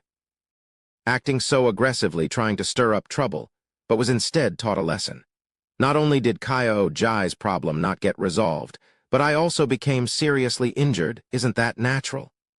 Zhang Wei didn't try to console Fang Zi and instead added salt to his wounds. You don't know a single thing about him. No information, no goal, no nothing. Running straight in without any plans at all is always a bad thing to do. And I could tell that he was still showing mercy, otherwise, you might have died there today. Zhang Wei continued his verbal attack. A Z, when a meteorite falls, it's constantly rubbing against the atmosphere, weakening and burning itself away. You have the authority. You should know better than anyone else just how much would the angle that a meteorite entered the atmosphere affect its speed of descent. Bravely moving forward is a virtue, but if you don't even know where or how you're moving forward, you're just going to get burned up by the atmosphere. Come on. I've already eaten enough of this chicken soup. Fang Zi complained with a smile. The frustration in his words had basically disappeared. Many people like to be consoled by others, not because they actually wanted to listen to chicken soup, who hadn't already heard at least 101 different principles of life. They just wanted others to comfort them a bit to make them feel better about themselves. As for how they were actually comforted, it didn't really matter. Well, I'll take care of my injury first. Pay close attention to Kyo Jai's physical condition and notify me immediately if any problem arises. Fang Zi's expression turned serious. I originally thought that by distancing myself from Kyo Jai, I would be able to prevent her from getting involved in our matters, but this was nothing except my own wishful thinking. Explain the situation to Kyo Jai. I'll take responsibility for any problems after that. Fang Zi made up his mind. Avoidance out of care was nothing but putting your head in the sand to not see any pursuers, but that was now impossible. As a disaster king, he had to take the responsibilities of a king. Hikayo continued to familiarize herself with the unique breathing rhythm. As she maintained this rhythm, her sense of perception became more acute. Within her trance, she felt like she could even sense her own soul. Fluttering in a daze, a lot of saliva came out of her mouth as she swallowed them following the frequency of respiratory art. The Disys force contained within them started to give off faint fluctuations that slowly affected Hikayo's soul. Due to Hikayo not being used to respiratory art, and the guidance to her soul was still incredibly weak, the Disys force didn't affect her too much right now. But as she continued to breathe, as she got used to respiratory art, and as the guidance to her soul became stronger, the amount of Disys force that came into contact with it would also grow. If her soul couldn't be changed by Disys force and adapt to have resistance against it, or if her rate of adaptation couldn't keep up with her progression in respiratory art, or if she made even the smallest mistake, Hikayo's soul would only end up being completely destroyed by the vicious Disys force. Negary carefully sensed the results of the first user of Disys force cultivation method and recorded various data.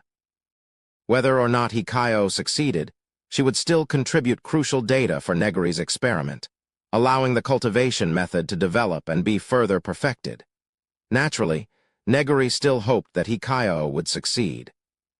Despite the hopes of which being practically nil, he was betting on Fang Zi's protagonist aura not being the abusive genre. It was very common for a female lead in an abusive genre novel to die or worse, get stolen away. Using the data Hikayo provided, Negary continued to develop the cultivation method.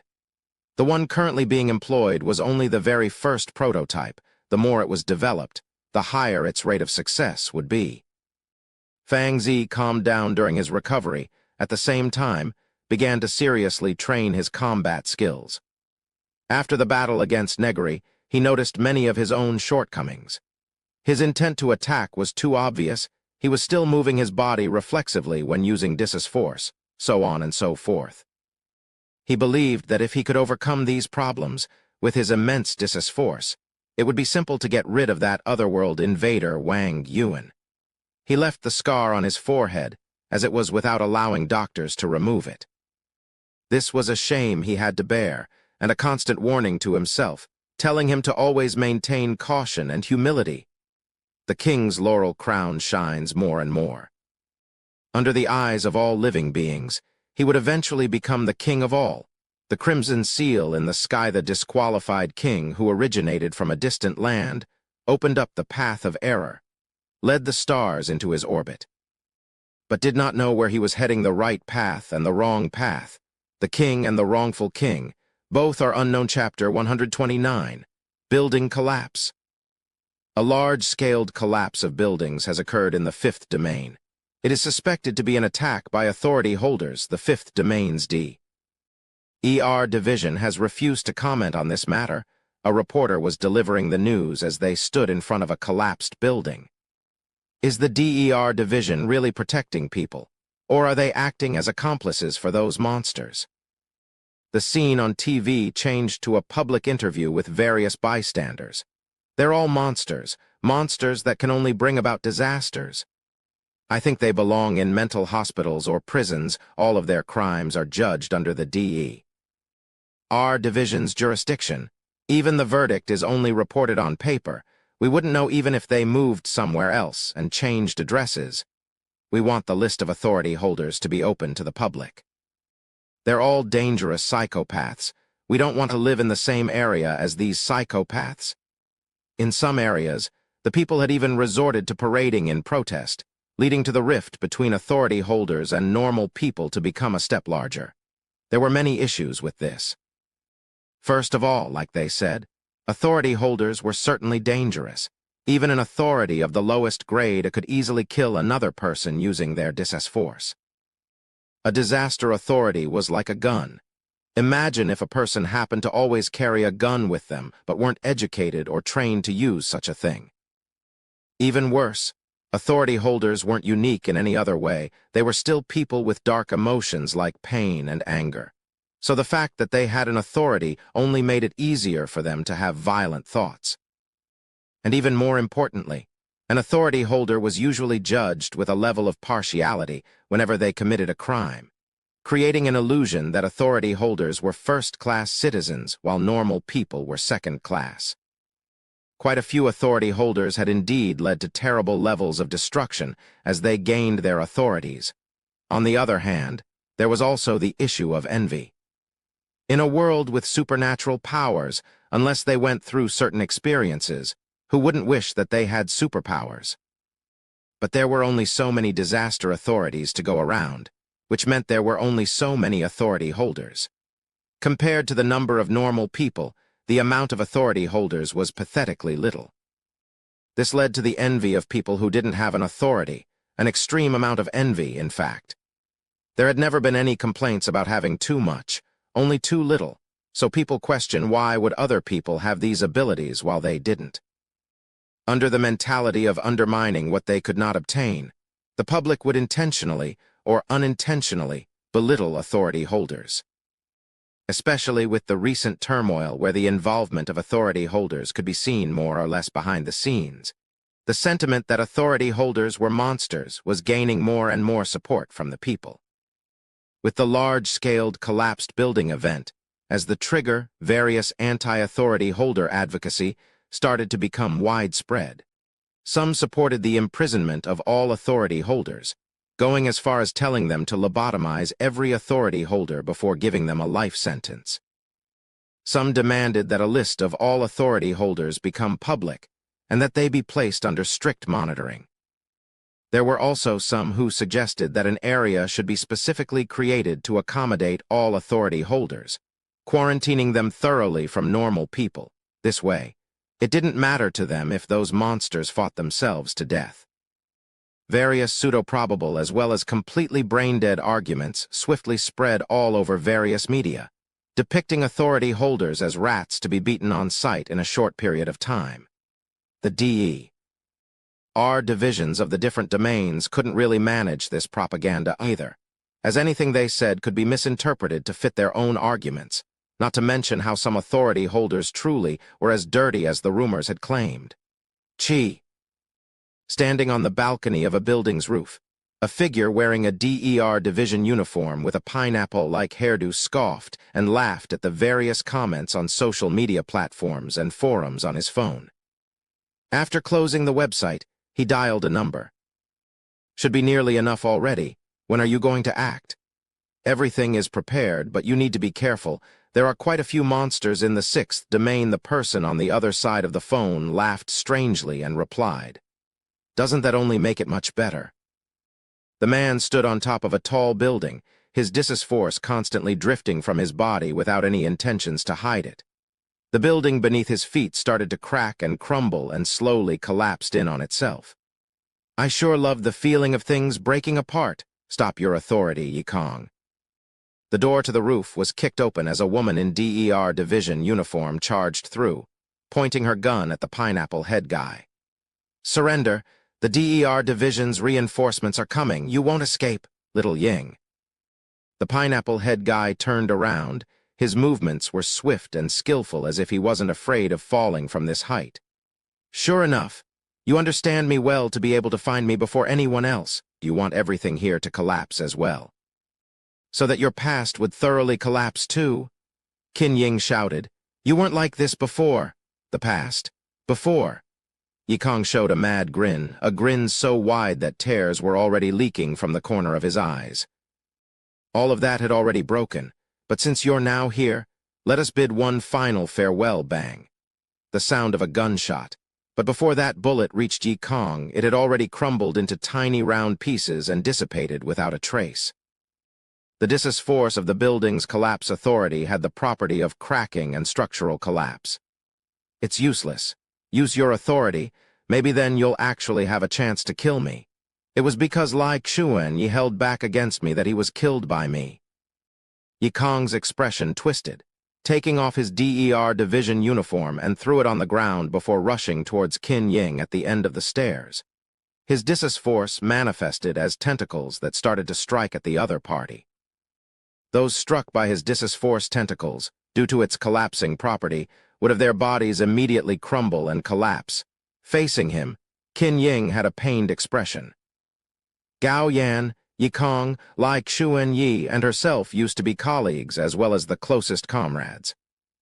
But now, Gao Yan was dead, Yikong had gone mad and killed Lai Xuan Yi. Everything else had also fallen to pieces, giving them no choice but to fight against one another. Their dissus force clashed. The two of them were fighting on the roof of this unstable building, their dissus force weaving and nullifying one another. Yikong's mad grin continued to show. It's too little Ying. Haven't you noticed just how little you really are? Yikong's dissus force suddenly erupted and increased by an entire level, sending Qin Ying, who was facing him, flying. Authority holders are held back by this society. Only by constantly using your authority can you continue to gain more and more power. Even the strongest of us, like Xuan Yi, died at my hands. You are too weak. Yikong didn't hold back at all, covered his feet in dissus force before he directly kicked Qin Ying's body, causing her to lose her ability to fight. Did you know? Before he died, that guy actually begged me to spare you. During these past few days, Yikong had been using his authority without reserve, quantitatively improving his dissus force. The building below him began to collapse even faster, causing those who hadn't managed to run away to scream in horror and fear. Their team of 4 used to love to gather here, but all of it was now collapsing under his authority. As the collapse spread, he looked down at the unconscious Qin Ying, picked up her dropped gun and pulled the trigger without hesitation. As blood flowed through the cracks of the building, Yikong covered his face and let his tears stream down his cheeks together with his maddening laughter. Chapter 130, Disaster Authority Promotion. The target is called Yikong, originally a member of the 5th Domain D.E.R. Division's disaster team. He is the holder of the Building Collapse Authority, Grade D. However, due to his excessive use during the past few days, his authority might have already been promoted. He's currently hiding within the 6th Domain, and will most likely try to exercise his authority again to continue promoting himself. All relevant members of the 6th Domain's DER division were in a meeting. Even the Disaster King Fang Zi and Negary had been summoned here. A survivor of the Yubu earthquake? Negary flipped through Yikong's profile. Just like 7, Yikong was a lucky survivor from the Yubu earthquake disaster. It was also during that incident that he obtained his building collapse authority, after which he received training from the DE.R. division that rescued him and became a member of their disaster team.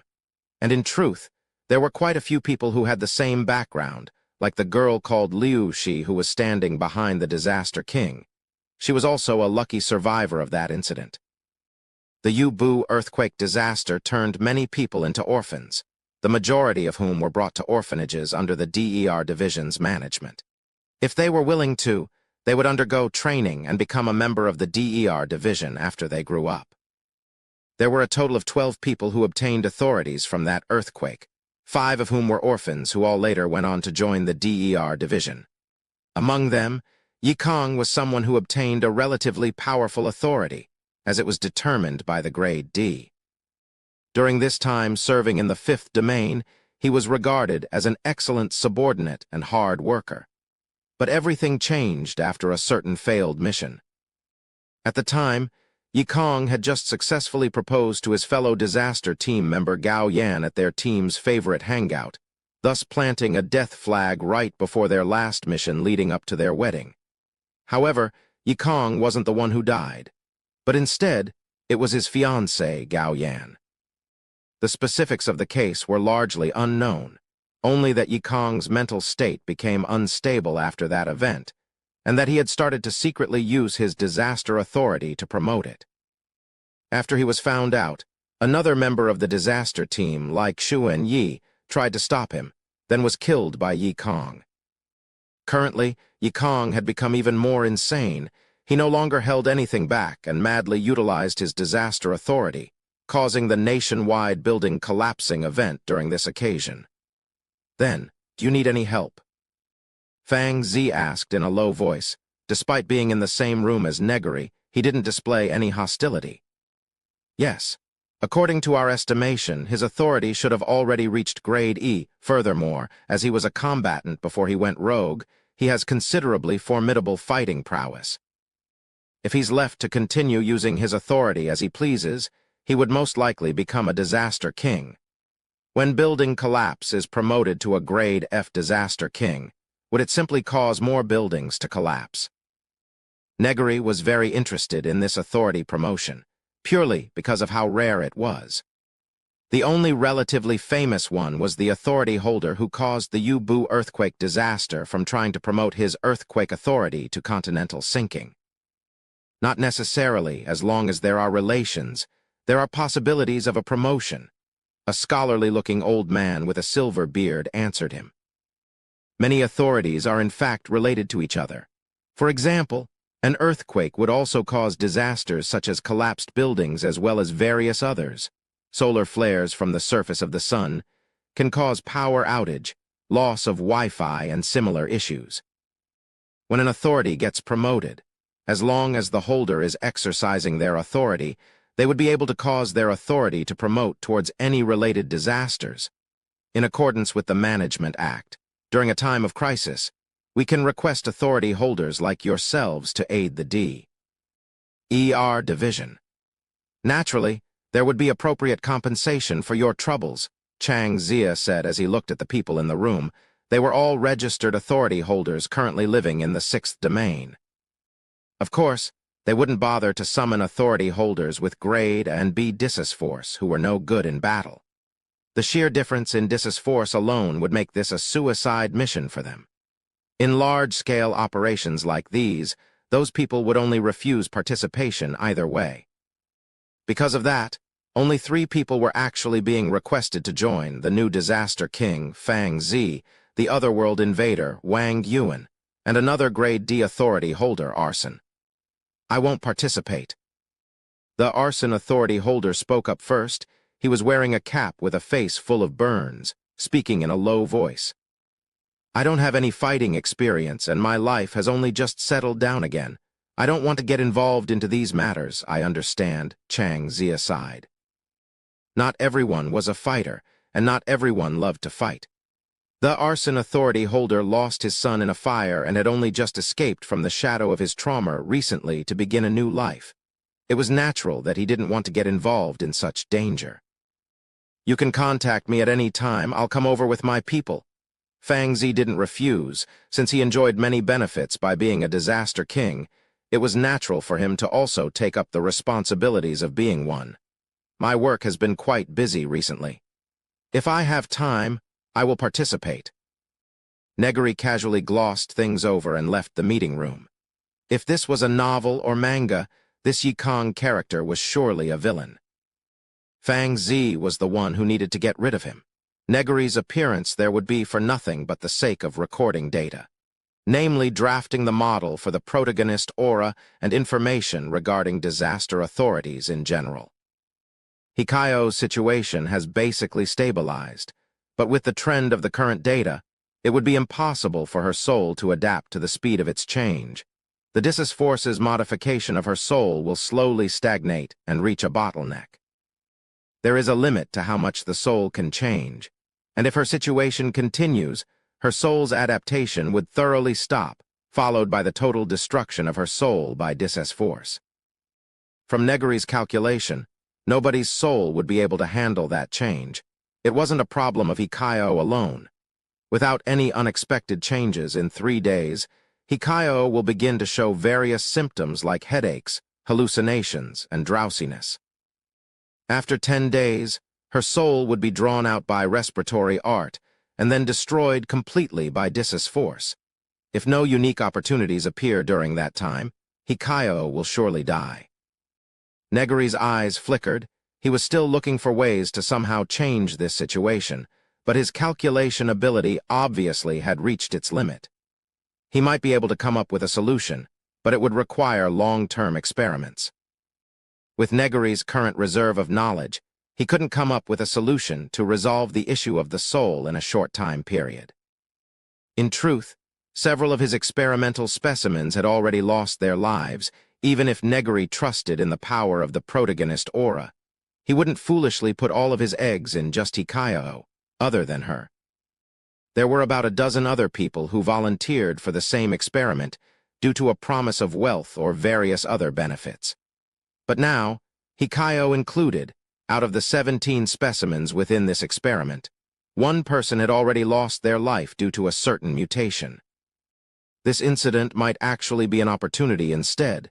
Negary thought to himself, otherwise, after Hikayo died, he would have to prepare to fight with Ainz again. Chapter 131. Exposed Information. Down with the black cooperation, hand over your technology. Scram from the 6th domain, dirty alien. Refund, I demand a refund. Ladies and gentlemen, there are countless injustices in this world. There are many people who do nothing but take from us, but doesn't want to handle the corresponding responsibilities and instead use technology that is supposed to benefit mankind to openly deprive us of our flesh and blood. Today, we are here to stand up against this injustice, to make the people of Negary, Inc. hand over their technology. Very unusually, Negary wasn't at his lab but instead sitting in his office, looking down at the crowd of protesters below. At the very front, there was even a person holding a megaphone to deliver some sort of speech. How interesting. Simply because I am an authority holder, they have the courage to gather, protest, and try to force me to hand over all the technology my company currently possesses. Should I call them foolish or smart? Negary pulled down the curtains of his window. His phone was ringing like crazy. As soon as it connected, Chang Zia's voice came from within. Do not make any reckless moves, Wang Yuan, RDE. Our division will make sure to resolve this matter. Chang Zia's voice showed clear urgency. He understood very well how dangerous a person Negary was. If those people actually angered him, a massacre would happen without a doubt. Then it's best that you hurry. From the looks of things, these people don't only want to protest, but also to break in and steal. Negary chuckled. He knew the hearts of these people like the back of his hand. Under a seemingly reasonable cause, people would gather and feel empowered. You know what they say. The law couldn't punish an entire crowd. Even if they truly did something wrong, most of them would survive just fine. At most, only those in the lead would be arrested. And the cause of this commotion was a certain list of people posted on the internet after work hours several days ago. The list contained all currently known disaster authorities, the identity of their holders, as well as their locations in every domain and past experiences. In this way, Negary's identity came to light, a person from another world who openly operated a company in the 6th domain and earned a huge sum of money out of it. Just the slimming injections alone had made him excessively rich. How could anyone accept the fact that an unknown outsider had come into their turf and made money from their people? The natural human instinct to reject foreign entities, combined with their envy, had gathered these people here, further reinforced by the willful incitement of some people to cause the current situation. It wasn't just Negary who was affected. Other authority holders were also suffering through the same thing, but Negary's place simply had the most number of people. That's him. To gain a disaster authority, he committed arson and killed his own son. Lu Minghao was walking through the streets while lowering his head. Being pointed at by people on the streets as well as their gossips were causing him a lot of discomfort. So he instinctively pulled his hat down lower. Hearing those hurtful words, Lu Minghao felt like he was going crazy. These people were clearly sympathizing with him just a few days ago, but their words had completely changed today. He was the true victim here. During that fire, he was the one who lost his son. So why did these people start to blame him for it overnight? Just because he obtained a disaster authority from it. And during this, he soon made it to his office. Although the DER division provided a certain amount of monetary support to an authority holder each month, he wasn't the kind of person to sponge off someone else until death. He wanted to restart his life anew, and this company was one that didn't mind his horrifically burnt face and hired him. But obviously, it wasn't just the view of the bystanders that had changed. After paying Lu Minghao 3 months' worth of salary for his dismissal, they fired him. According to them, their little temple wasn't enough to handle a big god like himself. Packing up his things, he felt his body temperature heating up as he made his way back home. That's him, it's that arsonist, beat him up. Several young people suddenly jumped out of nowhere and started to mercilessly beat Lu Minghao with metal pipes. "I'm not an arsonist, I'm not," Lu Minghao screamed. He didn't dare to use dissus force, otherwise his dissus force with the extreme heat characteristic would instantly burn these people. "And I'm saying that you are. You damn arsonist. You already burned your son to death. Are you trying to burn us to death as well?" The young people were shouting hysterically as they beat him up. "This is for looking down on people? So much for having superpowers? Beat him up. He's not going to use his powers, otherwise he's going to be a murderer.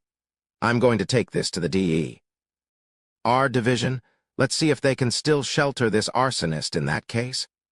Being able to beat up an authority holder made them excited, giving them the feeling of lording over other people, especially since this was someone extraordinary.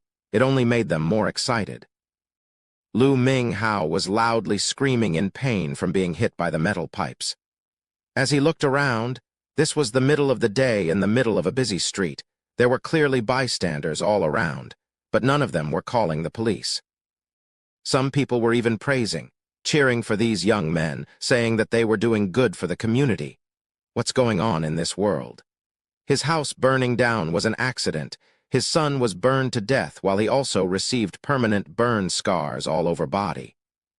He was the one hurt by this the most, so why did things turn out this way after he had just mustered his courage to live a new life? "I'm not an arsonist. I didn't look down on anyone. I didn't burn my son to death." Lu Minghao was trying to explain himself, but his pained cries only caused these assailants to become even more hysterical. Blood started flowing from his forehead, soaking his vision red.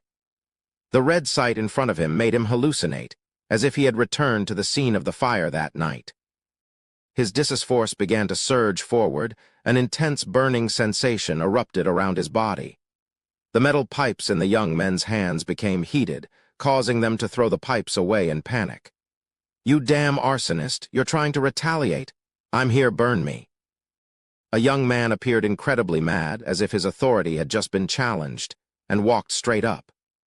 "If you're so good, go ahead and burn me to death. There are so many witnesses here. Go ahead, burn me, just like how you burned your son."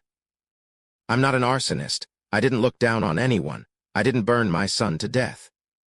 Lu Minghao was completely ignorant of the other party's provocations.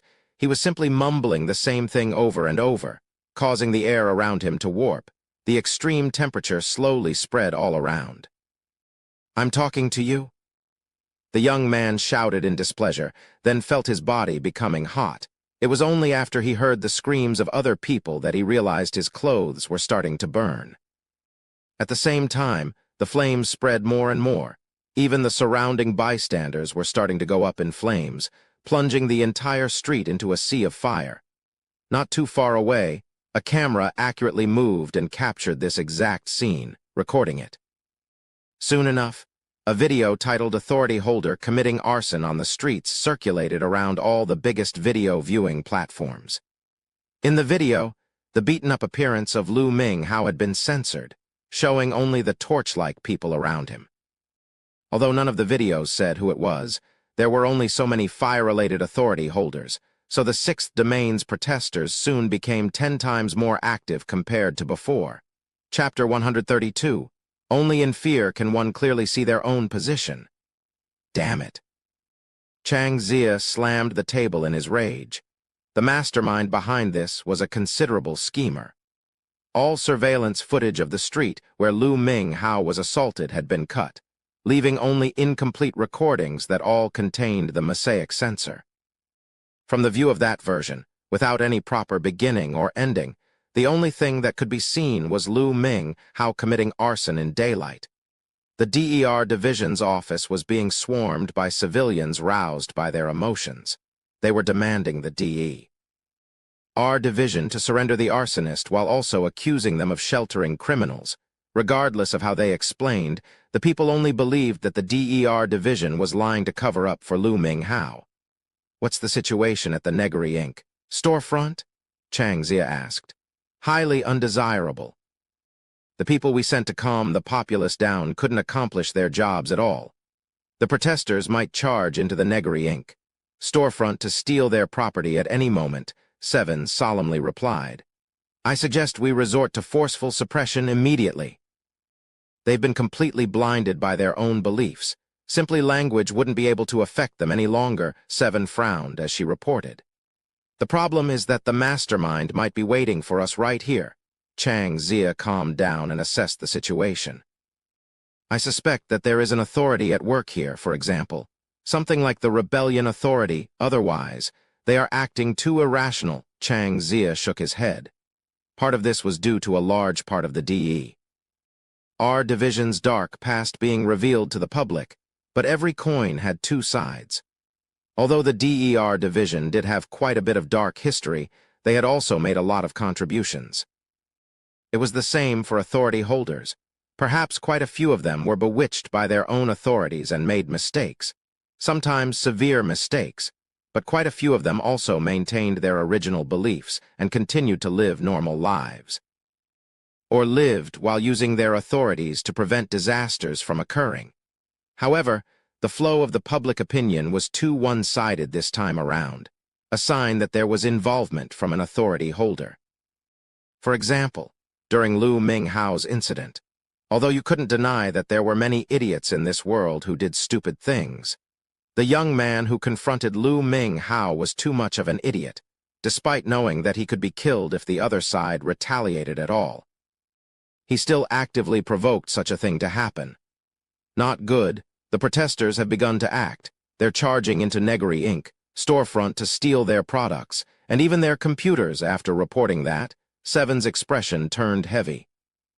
"Direct all personnel to suppress them with force, regardless of the outcome. The results would be far worse if Wang Yuan personally acted." Chang Zia closed his eyes.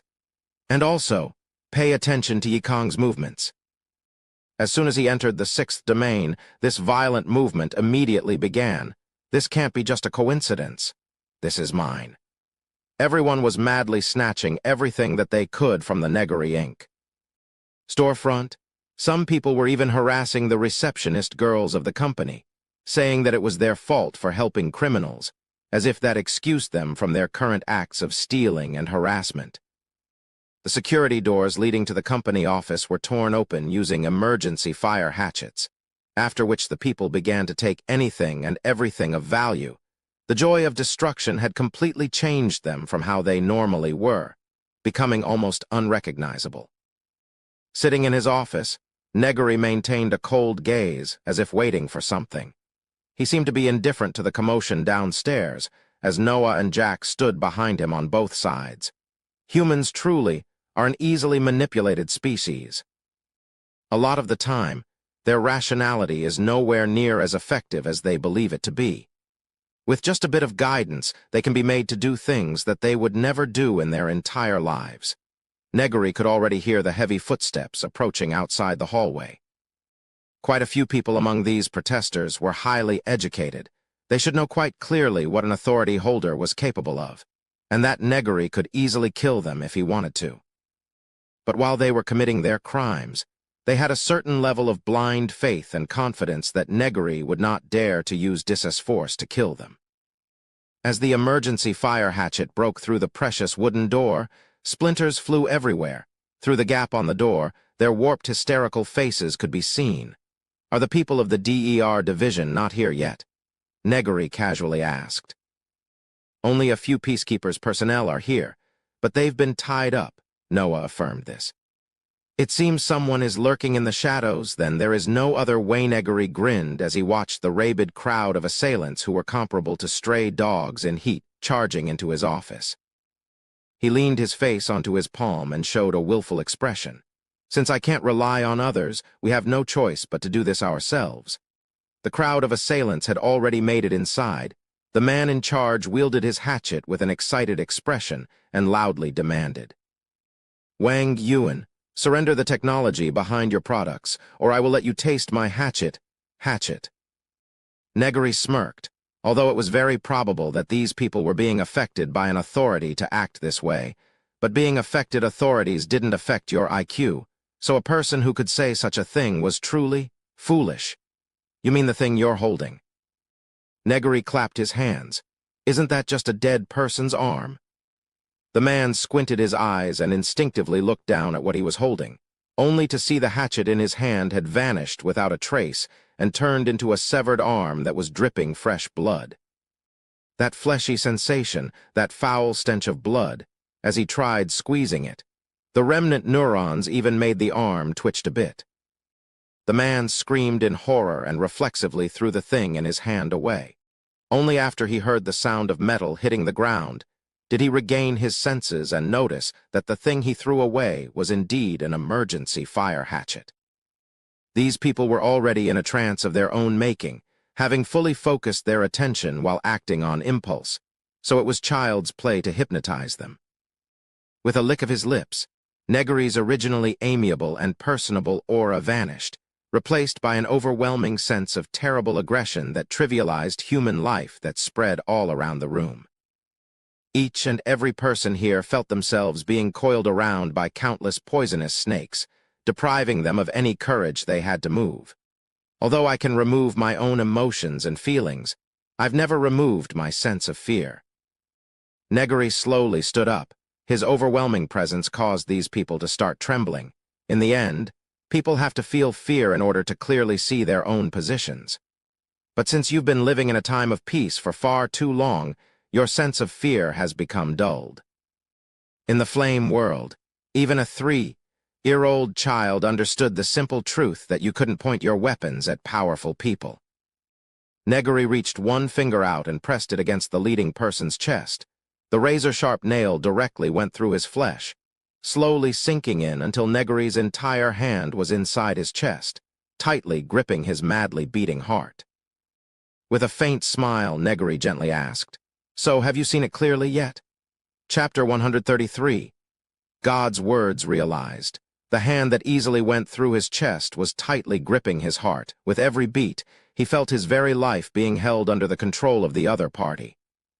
Facing that question, the blind confidence brought by the supposed principle of the law can't punish a crowd, as well as the feeling of empowerment brought by being on the side of justice, vanished without a trace, and he was instead filled with unadulterated fear and dread. The razor-sharp nails lightly squeezed his heart, causing him to tremble. Then Negary pulled his hand away. The man screamed in terror, then swiftly leapt out from the window of Negary's office. Quite a few people held a handful of things that they stole and prepared to run away. They wanted to take whatever they were able to grab home as soon as they could, as if doing that would make those things become theirs. They were like soldiers, no, like bandits who had just finished a raid, taking their spoils of war and were about to return triumphantly. But the blood that splashed in front of their eyes thoroughly ended their excitement. The bloody body on the ground had an expression of bliss on his face, as if he was glad of his release from that fear. The face of pure joy was heavily emphasized by the blood around it, creating a scene of bizarre dissonance. And then, with the consecutive sounds of impacts, several more bodies appeared on the ground. Suicide was contagious, or perhaps more accurately, all human actions were contagious. You could feel an impulse to yawn just by reading the word yawn, and those who saw you yawn would likely do the same thing. This was called the Werther effect, also known as the copycat suicide effect, the most prominent example of how the act of suicide had a certain level of mimesis and infectivity. Especially within the same community. When members of a community had the same emotion, usually a negative emotion, but lacked a way to resolve or release that emotion. As soon as one individual chose a method of release, the others would soon imitate it without fail. When everyone was stuck in a state of extreme fear, as soon as one person chose to run away, most of the others would swiftly run away as well. And if the first person instead chose to commit suicide, they would cause most of the others to also commit suicide with them. Human rationality was nowhere near as sturdy as it was assumed to be. The decision you made might not actually be a decision that you chose to make, but one influenced by various factors within your surroundings instead. Why do most of those who failed to commit suicide the first time not choose to suicide again? A large part of this was that after experiencing it once, the temptations that caused them to commit suicide the first time were no longer effective. They could now assess those factors calmly and rationally. Of course, one other possible reason was that when their feet left the ground, their impulse shut off and their rationality took over. All in all, it was essential for everyone to learn to always keep calm and not be affected by the actions of others. Seeing the collapsed bodies on the ground like a bunch of spilling dim sums, the excited, triumphant bandits were finally shocked awake. Most people believed that death was a distant concept to them, but the moment it showed itself, all self-consolations would be mercilessly ripped away, forcing them to confront the truth.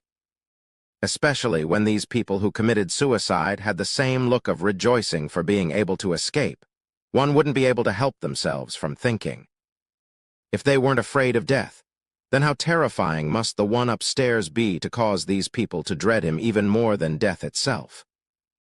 With their excitement doused by a basin of frigid water, these people felt like there was a blade right in front of their necks, causing them all to cease their ruckus, and went silent. They had thought that the other party wouldn't retaliate. They had thought that the other party would be helpless in such a situation. They had thought that the other party would act rationally, and they had thought that they would be able to do as they liked. I don't understand what happened either. A group of people suddenly charged into my office and committed group suicide. I was truly helpless to stop it. Negary sat on the defendant's stand and said helplessly, "I have video evidence right here. I couldn't do anything but try to convince them before they jumped." The surveillance footage was fully complete. Negary simply walked forward and said a few words, but the other party screamed frantically before jumping out of the window, followed by those who were behind him. The people's representatives were glaring in anger at Negary. The family members of the deceased were sobbing and crying out loud, acting like the weak side, gaining them the sympathy of many. Indeed, they were all dead, breadwinners of their families, fathers of their children, husbands of their wives, and sons of their old fathers. How pitiful they were. But as soon as Negary's gaze turned towards them, their angry glares shifted away, their cries and sobbing got stuck in their mouths. Negary simply turned back to the judge's stand and spoke. I've already provided the evidence. Their deaths were truly unrelated to me. They were able to break into my company to steal and destroy, so they could similarly break in to commit suicide." Negary stated, "Of course, from a humanitarian perspective, I would appropriately reimburse them." With that, the weak finally stopped acting up, and this ridiculous joke of a trial ended without issues. However, on the following day, after Negary paid a visit to the family members of the dead, they were unable to handle the pain of losing their family and chose to commit suicide as well. There was video evidence this time as well. In the video, Negary gently consoled them for their loss as he handed them their reimbursement, followed by the family members suddenly breaking down and ending their lives. This time, there was no one left to even demand reimbursement. Bullying the weak while avoiding the strong was common human nature, and no one wanted to suddenly commit suicide. Because of this, Negary Inc. seemed to have become a sort of forbidden zone. There were no longer anyone trying to cause trouble here, not even on the internet. Most people had pointed the spearhead of media towards other authority holders instead. Noah continued to stand behind his lord Negary. All video evidence was recorded by him, and it was because of the ability that he awakened through pseudo-release that the videos showed something completely different from reality. He named this ability God's words realized. He is capable of bringing the words of his Lord, who was Negary, into reality, his own personal reality that was bestowed by the Lord. For example, when Negary stated that he only tried to convince that person, Noah was able to manifest it as reality. The video footage was changed by his ability, showing Negary actually trying to convince the man. As Negary's righteous, Noah's heart and mind believed in Negary without any reserve. It was because of this that he trusted Negary's words to simply be the truth. Of course, God's words' realized effect would depend on Noah's own capabilities. With Noah's current spiritual willpower, he was not able to unconditionally manifest Negary's words. Has there been an issue with Hikaio? Negary abruptly opened his eyes. As Hikaio continued to cultivate through respiratory art, her soul had been drawn out a lot by it, to the point that it was only a bit away from coming into direct contact with Dis's force. Right now, the radiating Dis's force had far surpassed the limit that Hikaio was able to adapt to, and because she was unable to adapt to it, her emotions went out of control, inducing her to aggressively take the initiative to kiss Fang Zi on his lips, then fainted. This was the symptoms of her soul being influenced by the property of the Dis's force and being unable to adapt to it. Chapter 134, Order Collapse. It's just about enough. Yikong sat on top of a large building and spoke to his collaborator through an earpiece. It should have already been enough yesterday, but it was forcefully pushed down by that Wang Yuan. An exhausted voice came from the other side of the earpiece. Through our guidance, everything should already be in place. The only thing left is for you to show your worth. The sensation of everything collapsing is truly a wonderful one. Yikong revealed a morbid smile. The building behind him started to crack and crumble. A large amount of Dis's force surged forward from his body and drew the attention of every authority holder in the sixth domain. This was pure and open provocation. Come to me, fight me, cause even more chaos, cause even more collapse. Yikong leapt out from the building and nimbly landed on the ground. Under the protection of Dis's force, he wasn't hurt at all. Instead, the road was broken to pieces. The peaceful protesters in the venue suddenly broke out in a frenzy and created a terrifyingly tense atmosphere. As Yikong landed, his Dis's force swept through some protesters and caused their bodies to literally shatter and collapse as broken body parts. Once again showing his broken morbid smile, Yikong unleashed his Dis's force without reserve. Anyone who got close to him, regardless if they were ugly or beautiful, male or female, old or young, all of them shattered into broken body parts. Yikong had gone thoroughly insane during his massacre. His face was flushed unnaturally red, as if seeing the suffering and cries of panic were some sort of extreme joy for him. Do you understand? Yikong randomly grabbed a beautiful lady by her neck and shouted in excitement.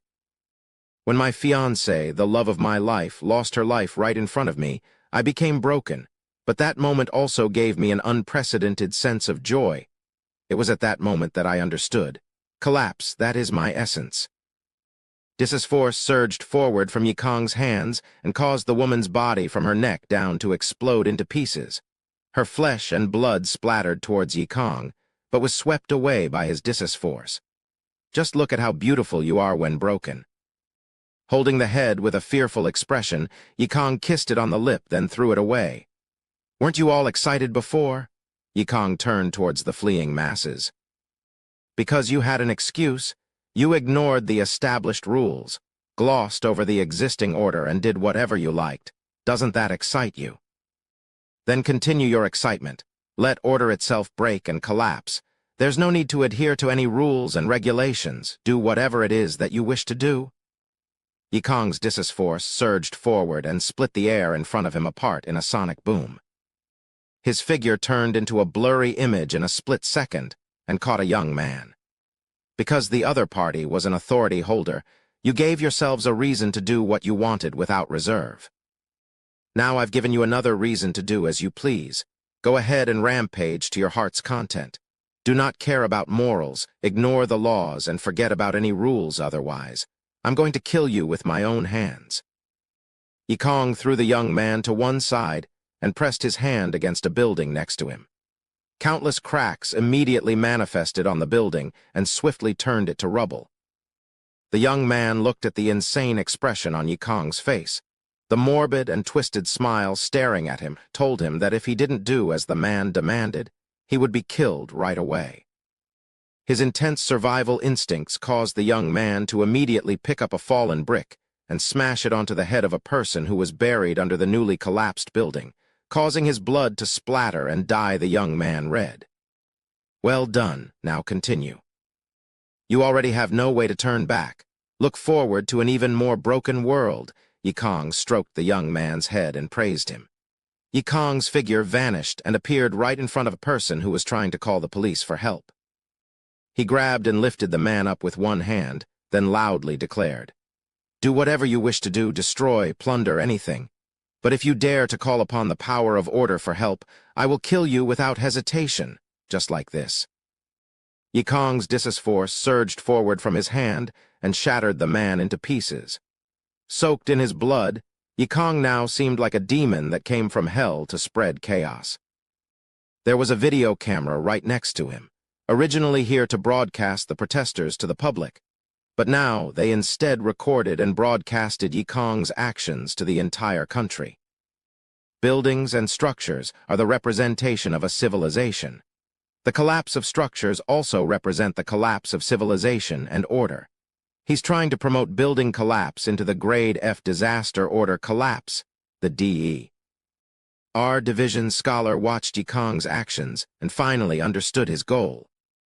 Before this, he guided the media to cause a rift between normal people and authority holders in order to cause chaos while also drawing out the wild nature of people.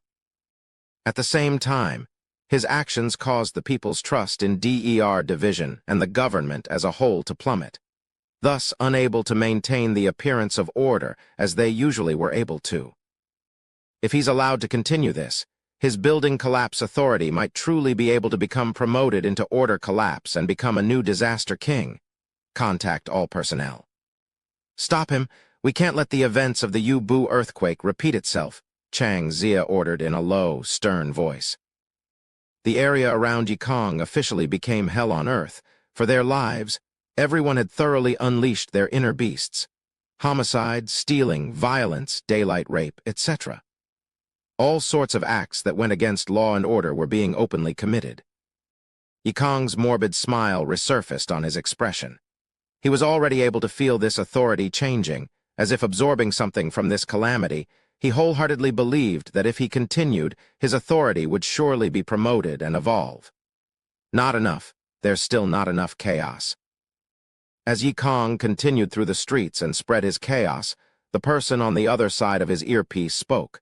Something seemed to have happened to Disaster King Fang Zi's woman. He's currently on his way to Negary, Inc. As far as I can tell, he's showing an extremely urgent expression. What do you think about stopping him? I think that's going to be very interesting, Yikong laughed maniacally. Tell me where he is when every authority holder joins into this battle. The sixth domain would surely be plunged into utter chaos. Yikong continued to exercise his authority non-stop. Wherever he walked, the buildings and structures around would crumble and collapse, further spreading panic and chaos. Because he was originally a DER division combatant, he knew all of the DER division's tricks. For example, one common trick that was used against authority holders was sniping them with bullets made from Dissus force material, rendering their defenses completely useless. But Yikong understood this too well. He seemed to easily be able to discover where the snipers were hiding and constantly remained in motion by using Dissus force to split the air apart.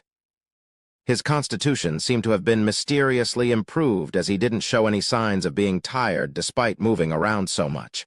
With a perversely twisted smile on his face, Yikong was quickly moving towards Fang Zi. He couldn't wait any longer. Chapter 135. Disaster Awakening. Fang Zi was driving his car and scowling as he glanced at the unconscious Hikayo sitting next to him. Ever since he told her about who he was, their relationship escalated rapidly, culminating in the events of today when Hikayo took the initiative and kissed him. However, Hikayo fell unconscious immediately right after. It was only then that he noticed something was wrong with Hikayo and hurriedly brought her to Negary Inc. At the very next moment, Fang Zi noticed something amiss. He embraced Hikayo to protect her as his dissus force surged forward to break open his car door and landed on the side of the road, only to see that his car had just been disintegrated under the influence of another type of dissus force. Yikong suddenly leapt out from somewhere and threw 2 metal pipes towards Fang Zi, at the same time extending his dissus force as tentacles to attack him. "It seems your woman is about to die," Yikong laughed hysterically. "What are you going to do now? Beg me to let you pass or kill me? Move." Fang Zi's dissus force surged without limit, sending everything around him flying while speaking in a low voice, as if that was the final warning. A threat? How scary, Yikong clumsily acted. The 2 masses of dissus force then clashed with one another. Fang Zi's impact property and Yikong's collapse property perfectly manifested as they did. "Lunatic!" Fang Zi silently cursed and moved his dissus force again, this time towards the ground. Using the recoil, his body shot to the sky similar to a person being sent flying by the force of a meteor strike. Trying to run? Yikong's dissus force moved and split the air in front of him apart, allowing him to quickly dash towards Fang Zi as an obscure silhouette. Several arrows shot from various directions towards Yikong, messing up his advance and forced him to stop. He had to use his dissus force to protect himself against the arrows. She caught the arrows again with her hands, coldly staring down at Yikong. On the other side, another one of Fang Zi's followers appeared. The streetlights around this block either collapsed, or the cars suddenly shut down without warning. Traffic jam? This person was an authority holder who cooperated with Wang Hengyang to attack Fang Zi. After a series of events, he swore his allegiance to Fang Zi, and now became a vassal of this disaster king. At another location, the 2 authority holders of the D.E.R. division who went to arrest Negary, Xiao Ba Fu and Zhang Zai Jai also showed up, adding up to a total of 4 authority holders surrounding Yikong. Yikong would definitely not surrender without a fight, and there was nothing to discuss between them, so the battle immediately began.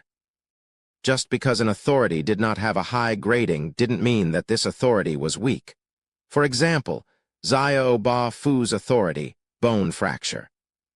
This authority was the perfect thing to use against criminals. Any normal person who tried to run away while under his authority would trip by themselves and break their bones. The traffic jam authority holder used his ability to seal off Yikong's escape routes and range of motion, while Xiao Ba Fu took that chance to use his authority. As expected, Yikong suddenly slipped and fell, but instead of collapsing, he managed to use his hand to regain his balance and did a somersault, thus avoiding the outcome of the disaster. Shit, what kind of body is that? Unlike Xiao Ba Fu, who still had time to complain, Yikong dashed straight at him while wielding 2 metal pipes. By just covering them with dissus force, these metal pipes became the strongest close-ranged weapons he had. Yikong seemed insane, but his mind was still clear. He understood that in battle, it was best to get rid of interference like this guy. Interference authorities like these were impossible to defend against, so they could easily cause him to lose a winning battle. The street lamp that fell earlier was now blocking Yikong's way, so he used dissus force to crush it, then felt a sharp pain in his right thigh. Obviously, Xiao Ba Fu had exercised his authority again. Yikong's body was too healthy so things like fatigue fractures wouldn't happen to him. At most it would only cause him a bit of pain. To really break his bones, you'd need to apply direct or indirect force instead. However, all Xiao Ba Fu really needed was this bit of pain to halt Yikong's advance.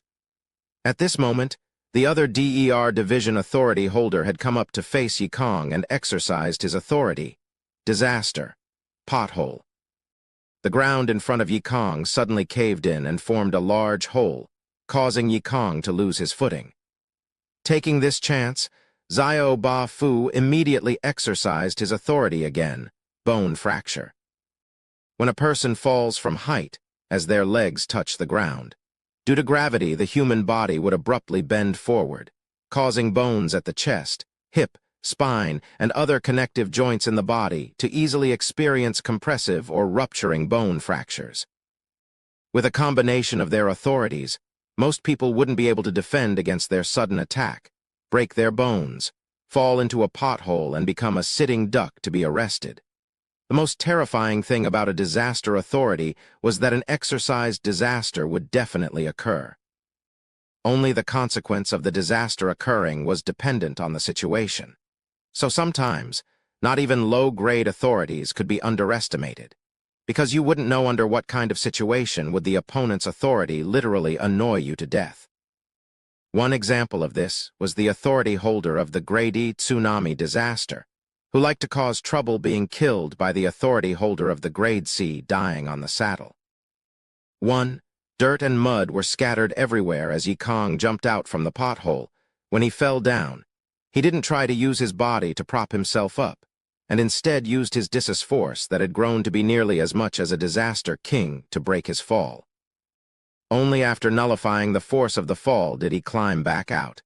This was also part of Yikong's ability, having used discus force so much that it had become second nature.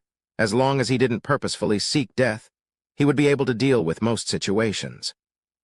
As Yikong was about to attack these two nuisances, he noticed several arrows flying towards him. The majority of these arrows were turned to dust by his discus force, but one of them completely ignored his discus force and continued heading towards his head. This slightly shocked Yikong. Mixing in a discus force material arrow among normal arrows truly did catch him off guard. But it's useless. Another force acted on that arrow, turned it into tiny particles and scattered it away, rendering it useless. How is that possible? She bit her lips and displayed a look of disbelief. Even a disaster king like Fangzi could only cause discus force material to flutter but not destroy it, so how did Yikong do such a thing? I am no longer my previous self, my essence itself is collapse, Yikong said with a morbid smile. When I found this out, I obtained power from my essence. The power to cause all things to collapse, I call this essence awakening. A power that isn't any weaker than disaster authorities. Perhaps it was due to his insanity. Or because of some other reasons, Yikong loudly explained this. Sitting in his lab, Negary suddenly smiled. Should I say, as expected of a protagonist's treatment. As soon as Ikayo fell into a crisis, the opportunity to solve this crisis had gone straight to find him. Yikong's so-called essence awakening was actually the release of origin. As soon as Negary found out how Yikong managed to release his origin, he would be able to further improve and complete the cultivation method that he created. Chapter 136, Discus Force Material. Wang Yuan. Fang Zi loudly shouted. The ceiling of Negary's lab caved in as he dropped in with Ikayo in his embrace. Heal her, or we're going to war until one of us dies. Fang Zi's tone was indifferent and extremely definitive. Unlike the anger he displayed the last time he confronted Negary, he had full clarity of his actions. Of course, I'd be more than glad to.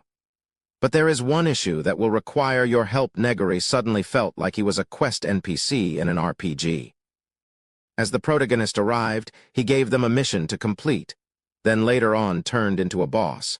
First of all, you have to understand why Ikayo is showing these symptoms.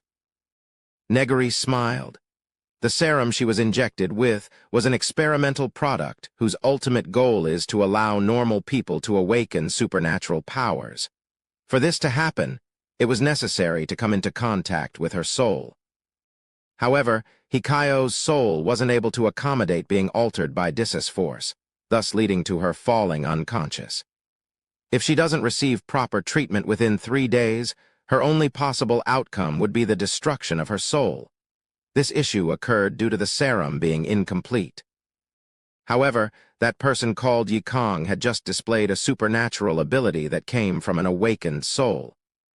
This means that he had somehow been able to resolve the issue of the soul being unable to accommodate Dis's force, capture him, and force the method out of him. That way I would be able to make up for the serum's shortcomings, resolve Hikayo's issue, and even allow her to truly awaken her own soul ability, Negary explained. Then wait here. Fang Zi stared at Negary. He then left Hikayo in the care of the DE. R Division personnel who came running and ran towards the venue of the ongoing battle. Looking at Fang Zi's back as he left, Negary felt a bit emotional. If Wang Yuan hadn't gone to another world, he might have become a person like Fang Zi. However, this bit of emotion was swiftly identified and eradicated. The protagonist aura truly doesn't spare any chances. If I didn't have the Dragon of Eternal Sin's error characteristic to interfere with the power of luck, I might actually have felt something akin to interest or unwillingness to kill towards Fang Zi in the end. This would have caused me to lose myself, either being killed by Fang Zi or become whitewashed and turned into some sort of reluctant ally character. Seems like it has become urgent for me to upgrade the Dragon of Eternal Sin form. Negary squinted his eyes. Following Fang Zi's growth, his protagonist aura seemed to have also grown stronger. Just now, it was able to forcefully create emotions that he had long discarded in his mind. Until finally, his protagonist aura might be able to break through the Dragon of Eternal Sin's error to forcefully interfere with Negary's perception and judgment. That definitely cannot be allowed to happen. Negary quickly ran the simulations in his mind, but he wasn't sure about how to upgrade the Dragon of Eternal Sin form. After all, now that he had left the Flame world, he didn't have any more materials regarding dragons to work with. He didn't know if dragons had any higher forms, thus unable to use that as a basis to simulate the wrong form of the Dragon of Eternal Sin. His only choice was to rely on his own subjective views to try and deduce it. On the other side, Fang Zi was constantly using his Dis's force to strike the ground and make his way towards the battle zone like a human-shaped flea.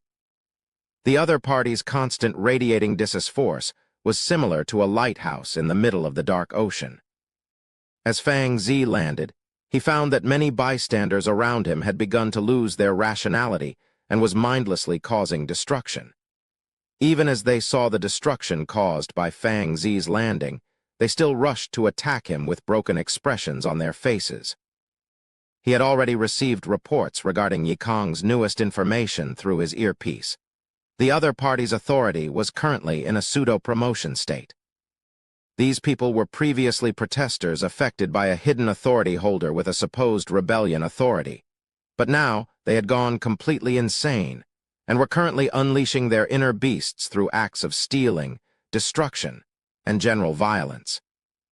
Under Yikong's forceful coercion, they found joy from these acts of destruction that ignored social order, the pleasure of which had thoroughly caused their rationality to collapse.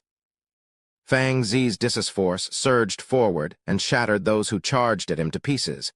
He then leapt forward again and landed in the middle of the battle zone, where two metal pipes immediately struck down on him. As their Dis's force clashed, Fang Zi calmly raised his hand to stop the metal pipes. His right hand was currently wearing a single steel glove that reached all the way to his elbow. The steel glove was forged completely from Dis's force material. While blocking Yikong's metal pipes with one hand, his other hand drew a dagger and thrust it towards Yikong's body. Bahahaha, a disaster king sure receives different treatment, clothes, gloves, and even a dagger. Yikong's body leapt backwards slightly to dodge Fang Zi's attack and chuckled bizarrely. Unlike us who risked our lives for the DER division, all I got for my troubles was a single Dis's force material knuckle. Fang Zi didn't answer Yikong. All he wanted to do right now was to beat him down, then find out how to awaken the soul ability from him. Investigate, where is Yikong's Dis's force material knuckle? Pressing his advantage of having better equipment, Fang Zi continued to attack Yikong. But he didn't truly push Yikong into a corner after all. The so-called soul ability that the other party awoke could even destroy things made of Dis's force material. However, from his limited usage of it, It could be seen that the ability wasn't quite as strong as they had thought, or it had some sort of limitation. Aside from the single time that Liu Shi's arrow forced him to use it earlier, he had been fighting with only his force. Fang Zi was clearly gaining the upper hand, especially since he had the support of others. Liu Shi would occasionally unleash arrows to interfere with Yi Kong's movements, while Xiao Ba Fu constantly looked for opportunities to exercise his authority. Because of this, Yi Kong had to be careful while fighting to not allow any sudden bone fractures to occur. He couldn't even exert his strength too much when clashing against Fang Zi, afraid that he might break his arm or leg bones from it. And yet, Yi Kong still kept up his morbid smirk, seemingly unfazed by his predicament, especially when he was truly strong enough to not be defeated by a disaster king and his team for a short while. We've found it. His knuckle weapon vanished during the mission where his fiancée lost her life. The intelligence personnel reported to Fang Zi through his earpiece. He reported that it was broken due to extensive use and became lost. There's definitely something up with this. Perhaps the awakening of the soul is related to force material? Fang Zi squinted his eyes and thought when the other party mentioned force material weapons. Although he tried to hide it, Fang Zi still managed to notice something off. Report this matter to Wang Yuan. As the battle continued, Yi Kong's 2 metal pipes had already shattered to pieces, while he also became short of breath from the extended battle. Releasing his origin did give him an improved constitution, but this improvement wasn't that excessive. I can feel it. My authority is about to become fully promoted, Yi Kong excitedly boasted to Fang Zi. When I fully unleash my authority and cause the order of this entire world to collapse, that will be quite a sight to behold. You won't get that chance. Fang Zi's force surged forward and split the air in front of him apart.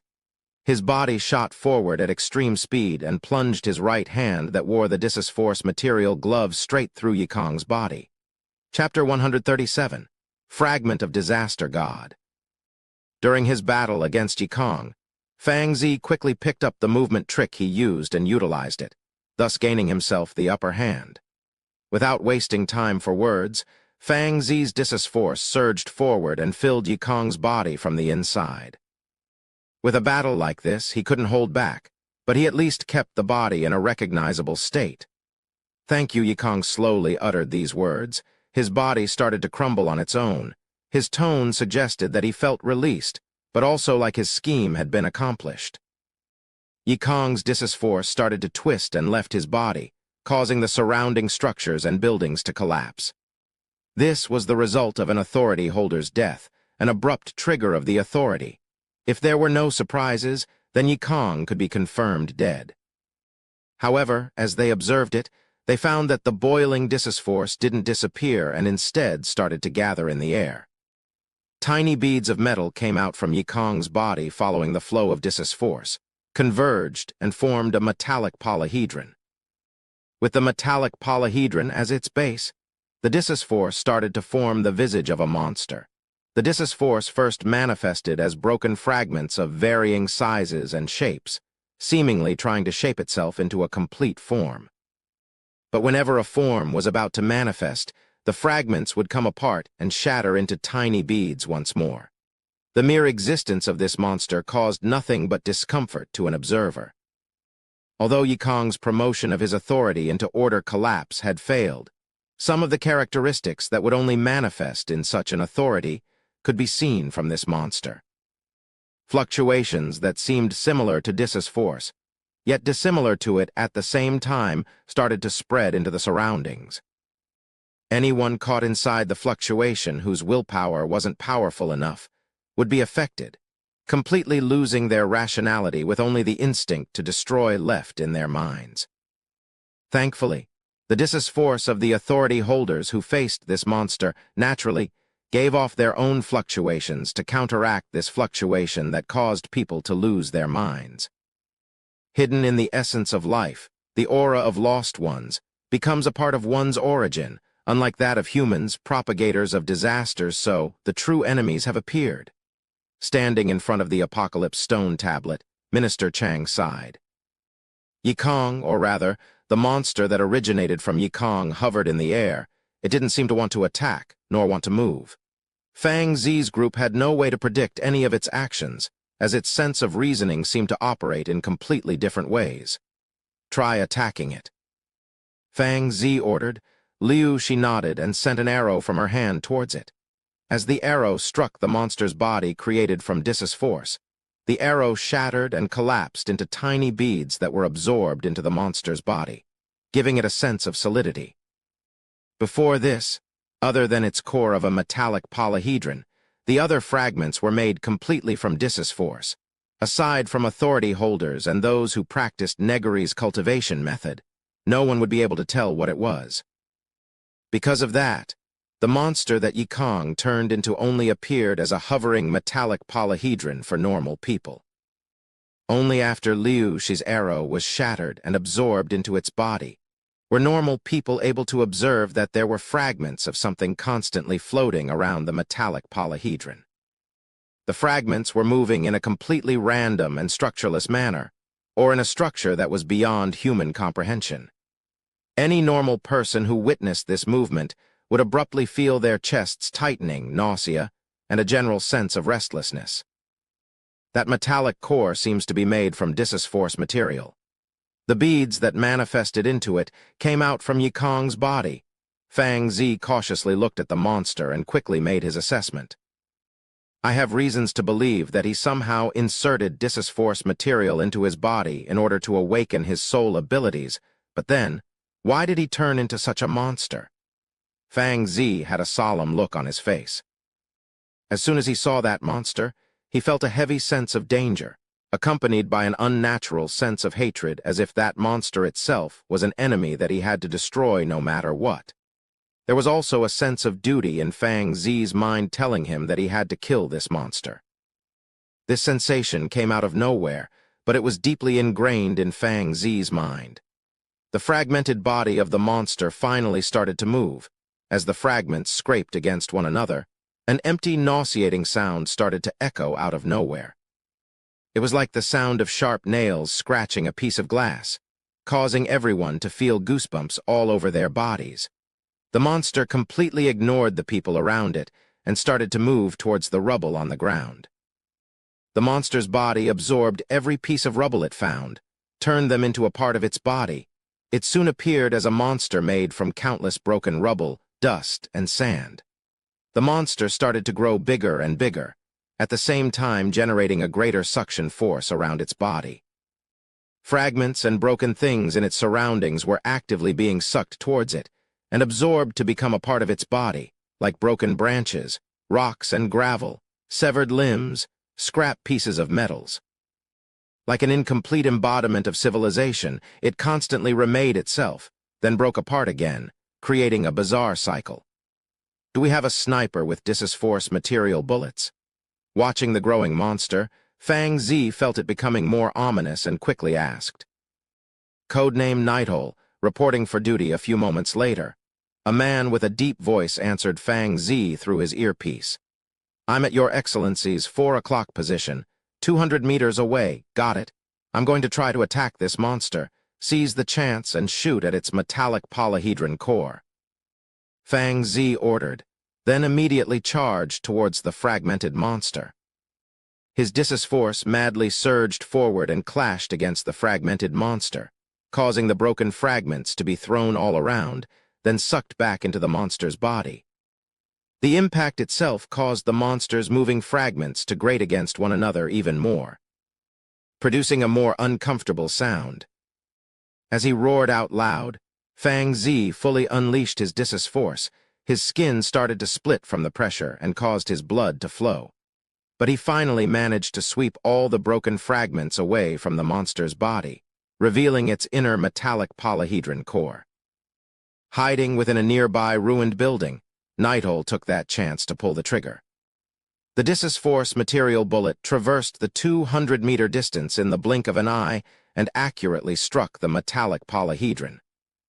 Dis's force material by nature was very strong.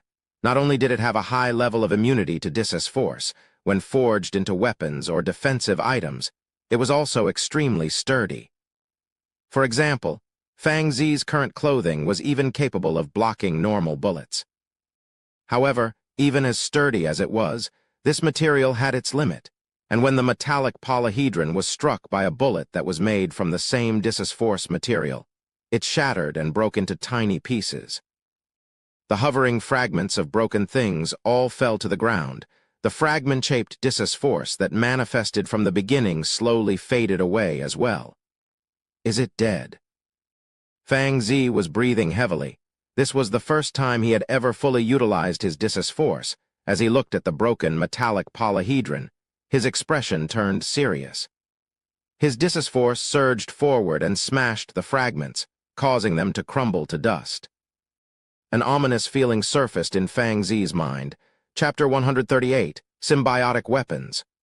"What's the matter?" Liu Shi asked. "It's nothing, I was just thinking too much." Staring at the metal dust at his feet, Fang Zi had a feeling. Even after he destroyed the metallic polyhedron, that fragmented monster wouldn't have necessarily died. Or rather, death was nothing but another state of existence for it. Once certain conditions were met, this fragmented monster could definitely be revived in this world. Not too far away from the scene of the battle, a person slowly retreated. His eyes had a pair of golden pupils with vertical irises that would inexplicably remind you of Negary whenever you looked at them. People had needs and desires, but when they were restricted by their own limitations and couldn't fulfill those desires, they would have no solution but to rely on others capable of fulfilling those desires for them. In this disaster authority world, there were many normal people who weren't willing to stay that way. They couldn't obtain a disaster authority, but they craved supernatural abilities, so Negary, who had the ability to grant others such supernatural abilities, naturally became a target of their allegiance. The majority of these people underwent body modifications, changing parts of their bodies into germ organs created by Negary, like this man's eyes, for example. For the sake of obtaining supernatural abilities, they willingly became Negary's eyes and aided him in collecting useful information. Some of them had even managed to enter the government and the DER division as employees. Negary didn't trust this world, or rather, he trusted no one but himself. While he cooperated with the old men of the government, using knowledge of another world to obtain various benefits, he was also secretly advancing his reach and influence, burying pawns in useful places. A released origin had an unknown reaction with disc-force and turned him into a monster. Negary thought. This seemed quite similar to the concept of undergoing origin assimilation in witchcraft. The power of witches came from their origin, but one extremely crucial characteristic of being a witch was showing restraint. According to Granny Seal's explanation, as one continued to release their origin, their soul would also undergo change by the influence of their origin and become closer to the origin. But if one didn't know restraint and was instead mesmerized by their origin, their entire soul would be infected by the origin. This was called origin assimilation. For example, an origin that came from the Black Abyss, after undergoing origin assimilation, would most likely transform into the mud-like monsters in the Flame world. Although Granny Seal had pledged herself to the Black Abyss, she still maintained basic human appearance. According to her, undergoing origin assimilation would grant you great power, but at the very moment that occurred, you would have already become a failed product. Yikong's origin was most likely related to the concept of collapse, and since he didn't know about any of this knowledge, as soon as he awoke his origin, he naturally became closer and closer to his origin, finally transforming into a monster. However, disc-force became his body while disc-force material became his core. This is different from undergoing origin assimilation as I understand it. Could it be due to disc-force? Negary put one hand forward and summoned his disc-force. This power originated from a disaster authority. This much was common knowledge, but what exactly this power was, and its essence had never been revealed before. Exercising one's authority would grant them disc-force. Then, where did this disc-force come from in the first place? Negary had tried to study this. Whenever he exercised his authority, his disc-force would suddenly increase out of nowhere without any source. The more I understand, the more questions I have. Negary was thoroughly suffering his own lack of knowledge, but it was exactly because of this that he had the motivation to continue improving himself. Fortunately, I found the way to complete the cultivation method. Negary drew the Dissus Force material dagger on his side. Yikong's initial release of his origin was clearly related to Dissus Force material. He turned the Dissus Force material in his possession into tiny beads and injected them into his body, which gave Negary an idea to improve on. Without a doubt, Dissus Force had the ability to stimulate and help one release their origin. But the issue was that the human soul was extremely fragile. Once it came into contact with the destructive Dissus Force, it would swiftly be destroyed. Through respiratory art, Negary created a way for the soul to adapt and harmonize itself to the Dissus Force. But the human soul had a limit.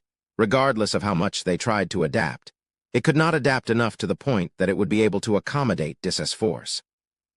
But it is possible to use Dissus Force material to build a bridge. Negary thought, as he twirled the Dissus Force material dagger in his hand. Most likely from sheer coincidence, Yikong's emotions harmonized perfectly with his origin and created a connection with his Dissus Force material knuckles. His Dissus Force then naturally began to stimulate Yikong's origin, or essence as he put it, through this connection. Through the soul weapon forging method, put a part of one's soul into a Dissus Force material item and form an extremely close connection to that item. Then allow Dissus Force to stimulate the origin indirectly through this item. Playing with the dagger in his hand, Negary was considering the possibility of this method and the consequences it would create. As one used such an item to release their origin, part of their soul would essentially possess the item, thus manifesting their soul ability through this item.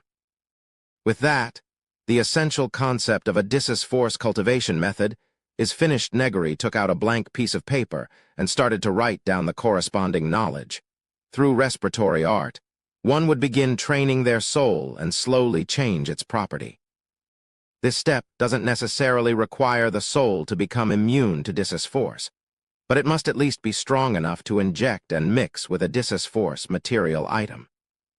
Once cultivated to a certain degree, one would be able to draw a part of their soul from their body and inject it into a Dissus Force material item, turning it into their soul's symbiotic item. Thinking about it briefly, Negary continued. As Dissus Force in general has a destructive property, it is recommended for the item to be a weapon. Finally, direct Dissus Force through one's symbiotic weapon into one's origin and achieve the first stage of release. Negary then thought, with Dissus Force's level of stimulation, through a period of training oneself, it should be enough for most to achieve the second stage of release of their origin as well. Negary stopped writing, but continued to contemplate the following process, and what I have to do is to grasp the cultivation method in my hands. The cultivation method can only be achieved through the use of germs that I personally provide. The more they train themselves through this cultivation method, the more they would be integrating the soul virus hidden in the germs into their own souls. I will become a part of their cultivation itself. Negary licked his lips. Regardless if they want to or not, they will all become my stepping stones and help me achieve greater heights. The only thing left to complete are the minor issues, for example, resolving the issue of the soul becoming weaker after injecting it into a weapon, as well as the prevention of undergoing origin assimilation after releasing one's origin. After that, my newly created cultivation method will have been essentially complete. Let's simply call it spiritual inception.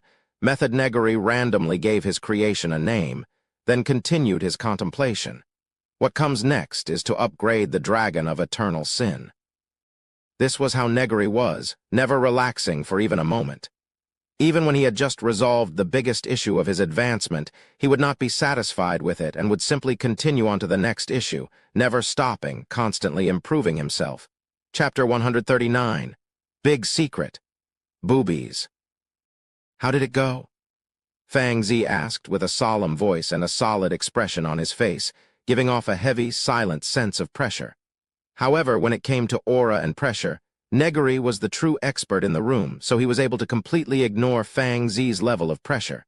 She has woken up. For the time being, her soul will be in a weakened state, but will soon grow stronger due to the stimulation of Dis's force, after which she would awaken a supernatural ability. Negary reminded him, during this period, make sure that she keeps up her cultivation and be careful so that she doesn't experience too much emotional fluctuation. Right after she awakens her supernatural power, please inform me right away. She will need to learn a certain amount of common knowledge. Otherwise, she could undergo origin assimilation, really. I understand, but things aren't settled between the two of us just yet. Fang Zi spoke in his solemn tone, then went into the infirmary to accompany Hikayo in her recovery. Hikayo was sitting on top of her hospital bed with a standard Eastern longsword, carefully stroking and cleaning it with extreme care. This longsword was a Dis's Force material weapon that Fang Zi obtained from the DE. Our division using his provided jurisdiction, all for the sake of supplementing her cultivation and for her to begin practicing spiritual inception. A part of her soul had already been injected into this weapon, turning it into her symbiotic weapon to act as a bridge.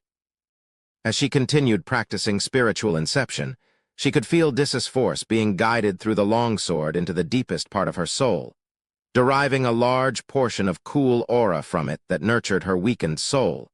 In fact, she could sense that something was awakening inside her. Not paying any care towards Fang Zi and Hikayo's flirting, Negary completed his recording of Hikayo's data, then had Noah contact both the DER division and the government for a meeting. For members of the DE. Our division, to stand out and fight on the front lines against authority holders, is a very dangerous job. Noah was sitting at the central seat in a meeting room, currently presenting the spiritual inception method as a product to be sold to the DER division.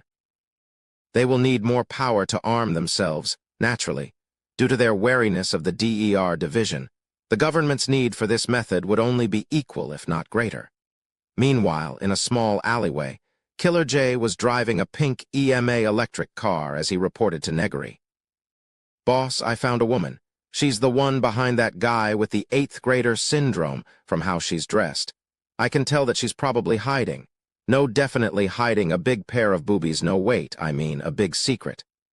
I will need to investigate further. Don't leave dinner for me tonight." Killer J started to drive the pink EMA electric car around the narrow street, apparently tailing something as his death-courting mouth kept singing some sort of strange song. Ever since the list of registered authority holder came to light, Negary had already noticed that this was related to Yi Kong. After he found a lead, he immediately sent Killer J out to search for the one hidden behind the scene. Thanks to Killer J's chaotic thought process, he seemed to always be able to notice things that others couldn't. While both the DER division and the government were still racking their heads trying to search for the online source of the leak, Killer J had already found the actual person. Being randomly used by others without retaliating wasn't Negary's style. Not to mention, from how Yi Kong acted, the one behind the scenes must surely know quite a bit of secrets about this world. As someone who never put all his eggs in a single basket, Negary had kept up looking for the information he wanted from the government and the DER division, but he wouldn't mind searching for the same thing from their opposition.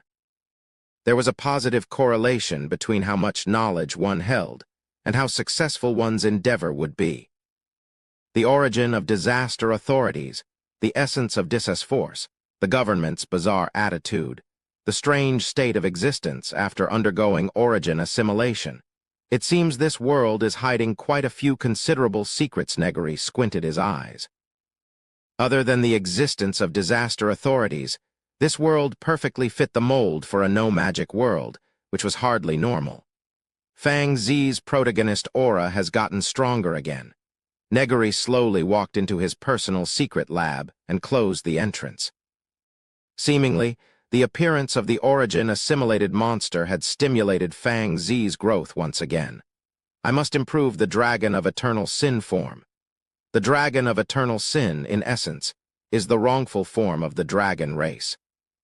Its existence was brought about through the progenitor's dragon act of fleeing. Without an existence similar to the last god to replace it, the error of the flame world was created. It was because of the world's error that the wrongful entities known as evil spirits were able to be born. Negary's body quickly morphed, then turned into the dragon of eternal sin form, flapping his 3 fleshy wings. I combined the error of evil spirits with the blood of the dragon to guide it off course, thus creating the primary form of the dragon of eternal sin.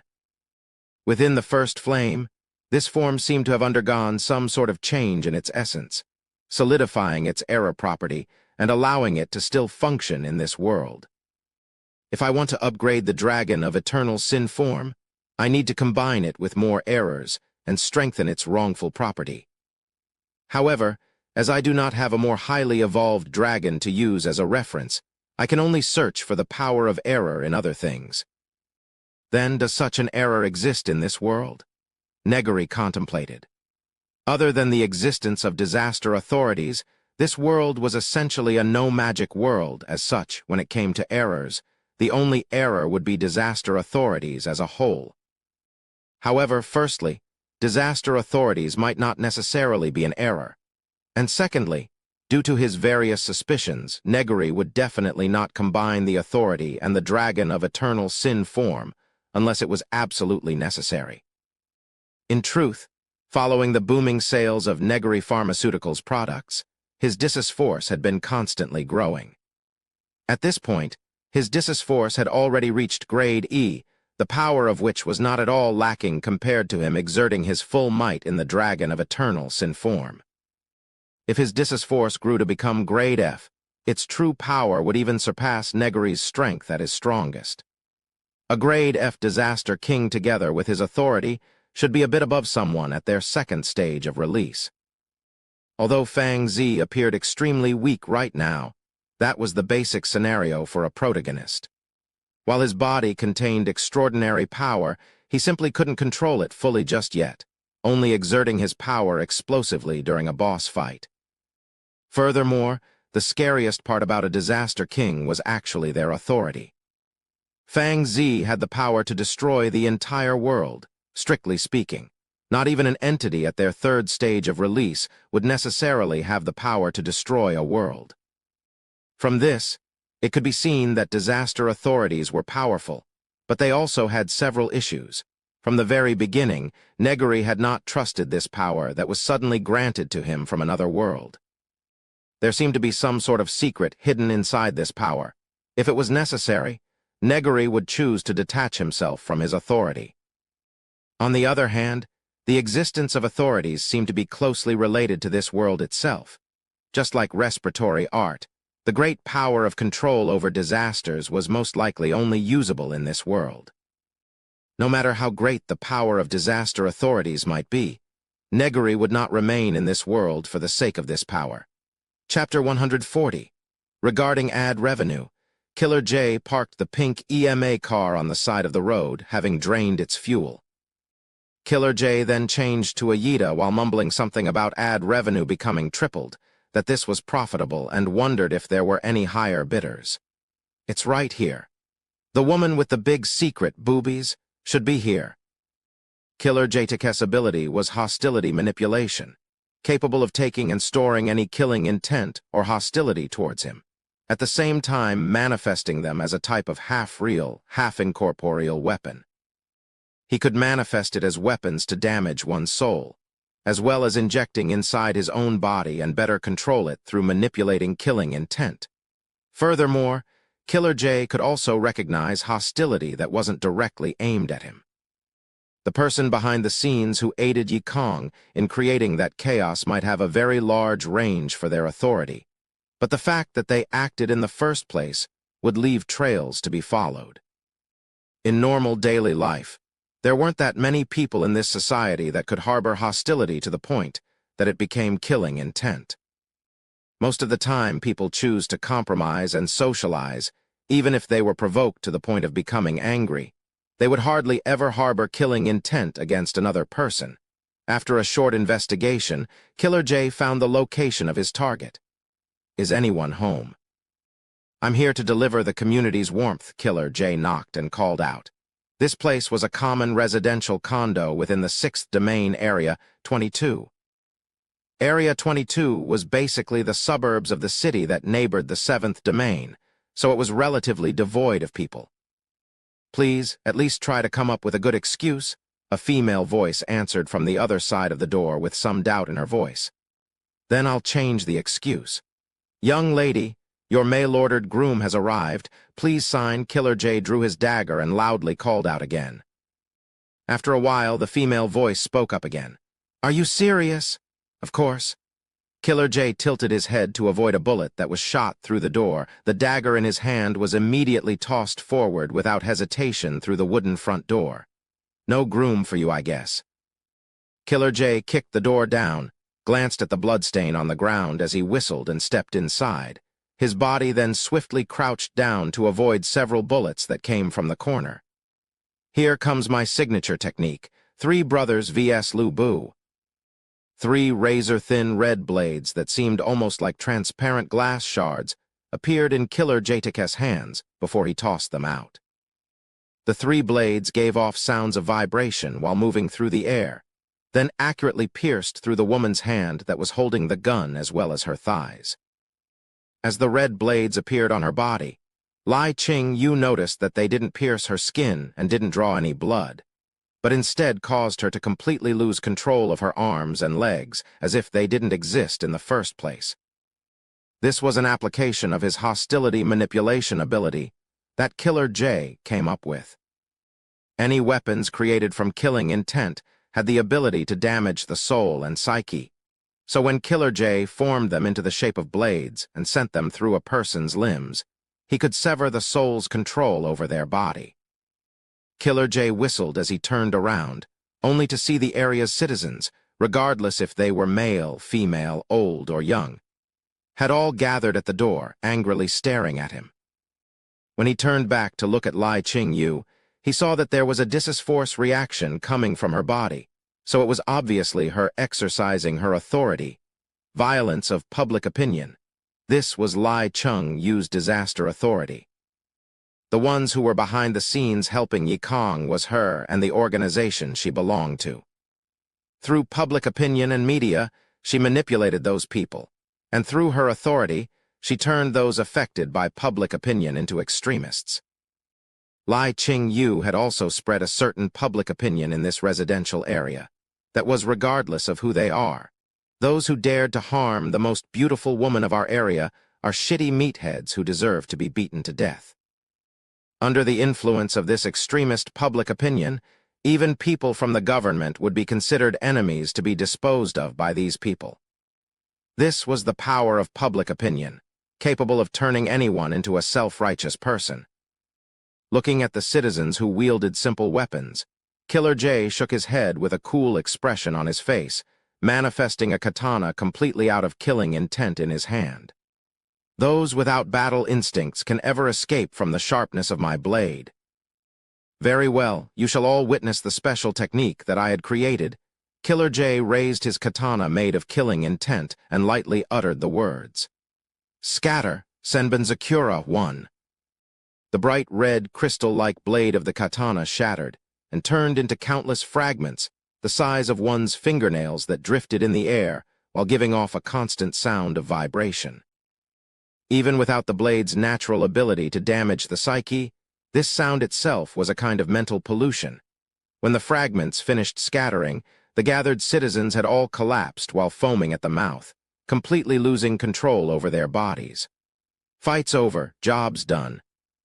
Killer J turned back to face Lai Ching-yu's stubborn gaze. "Kill me or torture me.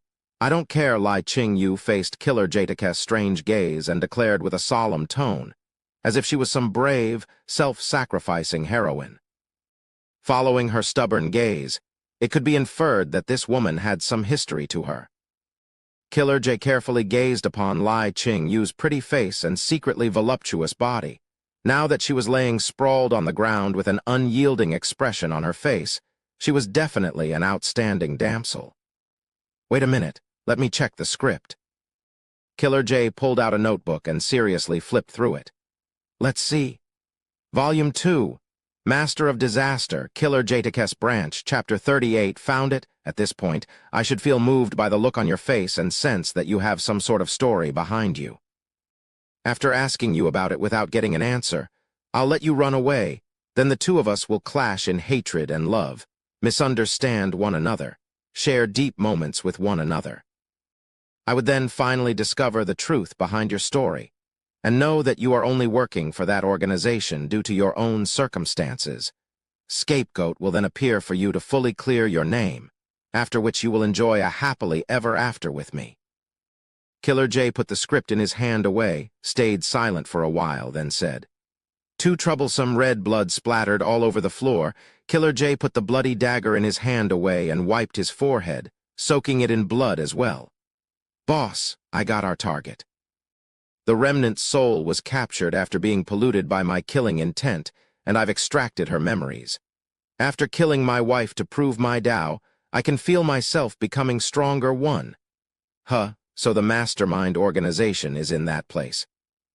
It seems like I will have to spare some time for a short trip. Negary's dragon of eternal sin form shrank as he heard Killer Jacob's report regarding the organization working behind the scene. Then praised, "Well done, Jay. A stone tablet that records the information of this world." Negary's eyes flickered. The most important memory that Killer J extracted from that authority holder was the information about the Apocalypse Stone tablet, the power of foresight. Negary had seen firsthand how scary this ability could be through Granny Seal, but he didn't expect to run into something related to foresight in this world as well. "It's necessary to take it for myself," Negary said as he left his lab. Naturally, he wasn't talking about the real Apocalypse Stone slab, but the copy that the hidden organization had in their hands. This was the extent of what Lai Qingyu knew. She wasn't at a high enough position to know what was actually written on there. Chapter 141. The Seventh Domain, Yu Bu. There are still too few personnel sitting at the back of an electric car. Negary was contemplating his current situation. Although the DE.R. division didn't restrict Negary from spreading his germs, they were still working in the dark to restrict him from expanding his forces. Forces here wasn't referring to Negary Inc. as a whole, but rather the ones who were truly willing to sell their lives for Negary. At this point in time, other than a portion of people who were secretly acting as Negary's eyes and ears, officially, the only one who could represent Negary's fighting force was Killer J. Furthermore, there had already been several attempts at either killing or buying Killer J off. Because of this, he still needed to go personally in order to collect something of this degree. Negary shook his head. It wasn't yet the time to be expanding his forces. The DER division's strength was a lot greater than they let on, not to mention the power held by the government. Although their organization might seem too fat to move, that was because the state of disasters wasn't anything serious enough to be concerned about. More accurately, the situation was still fully under their control, so the majority of their powers were being used for infighting amongst themselves. In a way, they were similar to the Chinese National Ping Pong Association, where they didn't even take an international event as seriously as they do in a county-wide qualifications tournament. Because of this, they appeared lazy, fat, and useless most of the time. But if they truly became serious, they would become true terror without a doubt. Negary had the patience to accumulate his strength and weight, and he naturally knew the necessity of preliminary preparations. The Seventh Domain, the place used to be called Yu Bu. As an area that was reconstructed after a great disaster, there are many memorial-worthy ruins there. Negary was recalling the information he obtained for this trip. As the previous center of a disaster, there were very few Yu Bu native left there at this point. The majority of the people there right now were those who moved within the last 16 years. The majority of survivors from the Yu Bu disaster had left this nightmarish place they once called home. And from what Killer J learnt from Lai Qingyu's memories, the hidden organization called Survivors was built right here within Yu Bu, which was currently known as the Seventh Domain. Most of this organization's members were survivors of the Yu Bu earthquake. Due to unknown reasons, they now held a considerable grudge against the DE. our division and the government, while also holding certain unique characteristics in their hands, like, for example, having a copy of the Apocalypse Stone tablet. There was even a rumor that survivors held the method to artificially create authority holders. From the looks of it, the U-Boo earthquake wasn't quite simple after all, Negary thought. The event known as the U-Boo earthquake occurred 16 years ago, when the holder of the Grade E authority earthquake, Yu Guangming, instigated for the sake of promoting his own authority from Earthquake 2, continental sinking his authority's promotion, caused considerably more commotion compared to Yi Kong. The only thing Yi Kong actually did was cause a relatively big buzz on the internet, as well as the destruction of a portion of the 5th and 6th domains buildings. The event caused a total of over 5,000 deaths and over 23,000 injured people. Its social impact might have been great, but quite a bit of casualties from this was also caused by Lai Qing-Yu's violence from public opinion authority. Compared to other disasters, this level of casualties and injuries was considerable, but when compared to the U-Boo earthquake, it was nothing but a small blip on the radar. The U-Boo earthquake, with U-Boo as its center, spread to and affected even the areas around it, totaling at 1,600,000 deaths and up to 10 million injured. At the time, if Yu Guangming's authority promotion wasn't interrupted, the number of deaths would have easily increased to 10-fold, perhaps even 100-fold. If a continental sinking had occurred, the number of people that actually survived on this continent would become pathetically few. Most records of this event weren't very clearly documented on the internet. Other sources like history textbooks taught this event in relatively more details, but there were still a lot of unanswered questions. For example, why did Yu Guangming suddenly decide to promote his authority out of nowhere? Who was the person who interrupted Yu Guangming's authority promotion? A lot of questions like this were left largely unanswered by any sources. Quite obviously, the survivors' organization held the corresponding information in their hands. A copy of the Apocalypse Stone tablet, the method to become an authority holder. How did survivors obtain these things in the first place? Could it be that they were related to the U-Boo earthquake all those years ago? Negary laid each of these questions out one by one at the back of his head. Eventually, he would resolve them all, but he needed to be careful of this survivors' organization. After all, the other party was able to cause such a large event despite being right under the DER division's supervision, and yet still managed to escape unharmed. This could only mean that they either had exceptional hiding skills, or they had something that even the DER division had to be wary of. It seems I'll need some people to act as minesweepers sitting at the back of the electric car. Negary was smiling as he slowly tapped his finger in a strange rhythm. Mr. Wang, how rare to see you go out. Negary's driver was one of his employees, so he greeted him with a smile. Over half of Negary's time was spent either reading or conducting various experiments in his lab, so it was truly rare for him to go anywhere. Ah, that's because I found that U-Boo had quite a bit of interesting knowledge. Negary replied, when it comes to knowledge, my interest is second to none. Mr. Wang sure does like to study. The driver flattered him a bit, then didn't say anything else. A lot of the time, you might believe your actions to be of your own volition, but in reality, most of them were influenced by circumstances instead.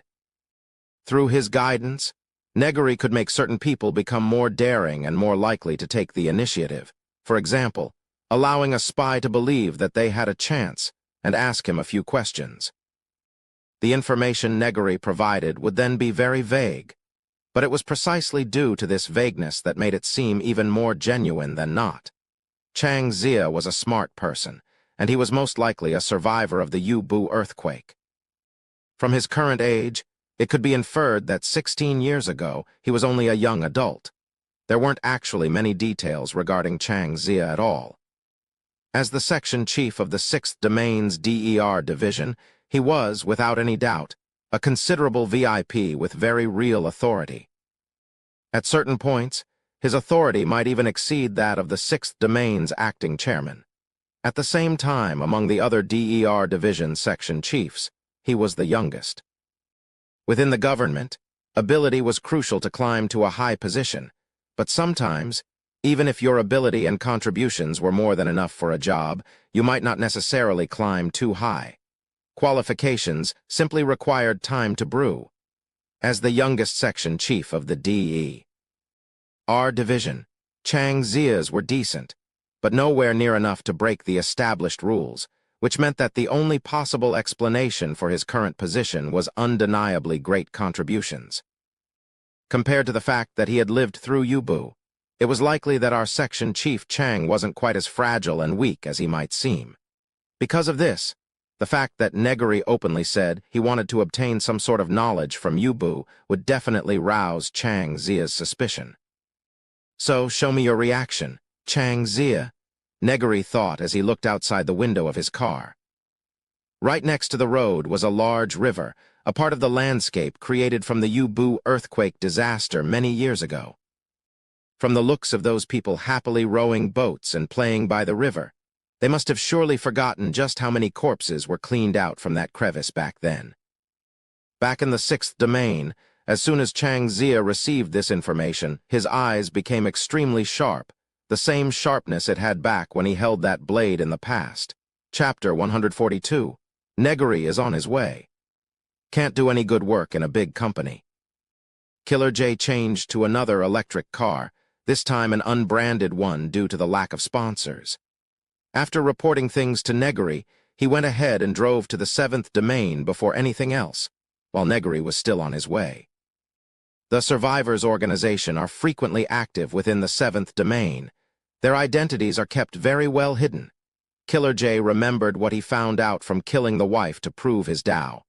Many of them were currently university students, merchants. Some of them were even beggars on the street. For example, Lai Ching Yu was normally a women's rights activist, but at necessary points in time, they would all become survivors. In other words, this was another kind of hiding the army among the people. Through a certain method, they maintained communication while keeping their identities highly secretive. They were scattered yet united. Each member of survivors were extremely serious and would never leak anything. Killer J was sure that if he didn't decide to read her memories from her soul, that woman wouldn't have leaked a single word about the survivors' organization. Some sort of power seemed to be protecting the minds of survivors' members, or perhaps it was a sort of mental imprint. Because of this, it was nearly impossible to persuade them, almost as if it was an obsession. Regardless of what you tried, you would never convince them to leak a single word about survivors. Otherwise, with their scattered organization in modern society, the betrayal of a single member could affect the entire group. It was because of this mental imprint that the survivors' organization was able to stay hidden and develop within the 7th domain. Because of that, anyone who acted abnormally here would be found out by survivors. Killer J was juggling a dagger in his hand. A flash of inspiration appeared in his eyes. "I'm miserable." Killer J was wearing a board on his neck with the words "selling myself for my father's funeral" written on it, while pushing a trolley forward through the 7th domain largest main square. There was a picture of a middle-aged man whose face was full of pus on top of the trolley. There was even a small old dog sitting next to it. "Neighbors, good brothers and sisters, please come and see. A good son is on auction. Come and see even if you don't want to buy him." Killer J continued to call out in sorrow, quickly attracting the attention of everyone on the main square. "Are you serious? There are still people selling themselves for their father's funeral in this day and age. Are you sure it's not someone putting on a show?" Someone muttered in surprise. "People say that a meeting is getting acquainted, good brothers and sisters. Please give me a job. I am so miserable." A red blade flashed in Killer Jatake's hand without anyone's notice and suddenly stabbed into the small old dog in the trolley. The dog immediately went stiff and collapsed to one side. Right at this moment, Killer J channeled his inner movie king DiCaprio, his action-filled Chan, his generous Downey Jr., his hardened DeVito, as well as multitudes of other famous actors into his body, embraced the small dog and cried out, "Thor, what's wrong with you, Thor?" Thor, you can't just die like this. You've been with me for so many years. You've treated me so well like a true brother, but I haven't even bought a hammer for you. I'm so sorry, Thor. What the? Are you sure you're not joking? The bystanders all broke out into cold sweat. This was too embarrassing to watch. All those years ago, you and I met after the Yubu earthquake. We lived with one another. We've been through all sorts of thick and thin. I raised you all the way from a puppy to how you currently are. Why? Why must the old send the young into their grave? Killer Jatak's impromptu soul burned with searing passion, and then he was greeted by the district patrols.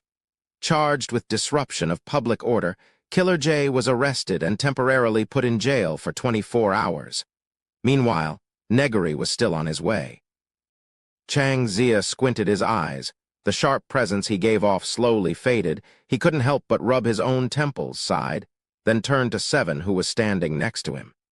It must have been 16 years since we last returned. Perhaps due to shame, or due to some other reasons, Chang Zia chose to take up the position of section chief in the 6th Domain's DER division, rather than his hometown Yubu, the 7th Domain. We need to return. Seven maintained a straight posture and capable visage as she always did, but her twitching clenched fists showed that she wasn't nearly as calm as she might seem to be on the surface. Yubu! Chang Zia stood up and sighed, then calmly assessed the situation. Wang Yuan might have purposely exposed his information. Most likely he discovered something. I should have thought of it before. Yikong's change was so similar to that man all those years ago, and those people supporting him must have obtained something from the ruins of that time. Chang Zia pushed his glasses up and spoke sincerely. Regardless, we need to face it eventually, and this trip was only a matter of time. Send a message to the 7th Domain's DER division. I'm going to finish what started all those years ago, Chang Zia said in a low voice. That is against protocols.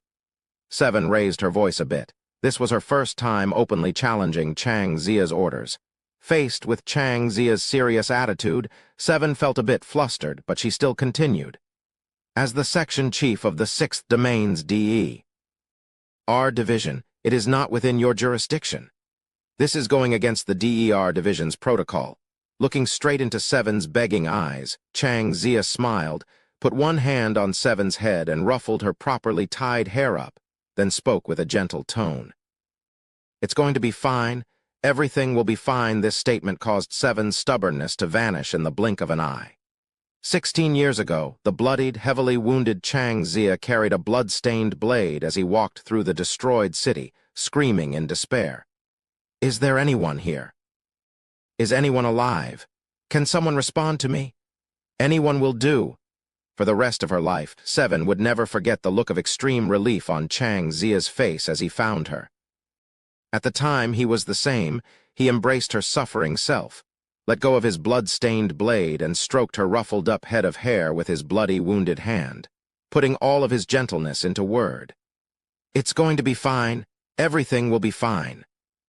Seven took a step back, once again tied her hair up, and softly replied, I understand. I'll make the report. Furthermore, I'll only bring Xiao Ba Fu and Zhang Zhaijai. You won't need to follow me. Chang Zia sat back down on his chair, closed his eyes, and spoke sincerely. Just listen to me. The words that were about to come out from Seven's mouth were forced back. She spoke again after a long sigh. I understand. Chang Zia opened his eyes to see Seven leaving his office. His eyes flickered slightly and reminiscent before he sighed and muttered, Big brother, you. After receiving his reports, Chang Zia was easily granted special permission from his superiors. He boarded the plane heading to the 7th Domain, about to return to his hometown that he hadn't been in for 16 years. Watching Seven, who was looking at him with a worried expression from afar, he softly smiled and couldn't help his hand rubbing a slightly long wooden box by his seat. At the same time, at another location, Disaster King Fang Zi's personal guard, Liu, she had also received a short message. Her expression became blank for a moment before she sent Fang Zi a message and swiftly left. Chapter 143, Yubu Natives. Negary got off the car, turned around to knock on the window in a rhythmic manner, and smiled to the driver.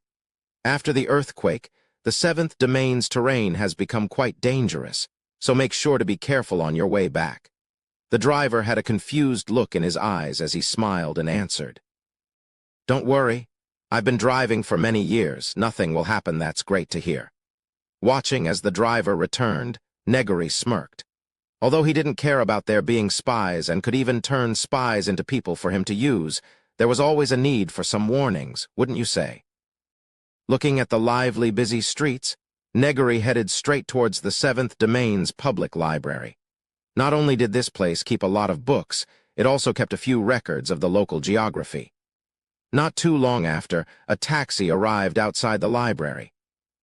A young man wearing a uniform with a short haircut went inside the library, came up to Negary and whispered to him, following the library's rules.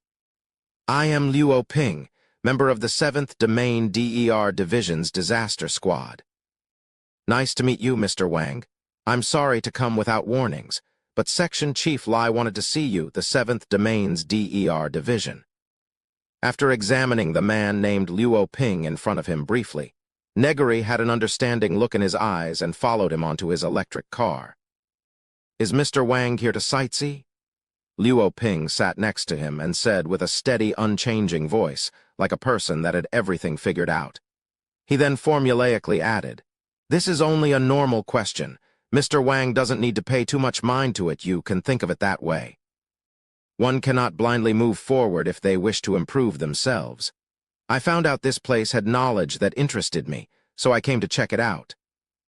Negary smiled and said, Actually, my initial dream job many years ago was to become a librarian, not because I like to read, but because I like the relaxedness of being one. Is that so? Luo Ping replied, seemingly uninterested in Negary's answer. The car peacefully made it to the DER Division, where Negary followed Luo Ping into the 7th Domain Section Chief Lai's office. Section Chief Lai was an old man nearing his 60s who was about to retire. Compared to Chang Zia, Section Chief Lai lacked both ability and character. Perhaps he had made some good contributions when he was young, knew his way around people, and maintained an amiable relationship with his superiors that he managed to obtain his seat as a DER Division Section Chief. As a registered authority holder from another domain, it was natural that Negary had to go to the DER Division to announce his presence. However, such a matter didn't require the section chief to personally act. The reason why this section chief Lai wanted to see Negary was mainly to become acquainted with him. He was already near the age of retirement, so his body was becoming worse and worse by the day.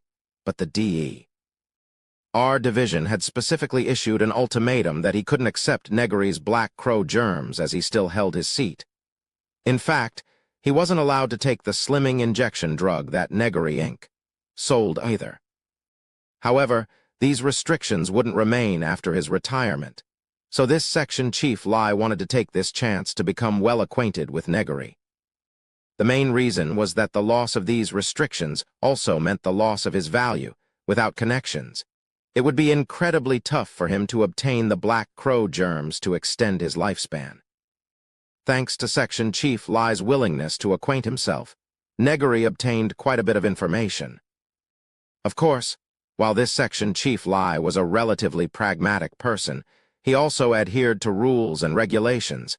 He didn't hesitate to spill the beans on everything that he could say, but kept his mouth completely shut when it came to things that he couldn't mention. This person might not have the same level of ability as Chang Zia and gave off the impression of a money-grubbing merchant, but he was also someone who knew his way around socializing and people. He was clear on what he could and couldn't do. Then, let me bid you farewell here, Mr. Wang. Section Chief Lai accompanied Negary all the way outside the building while maintaining his mechanically enthusiastic and non-intruding smile. If you run into any trouble in the 7th Domain, you can contact the DER Division. Very well. Thank you, Section Chief Lai, for your goodwill. Negary smiled and replied, if one took a closer look, they would find that Negary's expression was very similar to Section Chief Lai's own. This was Negary learning from Section Chief Lai. Before this, his style was truly too perfect. Although he had more than enough personal charm and charisma to certain people, This made him seem too distant. Lowering himself a bit would instead help promote relations of either side. As he was always perfecting himself, whenever he discovered a factor that would be beneficial to himself, Negary would study it after going through considerations. This way, he would only become stronger in every sense of the word. From Section Chief Lai, Negary had learnt, or rather, had improved himself a bit more. He could now speak in people's dialect with people and speak in ghosts' dialect with ghosts. Point 1. But I really must say, as a section chief, he truly is a complete failure. Once again getting on an electric car, he was driven to the library while contemplating the various information he obtained from Section Chief Lai. There is a very high chance that there are issues with Luo Ping, or rather, with the entire 7th Domain DER Division as a whole. Negary drew this conclusion. The reason he came up with this was partly from some of the information the section chief revealed, and partly from what Killer J learnt from Lai Ching Yu. Luo Ping was a Yu-Bu native, and an authority holder, which coincided with the description of members of the survivors' organization. No matter how well-hidden survivors were, the fact that an entire domain's DE.R division couldn't recognize anything suspicious was, in and of itself, suspicious. So Negary tried paying a bit of attention to the ratio of DER division's personnel, only to find that in this 7th domain where immigrants were more numerous than natives, most of the DE.R division's employees were actually natives. Outside of certain unique scenarios, all things follow a certain natural order, so when there is an issue with that natural order, something else must surely be influencing that order. Recalling what he saw in the DE.R division, every little gesture, expression, and habits, Negary managed to notice a lot of tiny issues. However, this was still only a conjecture. Those natives weren't necessarily members of survivors. There was only a large probability that they were. Negary suddenly looked outside the window to see Killer J among a crowd of protesters in front of a sightseeing spot. Earlier, Killer J reported that he was being held by the police, who knew he'd be able to infiltrate the crowd so quickly. Glancing at the protesters, Negary understood what they were protesting. They were Yu-Bu natives who were objecting evil business practices.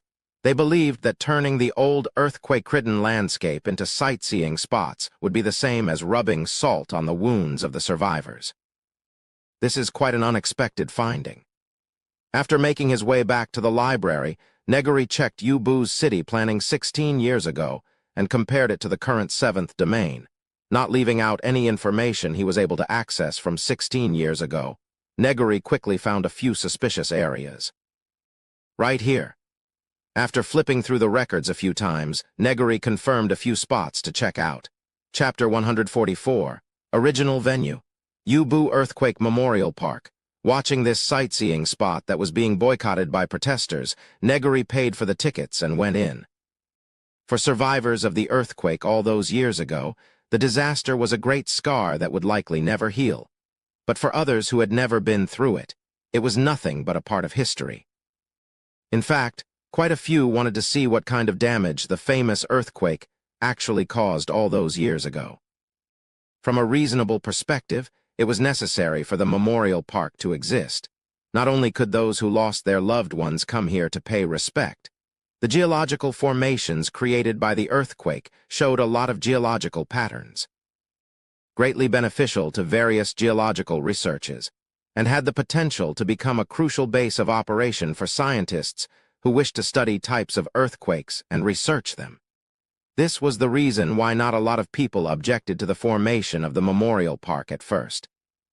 However, as time went by, attention slowly shifted away from the disaster, and the grief associated with it also faded away. What was originally an open memorial park started to charge for admission, and when a memorial site was turned into a vacation spot, the survivors of the past could no longer endure it. Watching a tilted large building full of cracks from afar, Negary was standing in front of a large stone monument. The monument recorded the names and number of people who lost their lives due to the earthquake. This by itself was fine, but the issue was that there was a small flower shop right next to it. This gave off the impression of profiting from the dead, especially when there was a small monitor set up next to the monument, in which the faces of the deceased were being shown one by one, giving off the impression of the dead watching you on top of sorrowful background music. These factors came together to form a simple suggestive field. Some emotional or impulsive people would instinctively feel the need to do something here, only to find that they could only buy some flowers, or they would feel a sense of debt towards the deceased. What a clumsy trick. Negary didn't say anything and simply walked through this place. With the existence of an organization like Survivors, why would they have allowed this to happen? The only form of resistance being shown at all were simply protests organized by a few natives. Negary continued to head forward, only to find a sign that said Geological Research Center. Visitors, please turn back, on top of the trees in front of him. There were also a couple of monitors showing security footage, all of which was telling visitors that they weren't allowed inside. Unless they like to seek thrill, normal visitors would always stop after seeing these warnings. After all, there were more places in the park to sightsee. Hidden in plain sight like this, those normal people probably couldn't imagine that Survivors had actually become this insane. Ignoring the warning signs, Negary continued walking forward. If it was outsiders who founded this memorial, those money-making tricks would only cause the minds of the people to turn cold. But if they knew that it was actually their fellow natives who founded this place, even their hearts would become frigid. In fact, if someone tried to question them about this, they would most likely shamelessly declare something like, "The ones who died are our family members, our kinsmen. Our current work is for the sake of their vengeance, so why is it wrong that we make them contribute a bit?" Although it made sense in hindsight. Survivors was an organization that hid its army within the people. Although it was secretive, and each of its members were able to support themselves as an organization, especially one whose goal was to take revenge on the government and the DE. Our division, finance, was necessary. In the beginning, these people most likely only wanted to memorialize their deceased kinsmen, but to fund the activities of Survivors, they had no choice but to charge a fee for admission into the memorial park. However, as their bottom line was crossed once, it was crossed again and again, until today when the bottom line was basically non-existent. Humans are experts at forgetting. Not too long after Negary walked in, two people in security uniform walked out with electric batons in their hands, questioning Negary with a solemn tone. "What are you doing here? Don't you know that visitors aren't allowed in here?" Native accent, well-dressed, carrying protective tools as well as clear earthquake scars. "The two of you are survivors from the Ubu earthquake." Negary went up to them step by step, his voice extremely clear, as if it carried some sort of magic that forced one to look straight into their inner thoughts. "Then, please tell me, why is it that you are able to work here without any worries or shame?" Negary's question wasn't asked because he was actually angry with their actions. The ones who should truly be angry were either themselves or other humans. Negary was merely attacking the existing hole in their mentality. As security guards of such a place, they should have a basic idea of the secrets hidden here, which means that he would be able to learn the basics of what he needed from them. Negary advanced step by step towards the two originally belligerent security guards. Each of his footsteps felt like a heavy strike of a sledgehammer into their psyche, causing their mentality to waver and shake. They then started to see corpses climb out from behind Negary, corpses whose limbs were twisted, bent, stained with blood and mud. Some didn't even have all four of their limbs. They followed Negary forward, screaming and crying out loud, questioning why their peace was still being disturbed in death, why their deaths must be exploited for money. The two security guards collapsed on the ground, a foul smell leaking from the crotch of their pants. Their mental barriers had already been thoroughly broken through. Most likely, they would either end up in some mental hospital for the rest of their lives, or take their own lives on the way home. After getting his questions answered, Negary continued to walk inside. Just as he had thought, this so-called Geological Research Center was nothing but a front in reality. This place was one of many bases of Survivors. Quite a few members of survivors frequently gathered here in order to meet up for various reasons. According to these security guards' observations, there were hidden passages that allowed those people to come and go without being seen. To openly build a research center like this, even if it is only a front, their forces within the local government must be quite considerable. Negary analyzed. From the looks of it, the seventh domain had already been infiltrated thoroughly by survivors, but this was nothing surprising. Other domains were also divided in accordance to their previous territories, so it made sense that most governmental employees were originally from their local respective areas.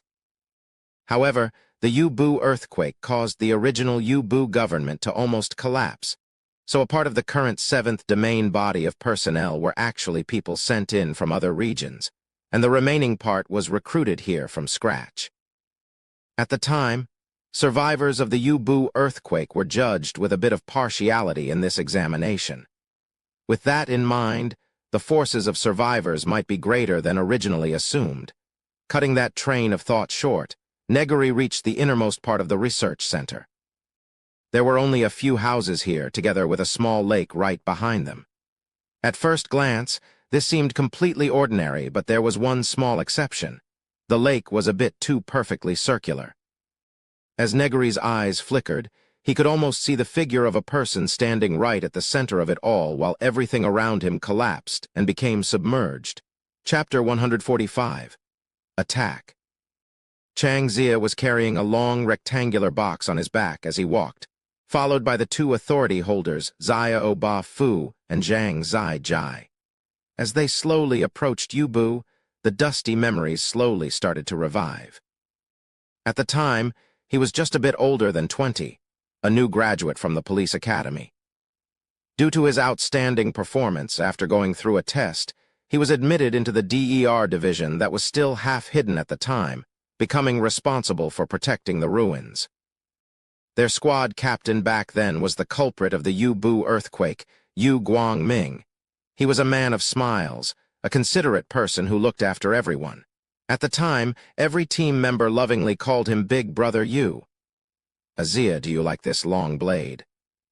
When he asked that, Yu Guangming was cleaning a long blade in his hand. From the unique shine of the metal, it could be seen that this was made from Force material. At the time, technology wasn't quite as advanced as it is today, so Force material was considerably scarcer. Here, I'll give it to you. Yu Guangming gave the blade to Chang Zia, then lightly told him. I'm sorry, Chang Zia. Huh. At the time, Chang Zia felt confused. Why would he give him such a good blade out of nowhere, then apologize to him? We're here.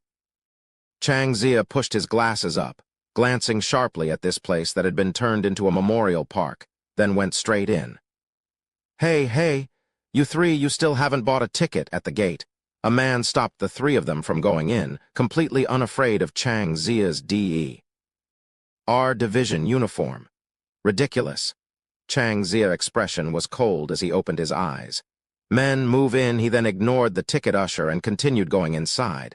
The usher shouted out loud, so what if you're from the DER division? You think the DER division can go in without a ticket? If you want to go in, you're going to have to buy. Just as he turned around to get back into his booth, he was completely stunned.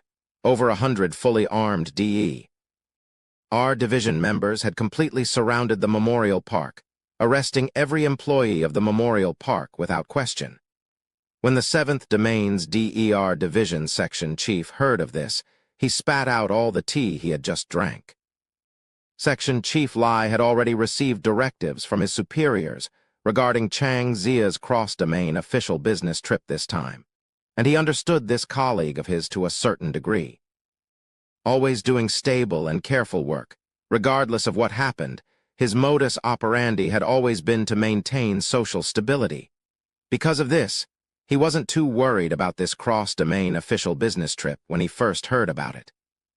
In fact, he was actually wondering why Chang Zia still hadn't arrived at the DER division to go through with the formalities when he received news of him having the entire memorial park surrounded. Is Chang Zia the kind to work for 3 years and spend it all in a day? Section Chief Lai didn't have time to care about this and hurriedly ordered, Quickly prepare the cars, we're going to the memorial park. Is he seriously trying to make me unable to retire in peace? Where's Luo Ping? As Section Chief Lai got in his car, he hurriedly asked.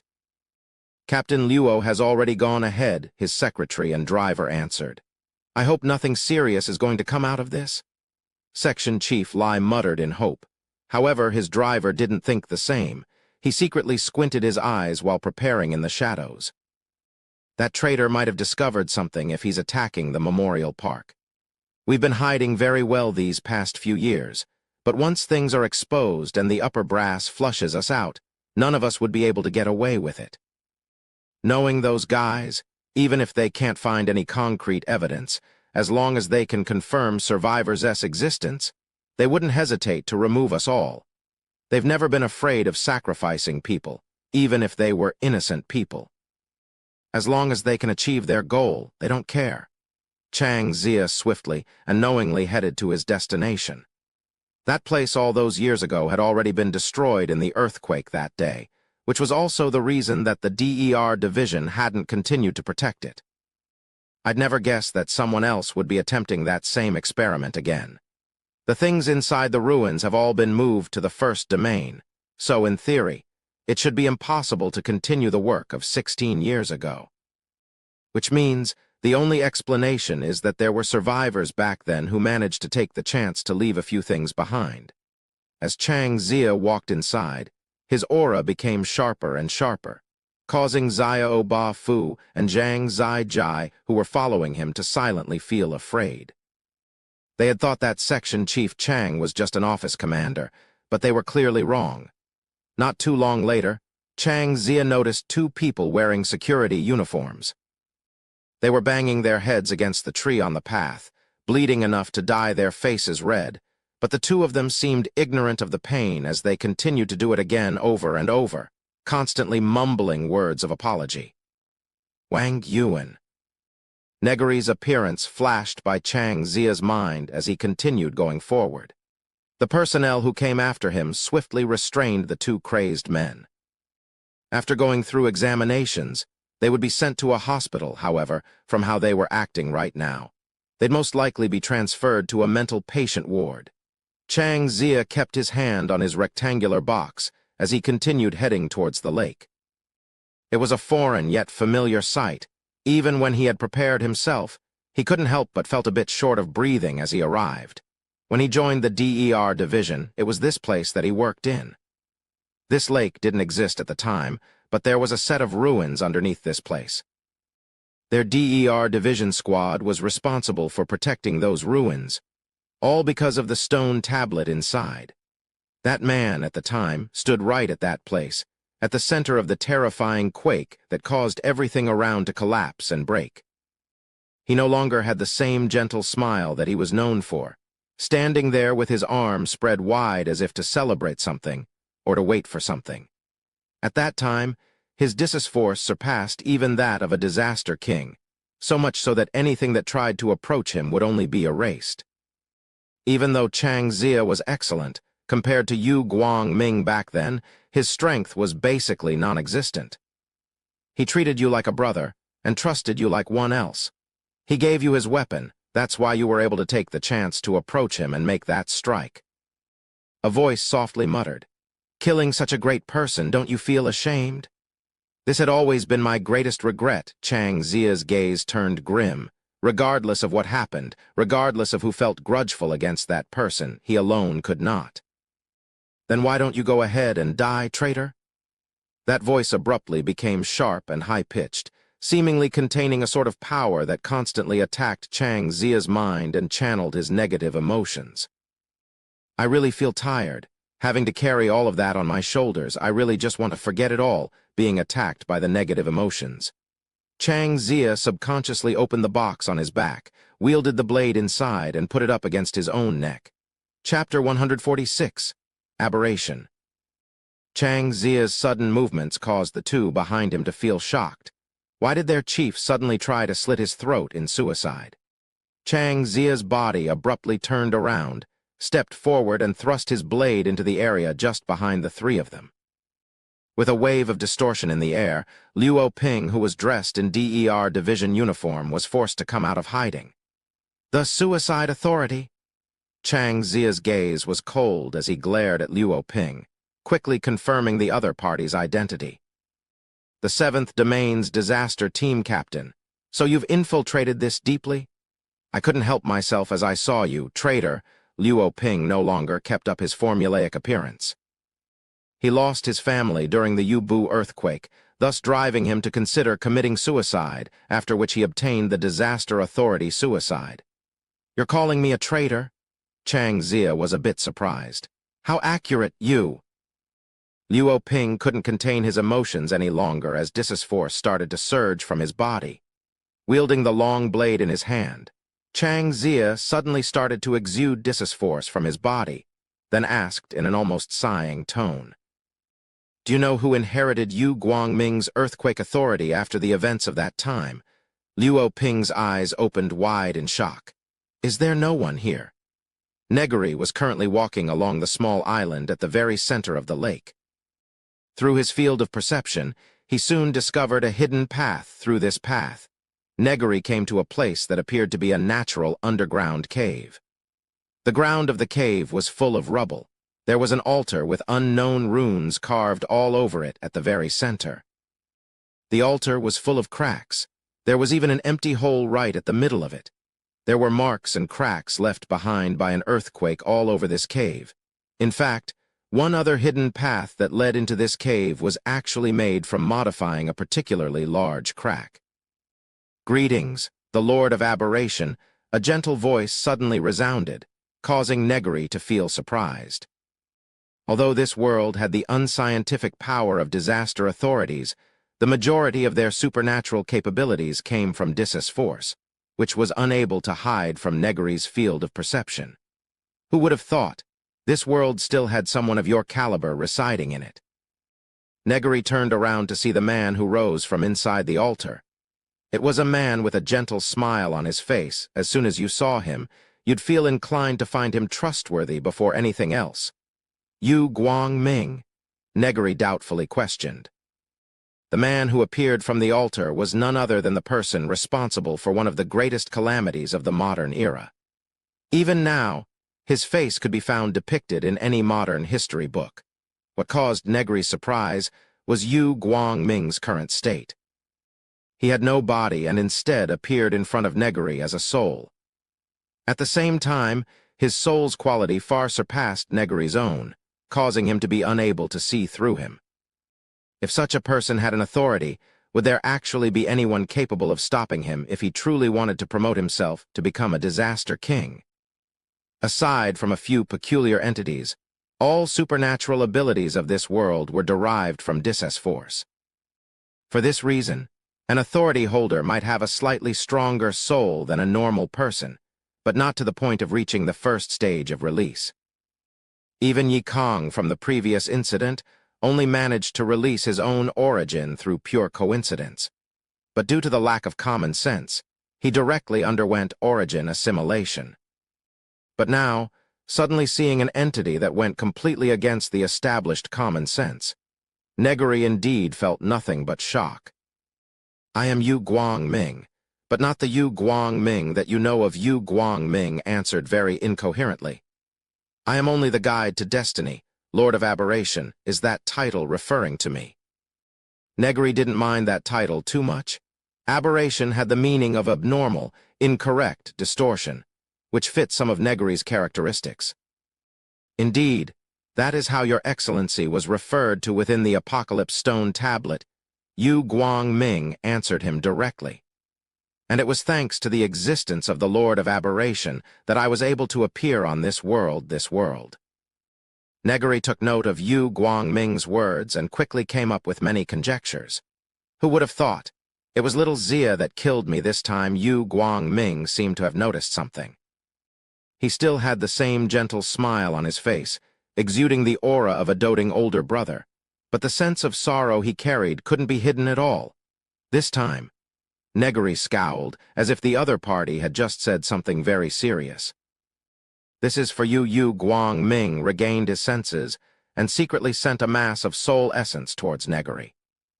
His technique was extremely intricate, as it allowed Negary to read the information contained inside without the need to absorb the soul essence. And the information was exactly the goal of Negary's trip. A copy of the Apocalypse Stone Tablet, in which some information of both the past and future was recorded. The apocalypse approached, the original disaster created the 10 disasters, and the 10 disasters led to the end of the world God distributed authorities to all. Granting hope they were the first 2 lines on the Apocalypse Stone Tablet, although the claims seemed weak. When you took the existence of disaster authorities into consideration, things became a lot more interesting. So, Lord of Aberration, let us part here. Yu Guangming's figure slowly faded away, leaving a cluster of pure soul essence behind. From the mass of soul essence that gave him the copy of the Apocalypse Stone Tablet, Negary was able to recognize that this cluster of pure soul essence was considered an error of this world, if he was able to absorb and incorporate it into the dragon of eternal sin form. It would greatly benefit it. Other than that, even if he didn't fuse it with the dragon of eternal sin, absorbing such a huge amount of pure soul essence into his soul would surely allow him to break through the limit of the first stage of release, perhaps even entering the next level. At the same time, this cluster of soul essence was quickly dissipating into nothingness, heading somewhere unknown. The ever-decreasing soul essence almost seemed to be urging Negary to make his decision. All of this is a bit above my expectations. Negary observed the disappearing cluster of soul essence if I choose to absorb it and there are any hidden schemes against me. Due to the vast difference in power, I would not be able to recognize it. At the same time, driving me to not accept this might also be a part of his goal. Negary continued to watch the soul essence disappear. Although they were polar opposites, the way this soul essence was disappearing seemed very similar to how Dis Force manifested. Perhaps this is the true essence of Dis Force. Negary already had his suspicions, but only now was he able to confirm it. In reality, Dis Force was a different manifestation of interference force. Then perhaps, somewhere on this world, there is an unimaginably gigantic soul that is supplying Dis Force to all authority holders. After his conjectures and thoughts, Negary decided to let the mass of pure soul essence disappear, keeping only the soul essence that contained the copy of the Apocalypse Stone Tablet. Perhaps I may have found one possibility of where the new deity and progenitor dragon vanished to. While carefully reading and interpreting the information on the Apocalypse Stone Tablet, he expressed a bit of doubt regarding his guess. Chapter 147, The 10 Disasters. The Apocalypse Stone Tablet used very vague and obscure sentences to express the upcoming disasters and calamities of the end of the world. After the original disaster, the 10 disasters would descend upon the world, manifesting as the great world-ending disaster that would wipe out intelligent life in this world. And the Apocalypse Stone Tablet also pointed out a way to stop the 10 disasters. Due to foreseeing the 10 disasters, the so-called God divided his authorities to correspond with the various disasters that could appear in the future, the most crucial of which were the 10 disasters. Heaven collapse, solar storm, war, planetary cores shift, continental sinking, great flood, asteroid impact, order collapse, super plague, and temporal displacement. These 10 disasters were listed in the order that Negary saw them recorded in the Apocalypse Stone Tablet. If nothing went wrong, each of these disasters would correspond to and give birth to 10 disaster kings. Only when the 10 disaster kings have gathered, together with the king of people who represented the world's virtues and the lord of aberration who represented the world's error, could the end of the world be prevented. Negary squinted his eyes. As the protagonist, Fang Zi corresponds to asteroid impact, so the next disaster king to be born should be order collapse, but hasn't its birth already been prevented? Or perhaps, Yi Kong was never meant to become the disaster king in the first place. It would actually be his attempt at creating order collapse that gives birth to the true disaster king. Negary walked along the other path to head outside. For some reason, There weren't any members of survivors within this base at all. It was also because he knew this that Negary went straight down here, which means the next disaster king to be born would be Super Plague. As Negary walked up the stairs, his eyes were frigid. His otherworld invasion wasn't part of the 10 disasters, but its description of him was very accurate. The disqualified king from another world, the Lord of Aberration who brought the stars onto his path. However, there were no mentions of his relation to the Super Plague Authority. Even if there was, it would be a competitive relationship. This spelled something out very clearly. He would not be able to promote his otherworld invasion authority to Super Plague. Rather, it would be someone else that obtained it.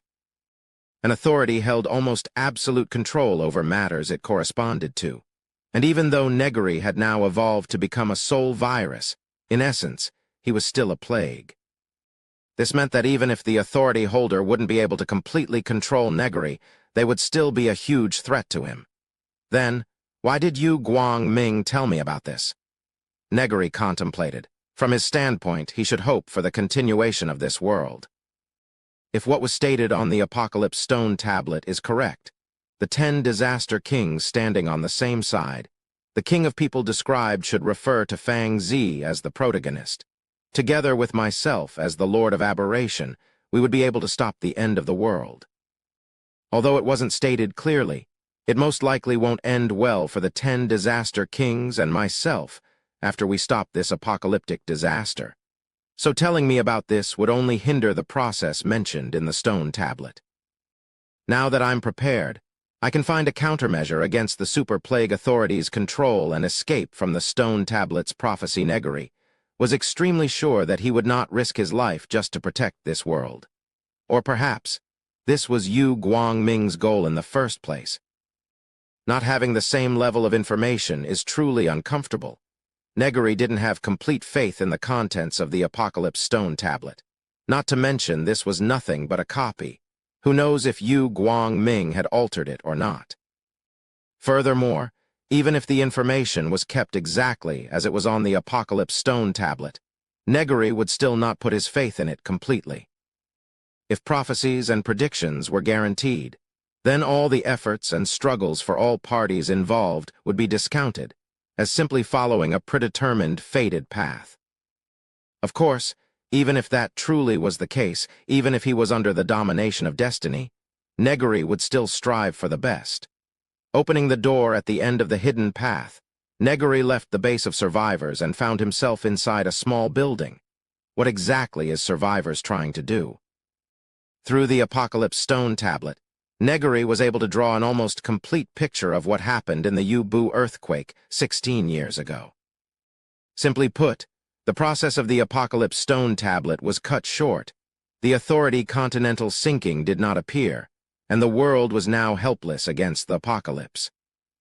Since this was the case, most likely, Yu Guangming did not intend to promote his authority to continental sinking, but was forced in some way to do so. This also explained why the members of survivors hated the government and the DE.R division so much, because it was most likely them who were the masterminds behind that disaster. For those people, it had always been the same cliché, sacrificing the benefit of the few for the sake of the bigger picture, even if the few here meant the millions of Yubu citizens. Then, the continental sinking disaster king was actually born during the Yubu earthquake. I wonder who it could be. Negary opened the door to see that he was currently in a certain Yubu university. It was now spring. Life returned to all things, and it once again became time for animals to go into heat. The Photinia flowers one in the university had bloomed, releasing its fragrance all over the air, causing female university students who recognized its smell to become flushed to their ears and quickly run away. Killer J was following a fatty into the university, picking up a few of these blooming Photinia flowers and took a good whiff of them. As his eyes darted all around, he threw them away in regret. I can't. I'm someone who just lost his wife. I cannot afford to touch other flowers or grass. It seems there's no choice but to cut these faded threads apart. Your disease is acting up again. Hurry up and follow me. With so many people gathered this time, we're definitely going for something huge. The fatty next to him excitedly said, "Something huge." Hearing that, Killer Jatak's eyes glowed. "Hurry, Beiji One, give me my black frame." Luo Ping's eyes opened wide. During these past years, they had also been searching for this possibility. For a survivor of the earthquake who might have inherited Yu Guangming's earthquake authority, or perhaps even continental sinking, but who could have thought the one who obtained it was actually the traitor? Fooled you. Chang Zia's blade cut directly through his discus force and slashed Luo Ping's right leg. As his blood spilled everywhere, Luo Ping collapsed. The discus force fluctuations that came from Chang Zia's body swiftly faded, but instead of returning to his body, it vanished without a trace, almost like it was consumed. Discus force container, one of the latest scientific breakthroughs of the DER division. It's capable of storing discus force from authority holders and allowed anyone to use the discus force inside, as long as they followed the guidelines. However, unlike the discus force of authority holders that could be used indefinitely as long as they had the strength to do so, this discus force was a consumable. Seems like the long years of peace have made you dull to battle. Wielding the long blade that didn't have a drop of blood on it in his hand, Chang Zia coldly spoke. Otherwise, how would you have been disturbed so easily by the enemy's words? When Chang Zia first joined the DER division, their domestic situation was chaotic, to say the least, and his team was responsible for watching over the ancient ruins that contained the stone tablet. So any hidden organizations that got wind of the stone tablet's existence frequently came to pick fights with them. In short, Chang Zia, without a doubt, belonged to the faction that resorted to violence at the first possible opportunity. Chapter 148, Source Pool.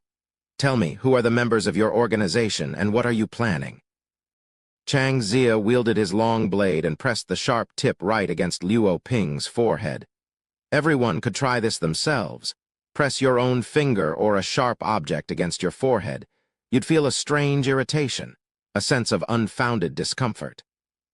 This feeling of irritation would affect the human psyche, forcing you to subconsciously focus your attention on that sharp object.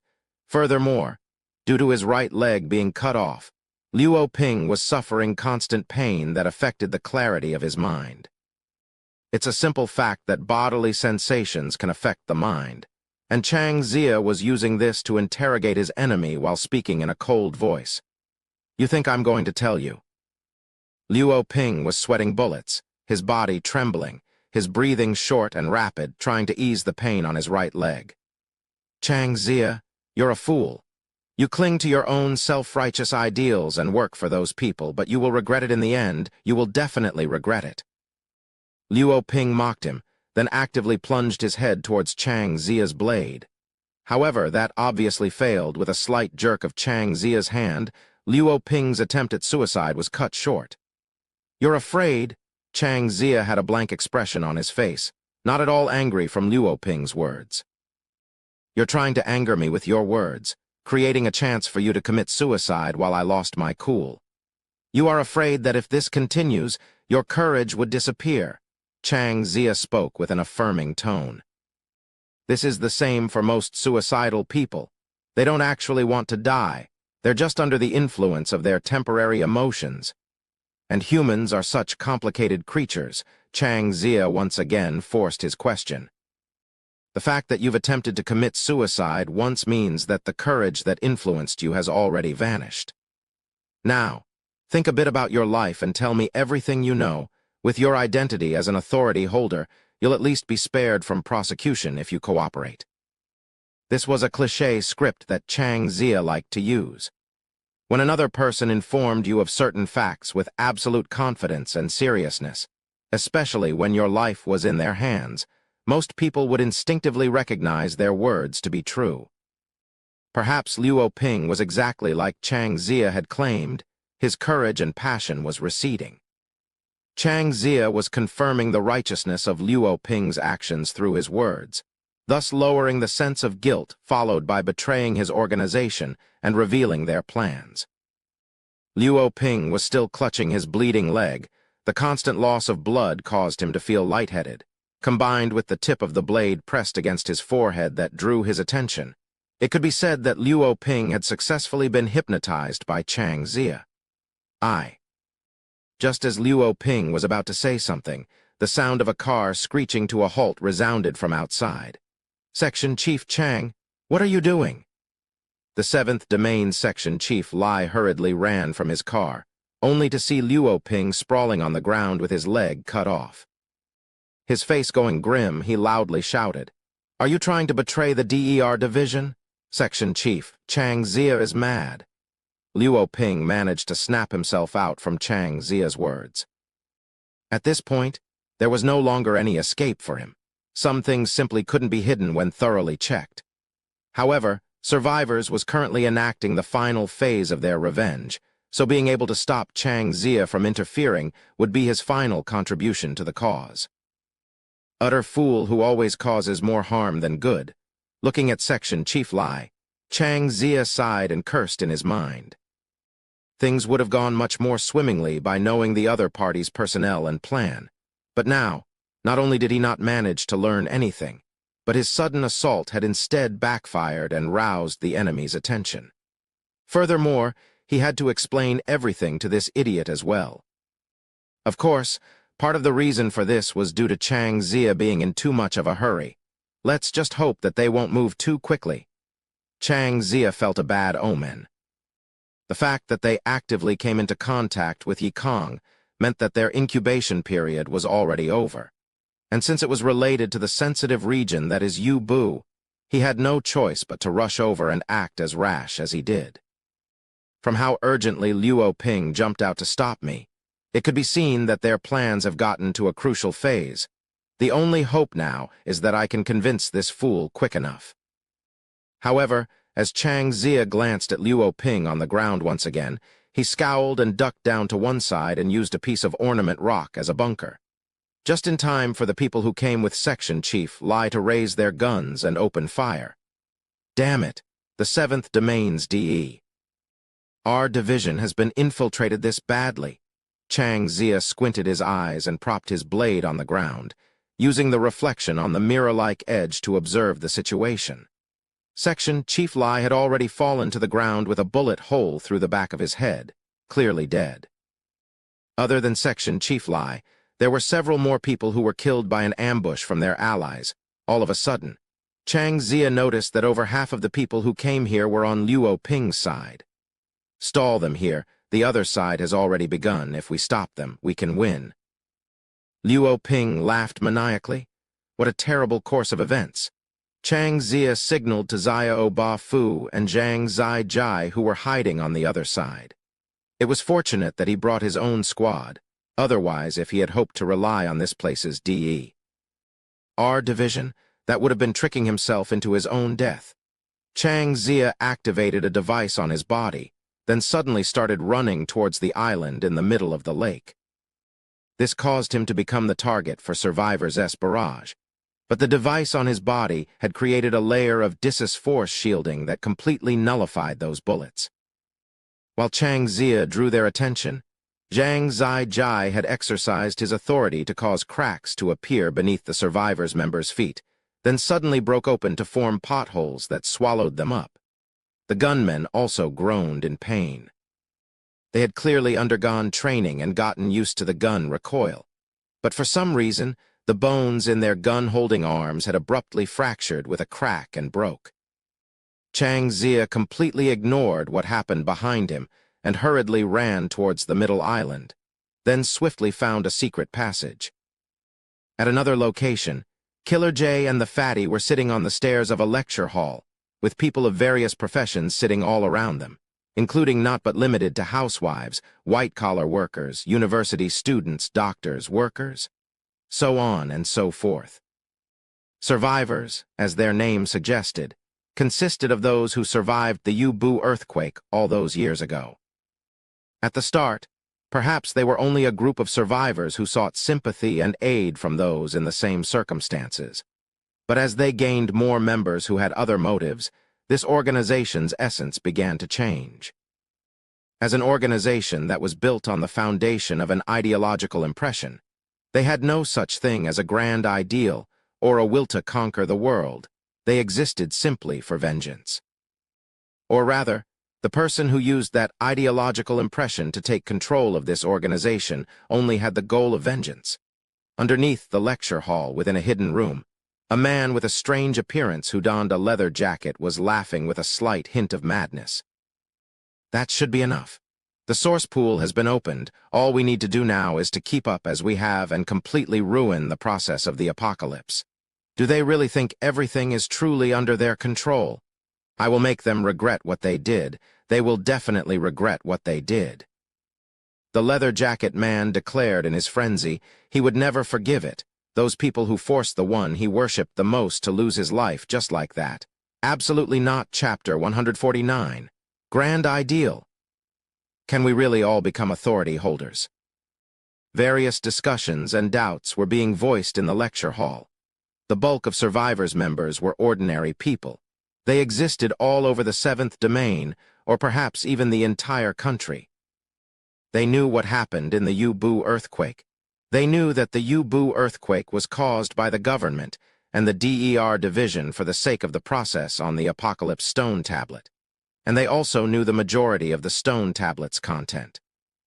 As the survivors of U-Boo, they were distrustful of the government and the DER division. But at the same time, they were worried about the approaching apocalypse. Because of these factors, a seemingly great idea started to circulate within this organization. Both the government and the DER division were those in power, those who held resources in their hands. They were untrustworthy, foolish idiots who only looked after themselves while disregarding ordinary people. Since this was the case, why not let us replace them? Why can't we replace those leeches who do nothing for the betterment of this world? From this idea, a plan was hatched, which everyone willingly strived to accomplish. The reason why the leather jacket man managed to use Survivors' ideology impression to take control of them was due to his origin ability. Grand Ideal. His ability is to set a grand ideal that as long as a person agreed with and openly vowed to and set oath, they would be marked by this ability, then encouraged to strive towards it. Everything regarding this ideal would be protected by the ability, and made it so that no matter what kind of severe interrogation one was subjected to, even if the interrogated person spilled every word about who they peeked on in the bath when they were young, they would still keep the grand ideal an absolute secret. Furthermore, as long as it was for the sake of the grand ideal, a marked person would not hesitate to do anything. Naturally, there were also limitations to this ability. For example, authority holders couldn't be marked by grand ideal, which was also how Luo Ping almost got hypnotized by Chang Xia. Another limitation was that, if not for the sake of their grand ideal, the marked targets were nothing but ordinary people. Furthermore, if someone didn't agree with the grand ideal that he set, this ability couldn't mark them either. In hindsight, it was quite ridiculous that the true goal of a person who had such an ability was nothing but revenge. Perhaps a long time ago, the leather jacket man also had his own grand ideal, to either follow that great man or become a person like he was. For others, that goal might be insignificant, but for the young man of 16 years ago, that was his lifelong ideal, and yet it was destroyed. Everyone gathered in this lecture hall are those marked by my ability, the leather jacket man laughed. Many of them are spies from other forces. Some only wish to enjoy the benefits of being in Survivors. But once they are marked by my ability, they no longer had a choice but to strive towards the grand ideal. Let's go. Let's pronounce our target. The leather jacket man turned and spoke to the man behind him. The target is here, and that traitor as well. The source pool's power has begun to become active. Understood. Leader, the two people who stood behind the leather jacket man replied. One of them was Wang Zhao, previously a special agent under the government. After using his authority to drive Wang Hengyang to ambush Fang Zi, he once again returned to the shadows. The other person was another agent under the government, Liu Bian. Liu, she's senior brother. Just like her, he was a survivor of the U-Boo earthquake, and the holder of the cut wounds authority, and both of them were now standing behind the leather jacket man. Liu Bian was found and picked up by the leather jacket man in the aftermath of the earthquake. Although an authority holder couldn't be marked, Liu Bian was still only a child who just received his authority. With the trauma of the disaster still fresh in his mind and the leather jacket man's brainwashing, the young Liu Bian became half-marked. After which he was taken to the official disaster relief shelter and left there. The leather jacket man knew that, due to his authority, Liu Bian would definitely be chosen to become either a member of the government or the DER division. As for Wang Zhao, this person actually came to him instead of the other way around. At the time, the leather jacket man had even thought that he was exposed, but Wang Zhao actually claimed that he wanted to join him, as he liked the feeling of spreading crime. While the leather jacket man wasn't convinced, Wang Zhao actively offered to have his heart implanted with a bomb, the remote detonator now given to the leather jacket man to keep. If he couldn't even accept Wang Zhao into his ranks at this point, then the leather jacket man would be too much of a coward. When a person couldn't handle even the slightest risk of betrayal, he would most likely not be able to amount to anything great. As he came into the lecture hall from the hidden room below, his face finally came into view. He had almost the exact same appearance as Yu Guangming, if only a bit artificial. As one observed him carefully, they would find that this was achieved through cosmetic surgery. Ladies, gentlemen, you should all know of the content of the Apocalypse Stone tablet by now. God distributed his authorities to people of the world, but that was not the case at all. This is because those despicable bastards are keeping the source pool that contains the authorities that were supposed to be given to everyone to themselves. They're keeping the source pool within their hands, only granting authorities to the very few, the leather jacket man explained. But now, I've led the key to the source pool to us and made the preparations for him. As soon as he arrives, he will open the source pool for us. The authorities of God will finally be distributed. All of us here will become authority holders, and together with the hidden cards we planted, we shall overthrow those bastards and become the true people in power. The leather jacket man stated it plainly and simply, as if victory was already right in front of their eyes, and all they needed to do was reach out to grab it. While every member of survivors present felt excited and enthusiastic, Killer J was sitting barefooted with both legs on top of a chair, licking a tube of powdered sweets as he sighed. How unfortunate! I'm not wearing a white long-sleeves shirt right now. Wait, I actually heard that Guy became a fatty later on. It's better not to cosplay him after all. What exactly are you saying? Don't act up now. The fatty who was next to him was first enthusiastic to hear about being able to become an authority holder, but felt a huge headache as soon as he heard Killer Jtak's ramblings. This guy claimed that he was a Yubu native, so I brought him in to undergo the oath ceremony and even confirmed that he had been marked. Only after that did he officially become a member of survivors and was brought here. But is someone with this kind of shifty behavior and mental state really fit to become an authority holder? The fatty was beginning to question his own decision of helping his guy join survivors. I'm saying that your boss action plan is too simple, Killer J answered the fatty right away. Using secret information to lure that guy's maid over here, then using the maid to lure that guy into his trap. What kind of second-rate novel cliché of a plan is that supposed to be? What do you mean yours, it's ours? The fatty couldn't help but retort. And what maid are you talking about? And then immediately, the fatty saw Liu Shi, who was tied up on top of the podium. This is totally the plot of a P***, no, isn't it? Miserable classroom maid Avi? Killer Jtak's expression was full of excitement with that thought in mind. Outside the university, many people were trying to convince Fang Zi against his actions. They knew that it was a trap, and Liu Shi decided to go there on her own. She was the one who abandoned the king, so wasn't it fitting for her as a subordinate to sacrifice herself for the sake of her king? A subordinate sacrificing themselves for their king is one thing, but a king who sits by as his subordinate dies is another matter entirely. It might be a foolish decision, but this is my decision, as a disaster king. Fang Zi ignored all the persuasion as he continued forward. Chapter 150. No need for concern, so he's here as well. Standing on the roof of the lecture hall, Negary watched as Fang Zi came forward and scowled. Negary heavily respects the existence of the protagonist, Fang Zi.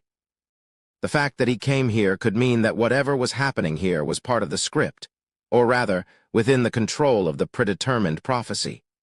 Perhaps, me trying to obtain the Apocalypse Stone Tablets copy was a mistake in the first place.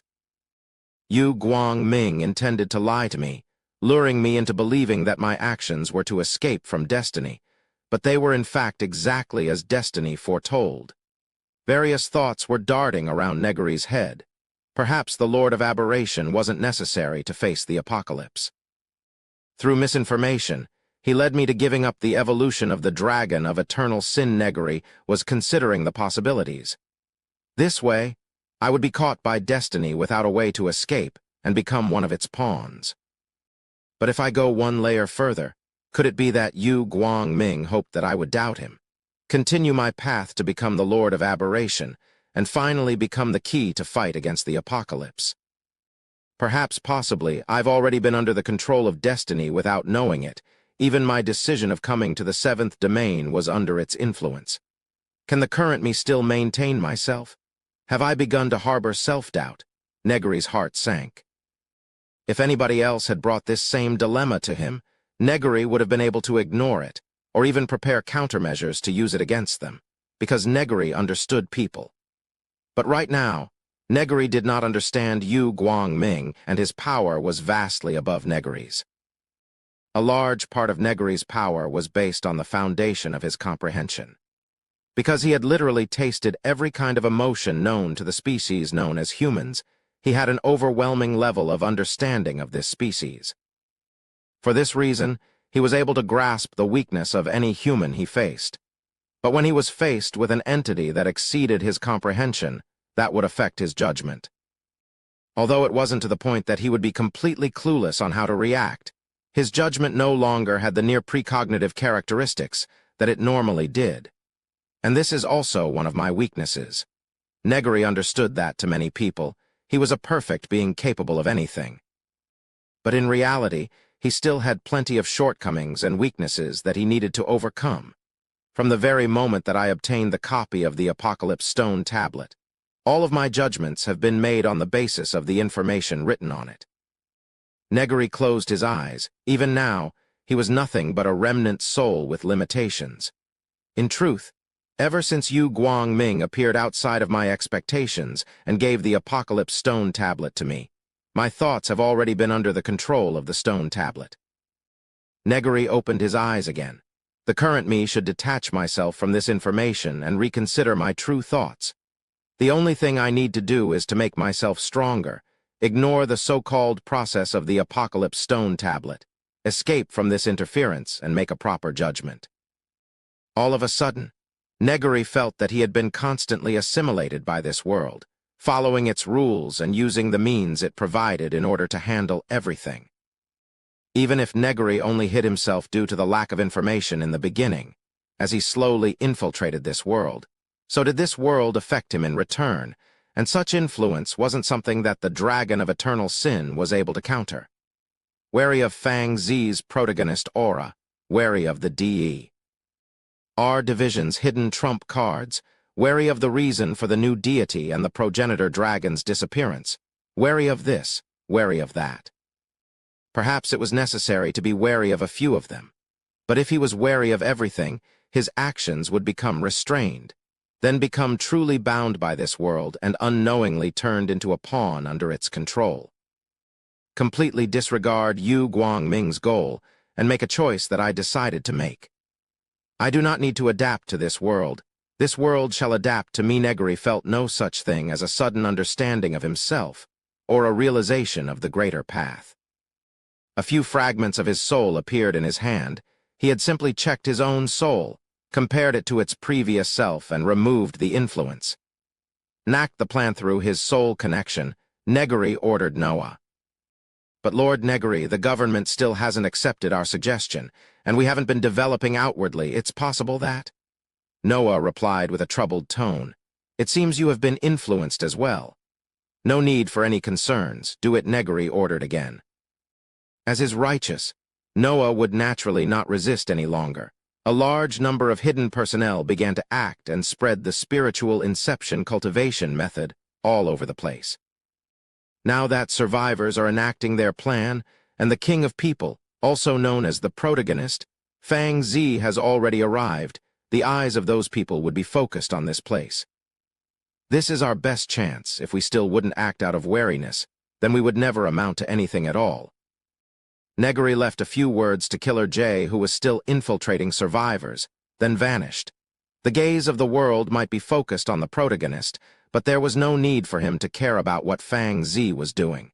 Having Killer J here should be more than enough. Got it, boss. Killer J rubbed his hands together and said. The leather jacket man standing on the podium scowled and turned towards the crowd below. Just now, he felt a marked target under his grand ideal suddenly vanish, then quickly reappear. Is it a delusion from coming close to realizing my ideal? The leather jacket man shook his head. Grand ideal is an ability I obtained through stealing power from the source pool. There would definitely not be any loopholes, definitely not. My friends, the man called Ainz, who was stated to be the king of people on the Apocalypse Stone tablet, has appeared within the university. For the sake of our grand ideal, for our great goal, let us strive to the best of our abilities, the leather jacket man declared in an inciting manner. The people sitting around the lecture hall cheered in joy, loudly chanting grand ideal, and orderly made their way outside. While survivors' members were scattered across many professions within the 7th domain, the majority of them did construction-related jobs. They worked on various districts all around the 7th domain, constructing many earthquake memorial parks or other venues and structures of similar nature. In truth, what they created were actually nodes of a large ritual, turning the entire 7th domain into a giant altar, the center of which was right at this university.